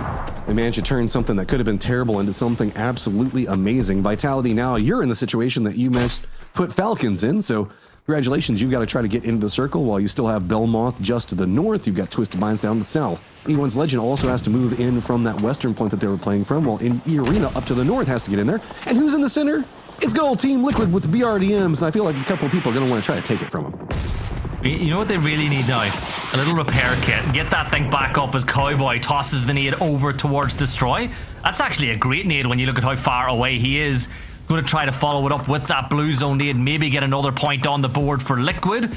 Tosses that other nade, and with all these explosions and crates, they've actually got a crater on the top of a little micro hill, and that might give us one. Oh, great shot from Batulans though. It's Vitality just trying to creep in. I mean, what does Vitality do? In front of them, there's another one of those, like, I guess, little hidey holes that you can go for underneath of the road, but it's just barely inside the circle. And you saw how it kind of funneled Falcons into just a perfect firing line for whoever set up. E-Arena is already kind of waiting over there. They're going to have to get into the circle and be directly in front of it. Batulans down to the south. You're going to be able to get a ton of work into whatever movement happens. And now Vitality, they're doing a good job, but you have to admit, it's, again, just like what we saw with the Falcons. You just kind of have to limp into this spot and try to get away from it. Going to lose 1 player, make it 2. Can he crawl? Can he get back behind the cover in time? No, the shots are too good from Example. Yeah, Cowboys had to requisition the BRDM as Kurt has fallen. E-Arena made their push towards the center, but Cowboy has proven time and time again he can be that kid, but this time Baton Pong will wipe him out. E-Arena wrestling control the center circle, but look at Anyone's Legend. They're not going to let them rest for too long. Belmoth, he's all by himself. He's trying to do damage control. He's going to go down, but does get the knock onto Quizzy. Vitality, I think, actually, with the reposition from E-Arena, might have time to get reses and a little bit more under control of what's going on over here. Twisted's making a stretch over into the west, so they should start getting vision on what's going on with Anyone's Legend and E-Arena over here. I think mostly it's going to be Imos, the first ones that they're going to be able to spot out. And the weakened Anyone's Legend already inside some trouble as they already got 1 player down. Imos now getting shot from behind, and is that going to be going after Imos, or is that more after Dip? Now that one should be after Imos. Yeah, more murders, more problems for Himas here as that goes up in the sky. Maybe the tree protects him? Not really, but it just lands a little too far away. We know, though, that that tree can steal shells. Yeah, Perfectix gets it this time. Good adjustment. Legend. I mean, that was just a good adjustment. Like, he knew where it was at, played onto one side. Usually people are going to have to push the other side, and they already knew where E-Arena was at. That was just good scouting, and I think it was Example that fed that information back over to where exactly put those as Opons. Putting the work into Vitality as they are losing a lot of their Vitality in this push. Yeah, that's what, 3, 4, 5 knocks. Seems like they're just constantly getting each other back up onto their feet. They'll throw out some smokes, but a lot of them were used in that fight with Falcons. At this point, I'm going to give them credit. They looked like they were trying to make a play until the very last second, but I feel this could just be a res and deny at this point. Stop Arena from picking up a lot of points, but it's hard. It's just so hard. It's Batulins, the raid boss. He is approaching and going after Vitality. He's got some friends this time, though. So the other two members from Twisted Minds playing pretty far back behind it all. And yeah, deny out any points on this just due to how close it is. Twisted Minds presently in second place, and Eyes to keep on climbing, 41 points. E-Arena at that 27-point cut line where we're just going to start getting into 30s where everybody's going to be at. So big opportunities for both these teams as Twisted Minds. Feeling like last year, this is very clean coming up from them. They are approaching this with all the information in the world. I think they've moved a combined kilometer and a half this entire game if you add up the steps of every player, because they dropped in test track, the circle kept shifting this way, and they're taking advantage of every move. But E-Arena still are the team that control center circle. The one thing about the track is it provides a lot of strange cover points for Twisted Minds to begin making their way up this hill. So E-Arena have got to have every single corner covered here, Matt. I've got eyes on Nurans. He's going to be the guy playing to the north, which is going to be the, I guess, most likely approach angle for Twisted. Twisted seems to be stacking more onto that angle, but you're right. The way that this road sets up, it does provide a couple of different ways to go around. E-Arena has the high ground, center dot control, and Twisted Minds is just using the ridge of the road that kind of leads into that upper, I guess, highway, whatever you want to call it. But maybe test track might be the best answer. Is Pathampon, ooh, this could be spicy. Looks like he's going to be wrapping down to the south. Is he going to try to get onto the other side of that road? That's a dangerous run, but if he gets there, he can ruin Twisted. Twisted Minds could take a bold call here as well and go up onto the track to try fight them on level ground. But again, if you make that play, you got to get the first knock. And you can see that ridgeline I'm talking about now. If they can get up to those blue bollards, maybe you can fight them at their own terms. And I think that's what they're doing. Get up on the road, get higher, get those nades up over the ridgeline. Twisted Minds are saying enough's enough and time to start dumping that util. Again, still continue to keep eyes on the Batulins Nurans situation. Nade's now starting to rain down onto Opons. Looks like actually Batulin's going to get some support, and it's a reverse coming in from Lou to kind of get up next to this. I think was trying to see if maybe they can get some more cover. Lyrics going to go for some shots. Example does get the knock onto Lyrics. Pathampong, though, does get the knock onto Example to quickly follow that back up. Lou starting to push from this lower section, see if he can find anything onto Nurans, but it's just too problematic over here. I think that Example's man should drops down, could be Resible, and now Lou might be trying to make his way over that position while raining nades down on top of the arena. They're all stacked up. That was terrible timing. Nades land, but just a little bit too far away to get the knock.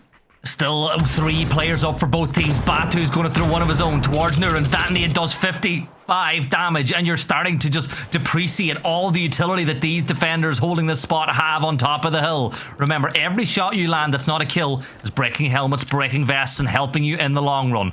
Stun grenade on one side from Lou. Example still down. Not quite sure if they're going for that res. I don't know. Maybe it's just being... Yeah, they are they?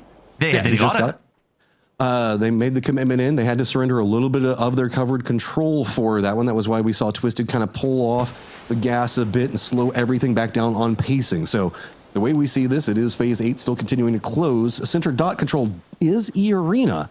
But Batulin still playing to the north is keeping a good job on corralling while it is just a slow and steady approach, using all of the craters, all of the explosions. Twisted is trying to find opportunities. Big nade comes up from Example again, gets the knock onto one. Lyrics instantly counter moves, expecting a push coming, but instead Twisted is waiting, setting the pace, slowing everything down to see if maybe anybody steps out, tries to go for some aggressive counterplay back, but finally Lou steps into the angle, spots it, and just unloads with the LMG. Just one up, and it is going to go into Twisted Minds' favor. Finding it and a smiling Batulins is always terrifying.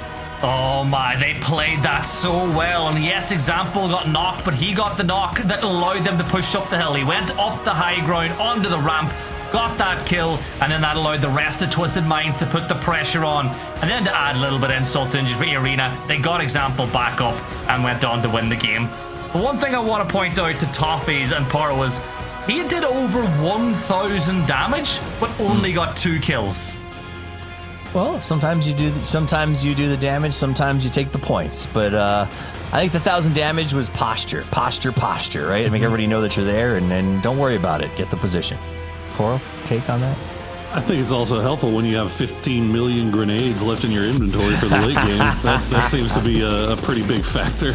As they kept every time they threw one, I was like, wow, how do they still have more? Like I don't know. I mean, at this point, like Twisted Minds is or Test Track is Twisted Minds territory. They reminded everybody why right here in this game, as it just felt like it was inevitable. It didn't feel like E Arena had anything they could do. I mean, Test Track is also one of those circles that's always there, right? So I agree with you. Go ahead, Matt. Well, we also saw the Anakin Skywalker there fighting from the low ground, but that was the secret that Annie didn't understand. You take it slow, wait for the person in the high ground to step into an angle that you can exploit, and then whenever you finally get the opportunity, go for it. Lou just runs in. Yeah, that was crazy shot. Nice here from Pathampong. Good plays all around. Twisted Minds, though, a big win for them. You know, I think it was it Miramar where we assumed that Batu was probably throwing his headset at the table because they had some frustrating eliminations. They've been ambushed a couple of times. They've been managing to find survival when it wasn't in the cards, and now with the home circle, they play incredibly well. They stack up a huge kill, or well, I don't say huge kill count, but a solid kill count, and come out with a very, very good win. And this is the Twisted Minds that I have been waiting for to pop back up for actually, it feels like a minute, Gibson.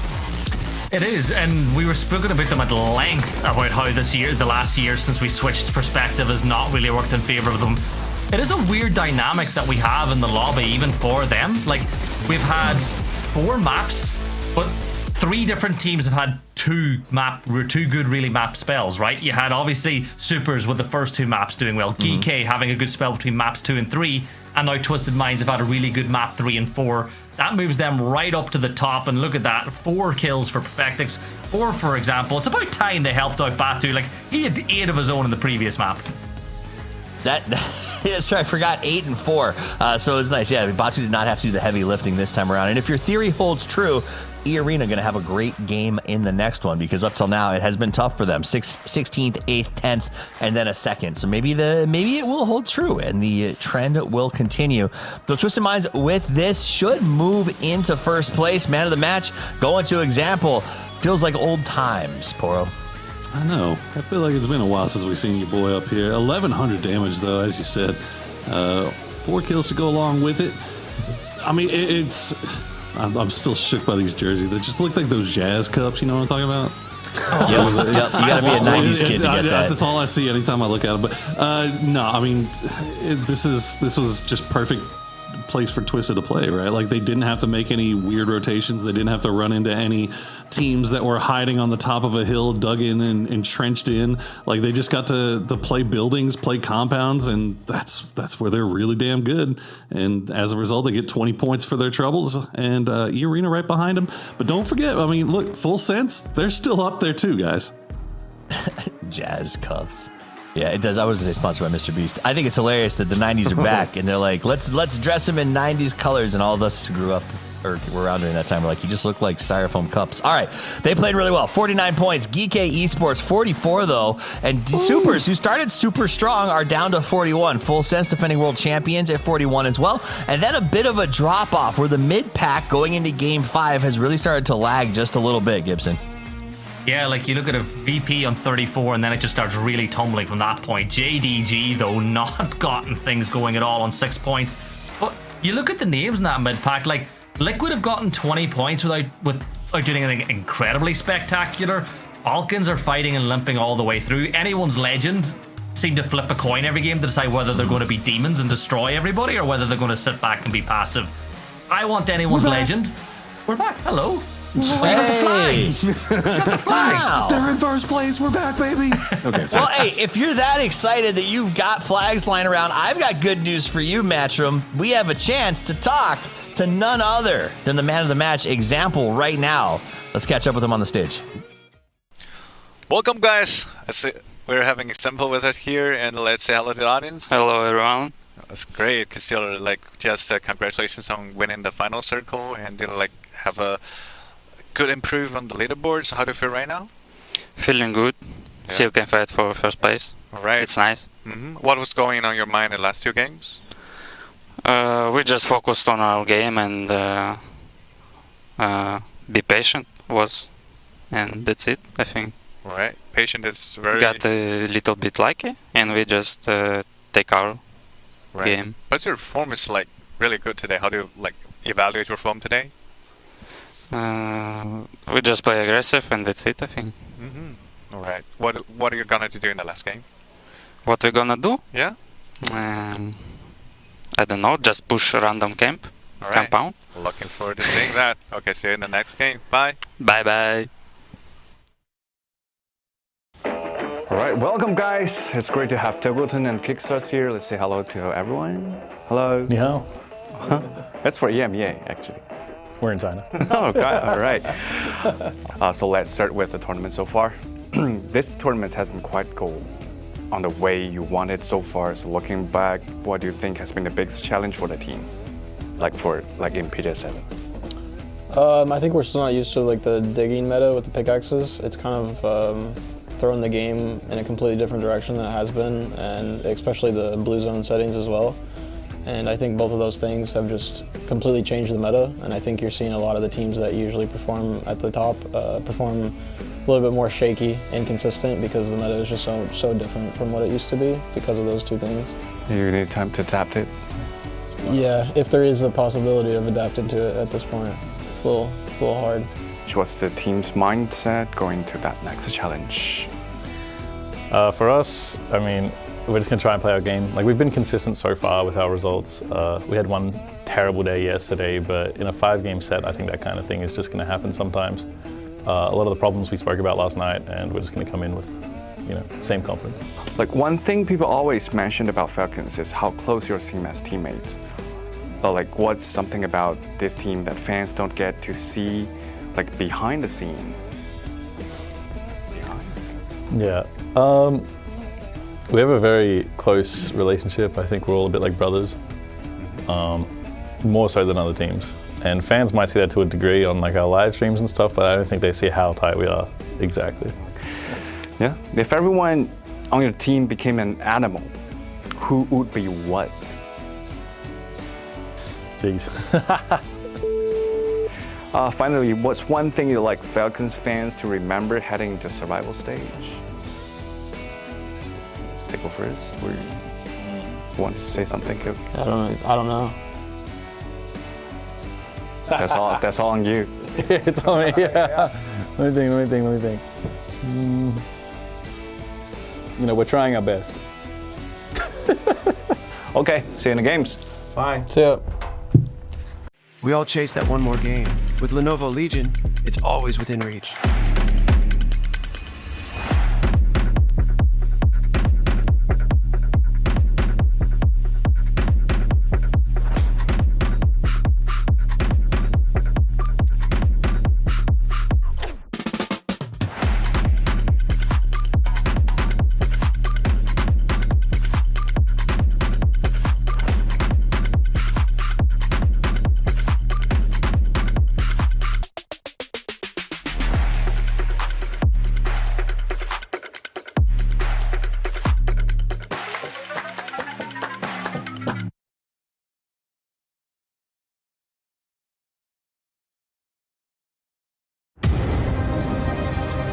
AMD touches the lives of billions, powering the technology you use every day. From data centers to your personal device. We got next, we ready to flex, we're ready to rock, give it all you got, we got next.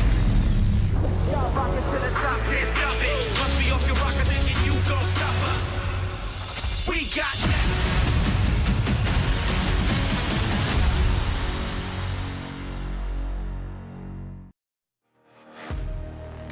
Welcome back. The final game of day one of a 2-day final is about to kick off here from Shanghai, China at PGS 7 2026. My name is Toffees. I'm joined by Porosaurus, Gibson, and Matcham as we break down the action. And we're going to jump right back into what we saw during the break, because that was a difficult interview with the Falcons boys, who tend to be a lot more open and not tight-lipped in their interviews. And I kind of wonder, Poro, do you think that is a symptom of sort of what they've been experiencing success-wise, maybe the new format of the team, or they just not really vibe with being asked what animals they are?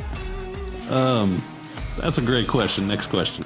What animal would you think that you are, Toffees? Shark. Shark? Matcham? Yeah, look, it's Things I have never thought about. I don't know. Give me 10 seconds and come back to me. Gibson.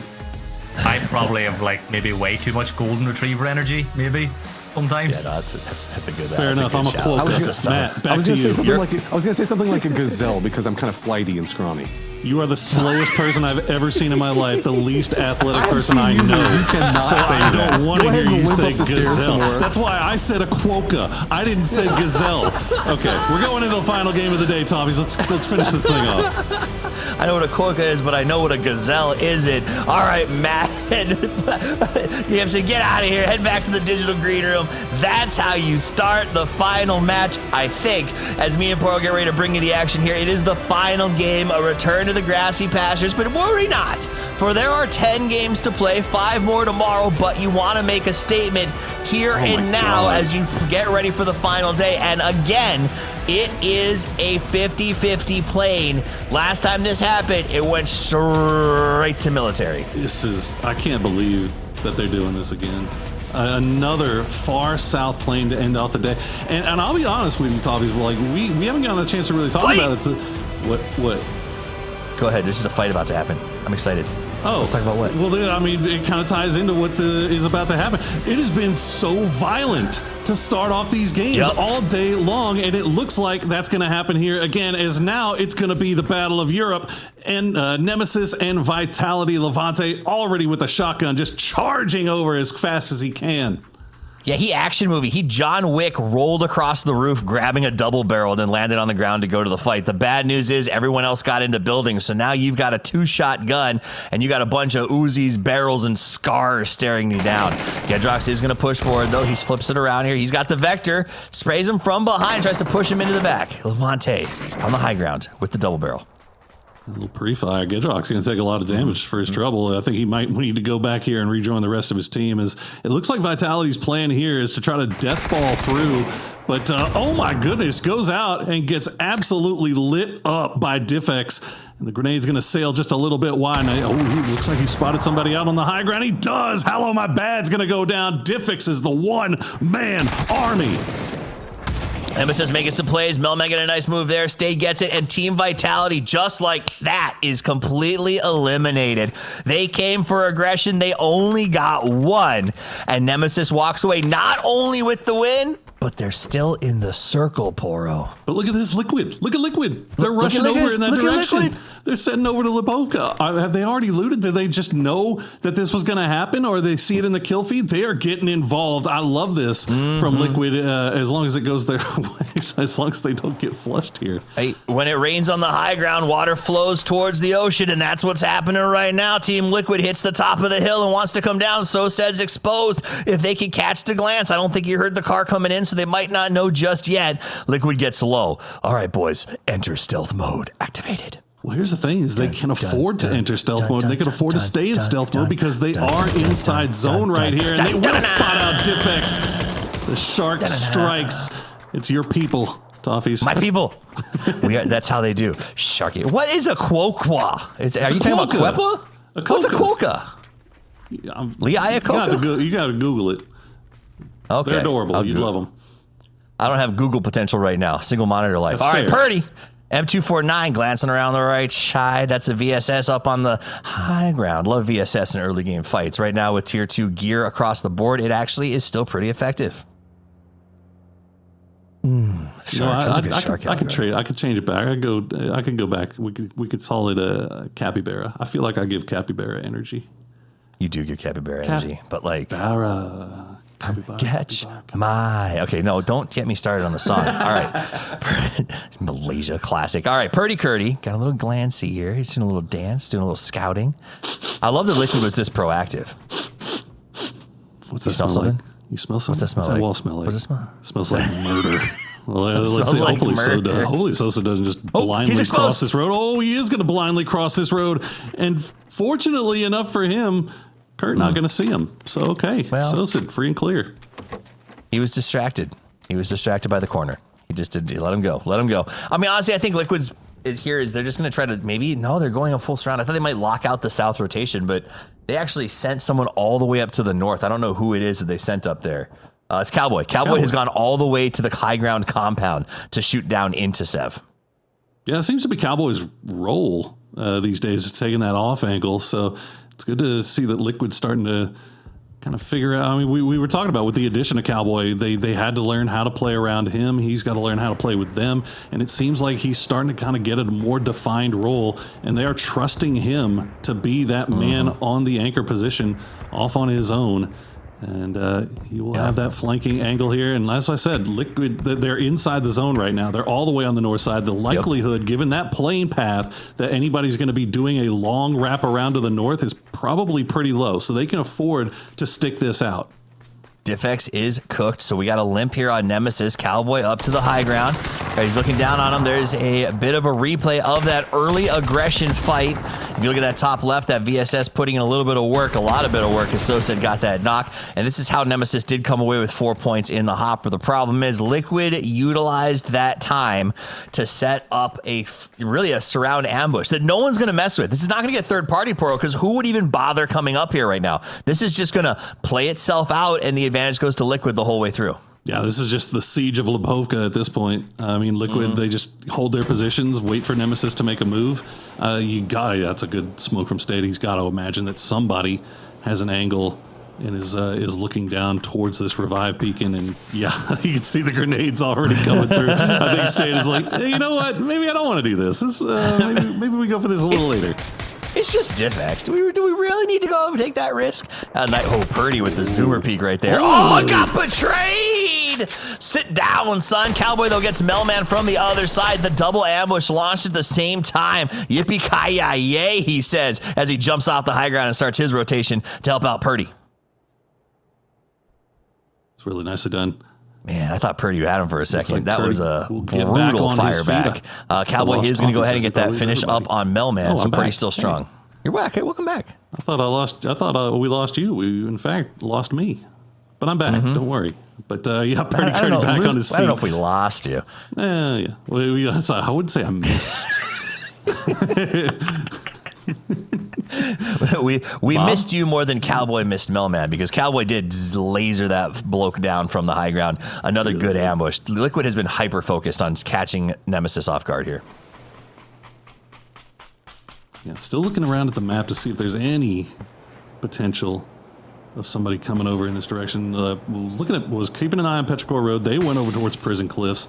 Next might be Sharper. That is a grenade. Ooh, not a bad grenade, to be honest. Sosid do a little bit of damage to Alo before following up with the Molotov, but you can see what they're sitting on here. Not a lot of offensive utility, but they do have a lot of smokes. All right, while this is happening, I want to check in with our field reporter, Toffees. Toffees, anything else happening on the map? No. There he is. Just this. So here we are, back to Team Liquid. It's going to rain. It's going to rain. The other thing is, okay, with this circle, obviously we've been scrapping since the word go, right? So we haven't got a chance to really talk about the circle, but Lipovka in the very north side, which is an indicator that pretty much what are we going to say, 75% of this circle is unplayable. If you include that little bit of the eastern part of Military Island that nobody's going to really stick around because you know it's going to be pushing away, right? So everybody is already looking towards logging camp, towards Milta. It's been a little bit slower this time around, all things considered, though, because I think everybody kind of looked at it, and if they were far away, they're like, let's take our time, let's loot up meds, let's come in late, because the likelihood that there's going to be a good spot towards the center available for us when we get there is slim to none. So let's just make sure that we're going to be in a good position to kind of play in from the edge as you see the new circle pop. Yeah, the circle pops, and that's what we call a kerfuffle shift, as everyone is about to bump up against each other, trying to move in. You saw VP coming from the sky with their E pickup. You see teams rotating below them. Everyone rushing to get to their spots, including VP landing on tops of the Falcons. Nixie gets Gustav flush and done. This compound is now theirs.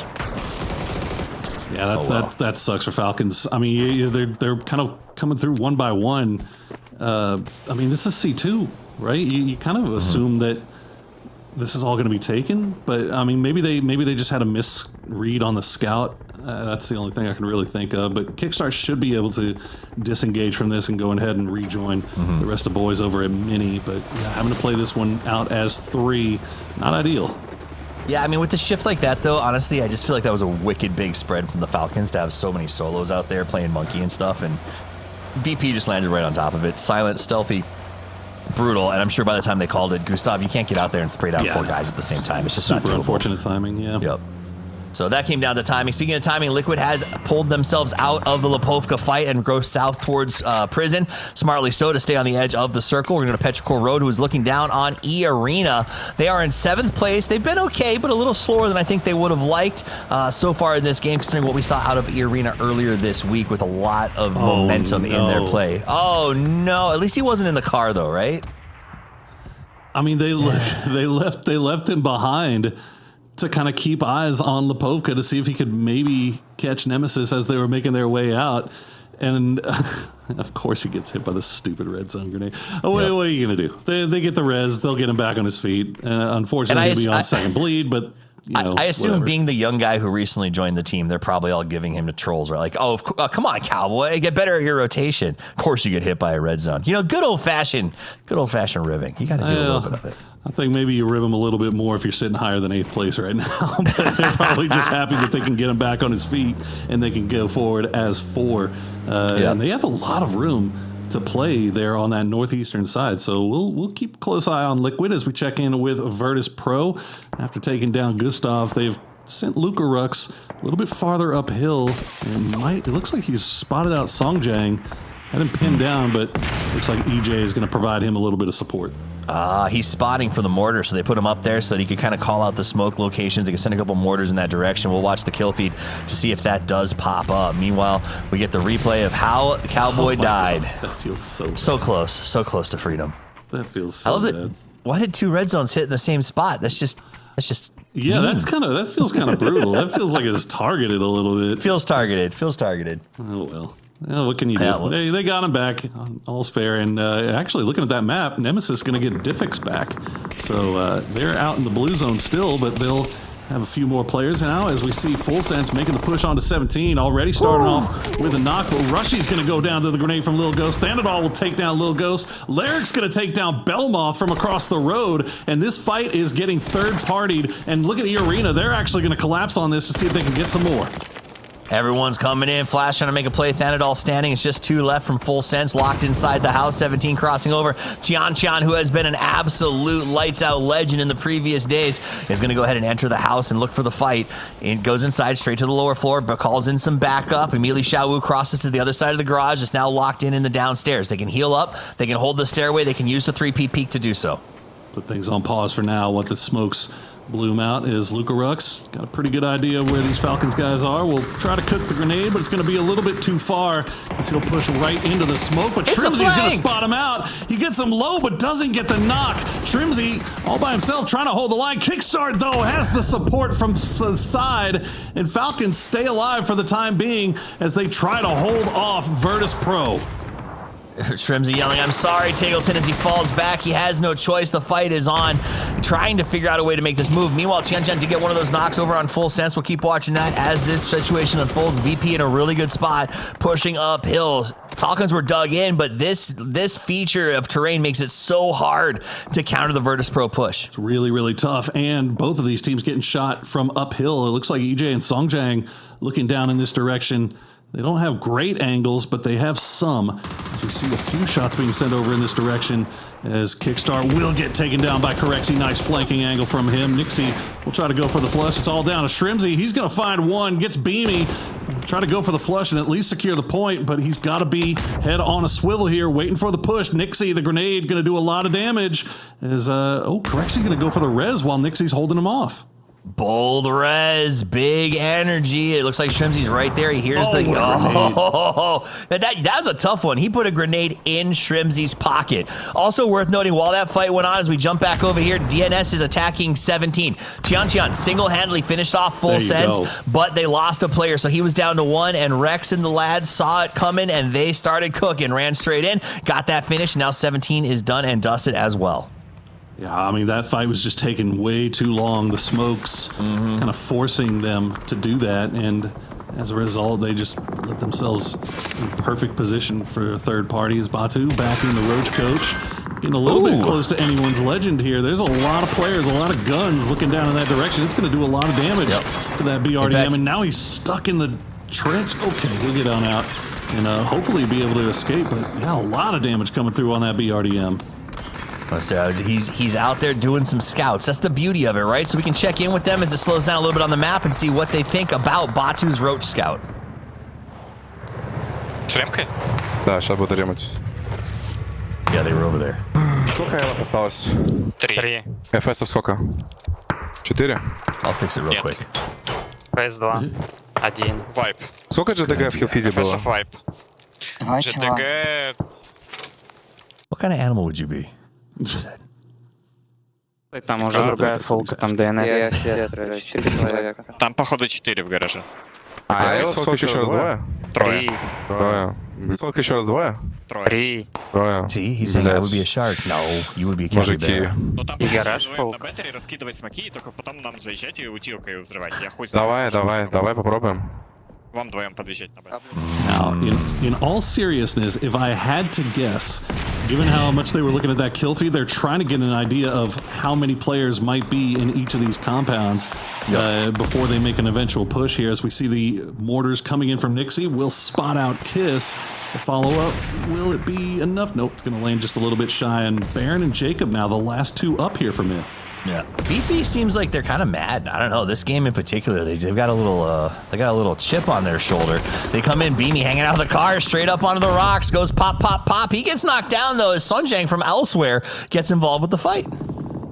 Goodness, Virtus Pro, Corexi and Nixie from range. Looks like he spot out and Kiss. Make sure he secures that point. So 6 kills now picked up for Virtus Pro as they are climbing up the leaderboard all the way up to the 5th now. Nixie going for that res onto Lutherux, trying to get protection, but oh no.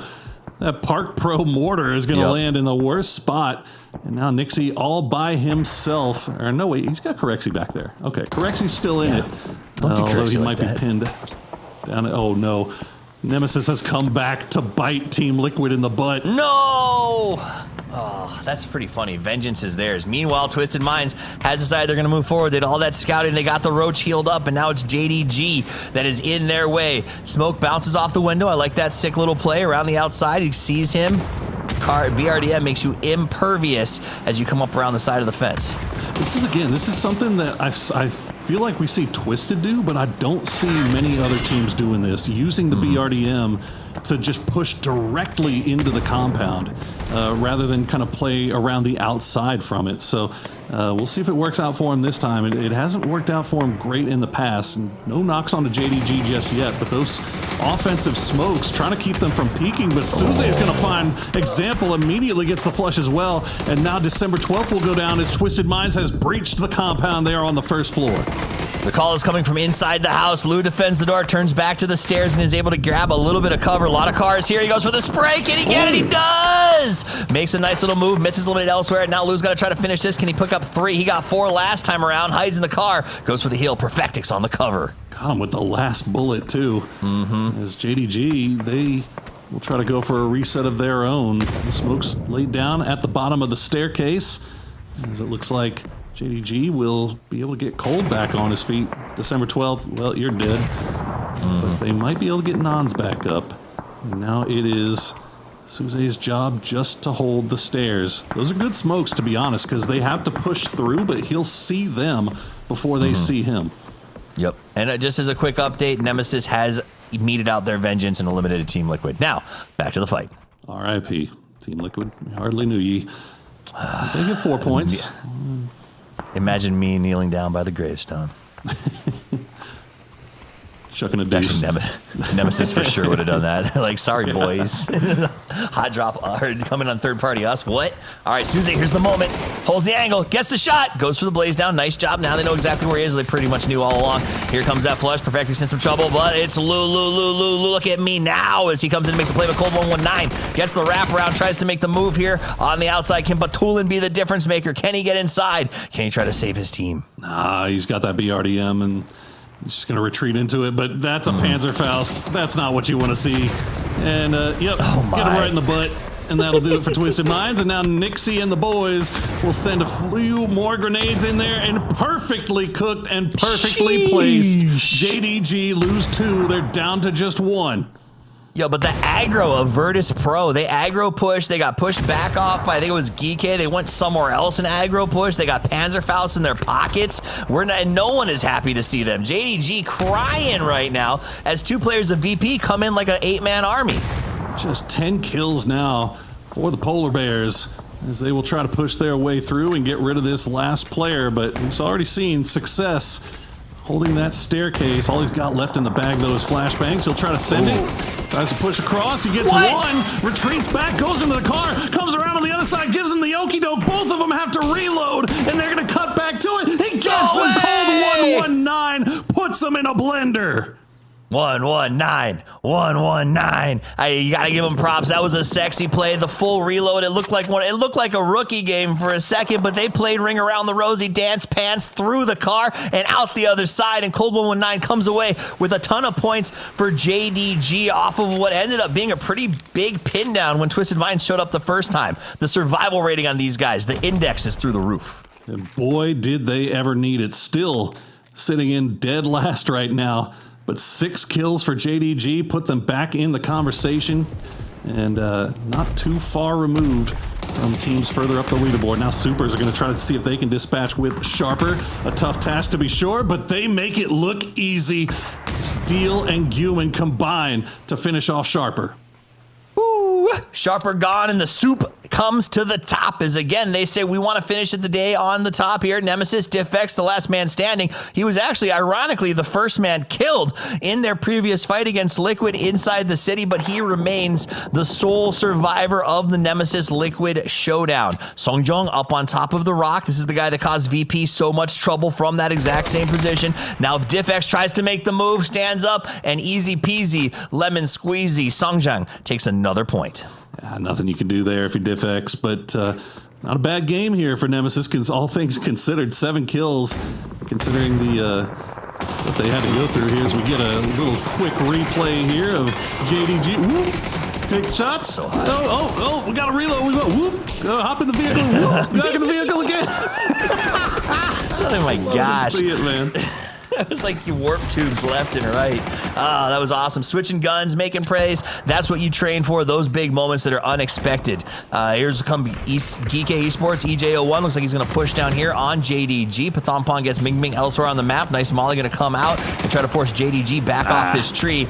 You know what? You did enough, Cold 119. Rest in peace, legend. Absolutely. You've earned your time here as EJ is going to go and trying to see if there's anything left in this box, and I doubt there's much. Petrichor Road, though, gonna get... Oh, well, that was short-lived. As E-Arena doing a great job of laying those Molotovs there. Chewy now trying to spot out the man on the edge of the smoke. He's going to get pushed in. Will spray down. He will find Pathampong and at least secure 1 more point here for Petrichor Road before he eventually goes down. And now it's all down to I-26 v6. He does spot out Opons. And now Nurins and Larix, the last 2 players up here for E-Arena. It felt like EA was caught off his guard just as much as the observers were on that bounce around. As 126 v6 does take some damage. Songjang being very active. Geek looking to come in. They've been playing around this rock like bosses. E-Arena forcing Petrichor's hand up here very close to Akon, who's going to try to get himself a free point if he can do so. They want this real bad before E-Arena shows up. Akon gonna try to hit him with that convict music as I-26 Tweet V6 gonna try to do the okie doke just like his brother in arms, but it's not gonna work out as well for him this time as EJ will finish him off, and that is now 6 kills for Geek, and wouldn't you know it, Geek and Supers in the top 3 with 4 alive. Anyone's legend pinned up against the blue. Is this something they're doing in Chinese scrims right now? Is there a bunch of car sliding going on over there? I hope that's true because the skill level, ultra high. Soup gonna come forward towards anyone's legend, get a little bit of fight right now. Nade's going back and forth up over the top. Both teams land a couple, but no one gets a knock off of it. Soup having a tough face-off. He jumps in the air and is dropped by Songjang, who has been on a tear today. It's a beautiful flanking angle there from Songjang, and Akon going to try to send the vehicle right into grenade range. That's a good grenade. Oh, it gets a little bit too short to to do any more damage to anyone's legend, but Supers are so focused in on this, and the circle is pushed away, and Geek is just taking everything right now, and now they have angles onto anyone's legend as well. Delwyn has to drop down. Himass is going to go down to Rex, as DNS will try to go for the res. DNS going to do the pickup and try to get the rescue. Anyone's legend, if they go down here, it sets us up for a 1-2 showdown here at the end of the day. Deal trying to make that happen as he goes and fires forward. Himass going to get blown out to the blue. Nades coming back over on Soup. We don't have a whole lot of cover. Backs to the blue, smokes to the right. Now got to make a run and hope that it's right. Park Pro with the blaze down, hits him with the Dragonov. Easy finish, no cover, and he will be dusted. It's looking like Geek has got this one absolutely wrapped up, and indeed they do. The final win of the day going over to Geek as they cement their first place finish. Congratulations to Geek Esports. That is not one, not two, but 3 chicken dinners on day one. That is wild. That is unexpected. We saw Myth do something similar in a group stage, but never in a final. Let's get Matchroom and Gibson back in here. Matchroom, 3 chickens. Yeah, I mean, these guys are playing some dominant PUBG right now. The way that they understand how circles are going to be moving in favorable positions for them, and then they exploit it. They don't just hide out. They get some control over the circle, but then they also start finding the right moments to go for their more aggressive plays. It's a great combination of understanding the terrain around you, what your win conditions are, and the exact right moment to strike. And it has just been popping off for them over and over again, but they still have a lot of people that are in the hunt right on top of them. Dude, you said popping off over and over. Let's talk about this match in general. I'm sorry that you guys had to be in the green room, because that was one of the most non-stop start-to-finish games I've seen in a long time. Everyone came out with bloodlust, Gibson.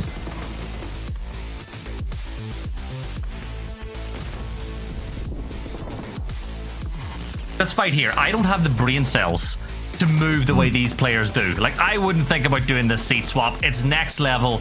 But I want to add to the fact, I think today as a whole has maybe been 5 of the best, like, it's one of the best days of action we've had this year when you look at what every single game has delivered. Like, so many great strategic plays, so many incredible 1v1 brilliance moments, and just things like this. We had such a good day to kick off our finals. Well, just think about the battle here.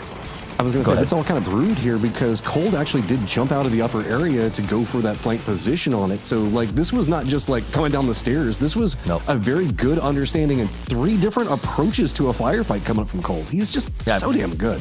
I mean, Cold 119 understands how to play Hell House, and that was abundantly obvious. The problem is when they tried to leave and he was the last man standing, but they still went in there, they held against a bunch of teams, and they managed to get the points where they were available. Geek, however, comes away with the win, Porosaurus. And as we look at their team stats, we gotta be honest, if you go put together, and I don't think we have one, an overall stat compilation of their 3 chicken dinners or their just first 5 games, it's going to be pretty dominating in terms of how many points and how much center control they were able to put together. Yeah, I mean, they were looking really good. This last game, if you look at it isolated from everything else, they got logging camp very early on. Nobody really pressed them at full strength. They never really got too much pressure from up there, but that was because they were in great position to kind of prevent all that pressure from coming through. So not a lot of kills to be finished off there as we see Nixie, your man of the match, and boy, he earned it. VP, despite going out in a somewhat embarrassing way there to Cold 119, they still, I mean, that was, I think they had 11 kills before they go out in the end there. That was a great game from them. They also showed up at the fight with a Panzerfaust ready for Batulin, which I think is now just a staple that every team's got to have. You got to just keep a Panzer in the trunk if Batulin's in the same map as you, Matchroom, because he always seems to have a BRDM to explore with. Yeah, I mean, we've seen a lot, like we were talking about kind of like Levante and how he likes to use them to open up fights and whatnot. Every single time I see it, I always get nervous because there's always that late roaming BRDM. And yeah, a lot of times it's going to be Batulins. We did see Team Liquid also trying to exploit at different stages today. The BRDM, if you end up in a more open section of the map, which the circles have been going, they can just absolutely take control over them. So it feels like right now Panzerfaust and really just trying to hold on to them for the exact right moment is such a pivotal decision for each one of these teams. Yep, Panzer Joust, it's all the game. Now let's take a look at the overall leaderboard. GK Esports up at 62. Strong start, 2 chicken dinners for them as they do it. The good news, I guess, for the rest of the lobby is even with 3 chicken dinners, the point spread is not untenable. Soup, who's only had 1, is still within striking distance. Twisted Minds also up there as well. They've got 1 win from game 4. And then Virtus Pro, who I don't believe was able to take any wins today, is up. I mean, so Virtus Pro had a 13th, a 14th, or 11th, 13th, 5th, like not super great ranks in every single game, and yet are finding kill points like crazy. So that, not shocking, is again, they find a ton of kill points here. Nixie with 5. I've enjoyed watching Virtus Pro play a ton this year, but in this event as well, Gibson. Yeah, and I love watching VP as a whole. We said it over the broadcast. Matt and I think they've been the most consistent team globally over the last year, and they continue to just make plays. And Nixie is getting the flyers he deserves. I think Ibby's added so much as a coach, and you know what? They're still in the hunt. Like, they're not up in first and second and third, but they are going into tomorrow with a very realistic chance of winning this PGS, and with all the money and all the PGC points that go with it. All right, let's look at who is still playing. I mean, you guys saw them all day today, but they will be back tomorrow. I saw some folks talking in the chat. Is it 5? Is it 6? It is 5 per day, 10 overall. So that means tomorrow these 16 teams will meet again on the battlefield for the second day. The points don't reset this time, however, and you have to play catch up because the teams at the top have come out with something to prove. We do switch up the maps a little bit next to tomorrow, Matt, and it's going to be double Tago, only one Orango. Ooh, to end on with a double Tago. That's going to be really intriguing to watch how the teams are going to play around that, as we can get some really dicey circles with hints of like Erangel and military base, whenever it goes up to the northwest. But we keep getting pulled down to the south time and time again on that map, it feels like. All right, let's check in with Batulin on this Post-match interview today, and we're having battlings with us. Let's say hello to the audience. Yeah, hello everyone. Yeah, you have like 8 kills in 1 game in Tago today. After that match, did you feel like you were back to your expected level? I would say that expected level from Twisted Minds is winning all the tournaments, or at least get top 3. All right. So I guess since we didn't win yet and didn't even get 3rd, so we are not at expected level yet, but it's pretty random. I see. Like, has the performance given you like extra confidence to moving forward? I would say definitely it gives more confidence than it was before, because like when you're getting many kills in such hard games, the only thing it can give you is the confidence that you can do that. And so yeah, I'm happy with that. Yeah. When we are happy with seeing that too.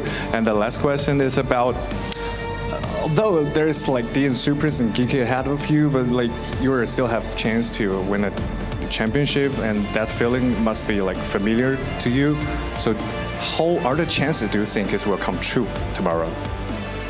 Well, I would say the chances are like around 50-50, since we are still a terrible team in TPP, and it's also pretty random. So we need to play like our best game, also be lucky, and then maybe we win. If not, if some of this stuff not working well enough, then not win. So we'll wait and see what you can bring us tomorrow. But that's all for the interview. Let's see you guys in tomorrow. Bye. Bye-bye.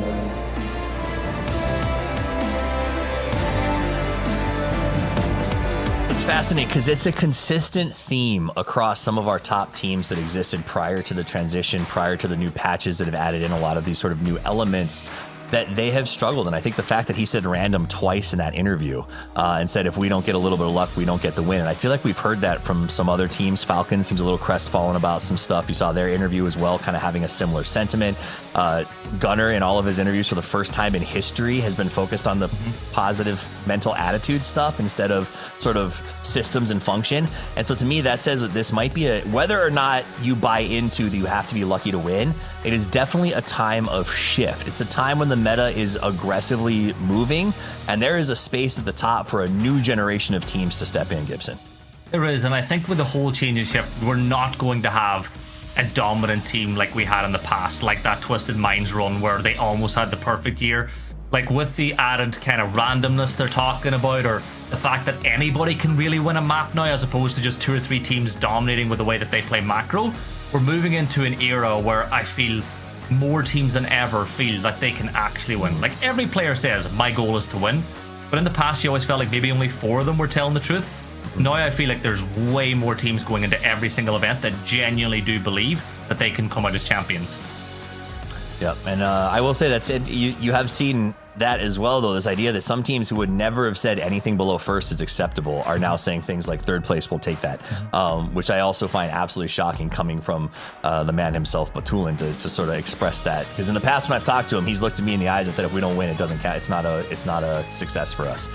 So that is a very, very big shift in attitude. All right, well, guess what? We got one more day to play, and it is going to be wild. Today's games, I think, inarguably, were awesome. Tons of fun to watch. Chaos from the start. A willingness by our players to roll their hands up and throw some fists no matter what. So tomorrow we're going to have the similar amounts of action. I guarantee it, so make sure you're here. But before I sign off for the day, you know I love final thoughts, so I got to ask those. Match'em, let's start with you.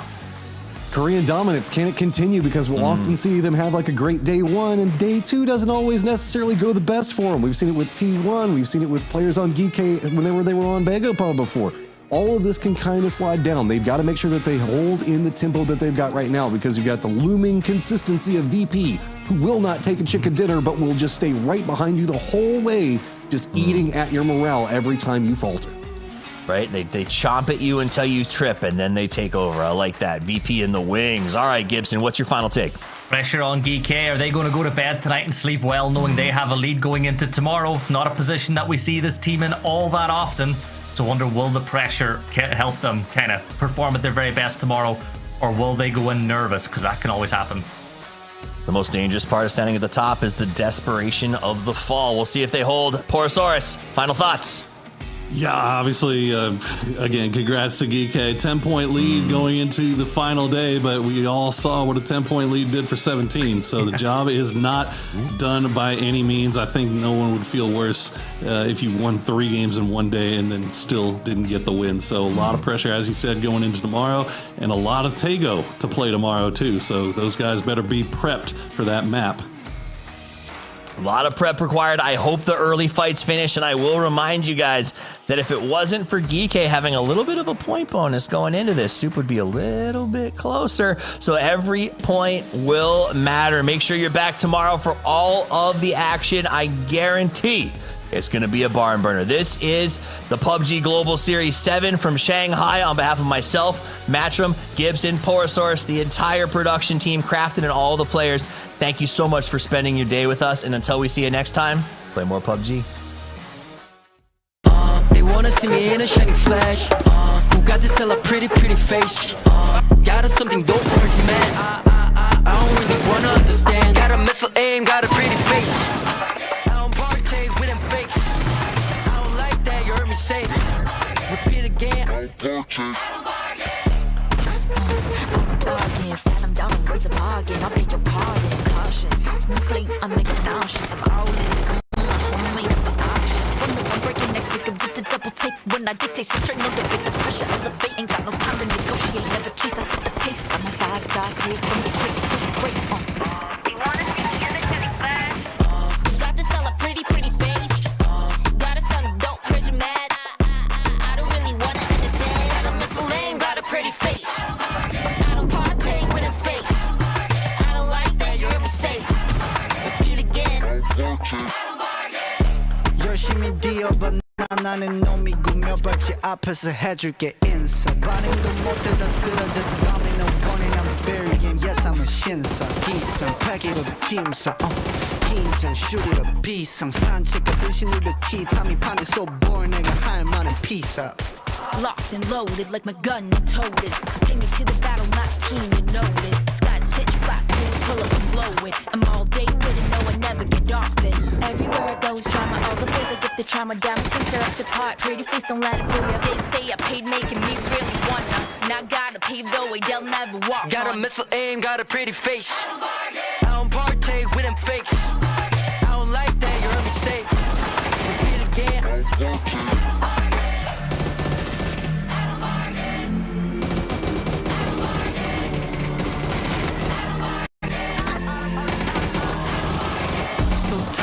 Hates and comments. Why you got no sense that's common? Talk the beef get cooked like ramen. I just Met Gala and I dress her up with diamonds. I know I don't bargain.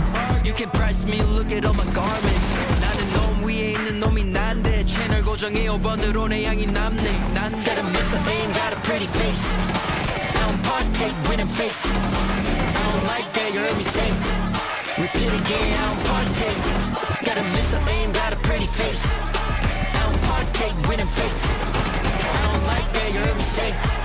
Repeat again, I don't partake.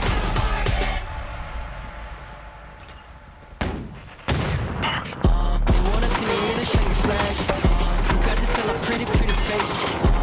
Got us something dope, heard you mad. I don't really wanna understand. Got a Mr. Aim, got a pretty face.